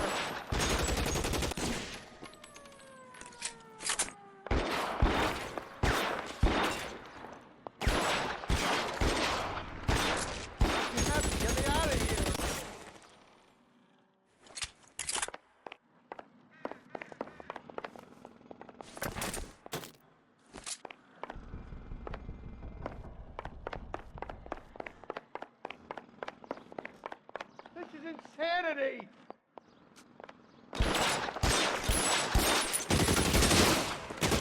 Weapons on the ground! The statue there. There's a ladder leading to the ground. For the love of God, how many are there?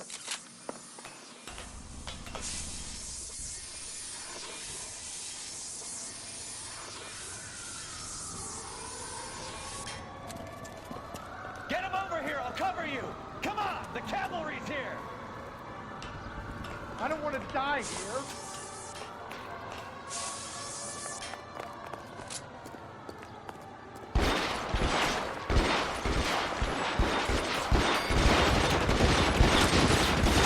Those barrels at the base of the elephant column.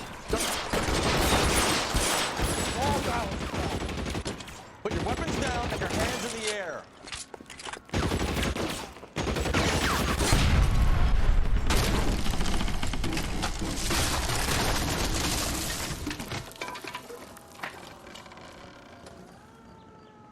Follow me. We need to get him to the car. There's an army of them. We're done for. I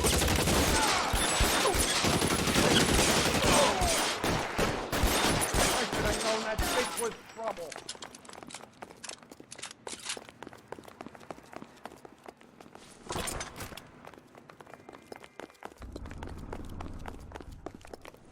Get him to the car. I can cover you from here.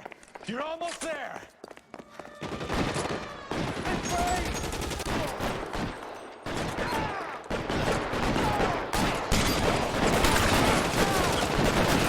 Stay in cover.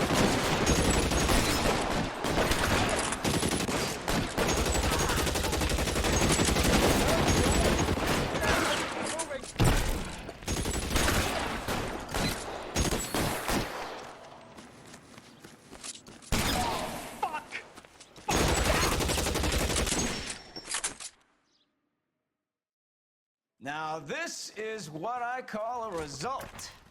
Mark Bishop, erstwhile film producer and all-around piece of shit, catches a fast ticket to Quentin for statch rape and attempted murder, so he gets to spend the next 15 years playing sissy instead of sticking it to little girls. That is justice with a capital J, Detective Phelps. You've developed such a reputation, I'm not going to be able to hold on to you any longer. You're getting promoted. Go on, get your new assignment. It was good working with you, son.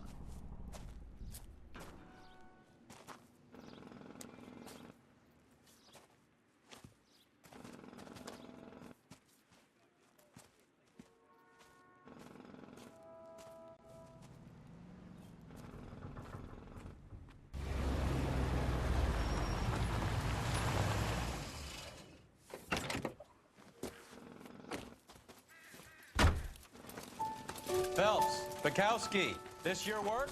Can I help you, Detective? Sorry, Cap. Didn't see you there. Yeah, I'll bet you didn't. This is a traffic case. You need something? I'm here to buy a drink for the 2 LAPD traffic cops who broke the back of Guy McAfee's private army. You don't have a problem with that, do you, Captain? Go right ahead. Get in.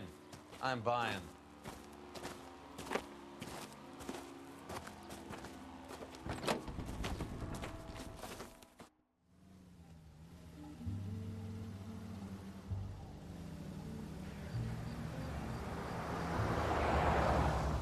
You'll like this place. A lot of movie people hang out here. You like jazz, Cole? The hopheads love it.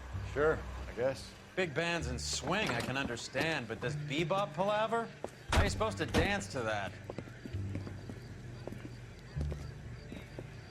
This is Phelps, Leroy. Be nice to him. You'll like this place. They treat you right. You like a table, Roy? What do you think we want to do? Stand at the bar like I'll chumps? get a table ready for you. Don't look so happy to see me, Alphonse. I might get the wrong impression. Cole, this is Alphonse. He's a French Negro from Africa. Can you beat that? The Congo. A pleasure to meet you, Alphonse. Is Elsa singing tonight? Yes, she is. She has the next set. Come on, Cole. You can meet Elsa while they're fixing us a table. You'll like her. She's something else. Maybe another night, Roy. She's pretty beat up about it. Get your hands off me. Don't ever tell me what to do or what not to do, Alphonse. You got a nice club here. Don't spoil it. If you will follow me, detectives. Just through the door. Was my only real friend, Harlan. We went through it all.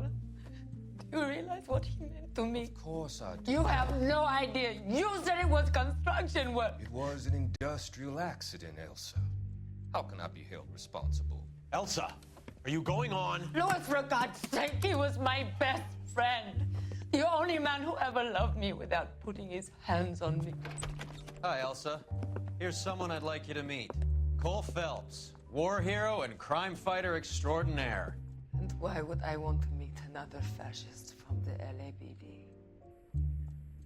Sorry about this, Cole. What an evening I'm having. First a Negro puts his hands on me, and then this. Who do you think you're talking to, you German junkie whore? Don't you ever forget your place with me again. Do you hear me? Evening, Doc. How's business? Sanguine. Louis, help me here. I'm gonna have to give her something before her performance. Blow it off, Cole. These artsy-fartsy types always get a little flighty. Meet Dr. Harlan Fontaine, doctor to the stars. Mr. Fix-It to the mental wreckage of Hollywood. So what about that drink, boys?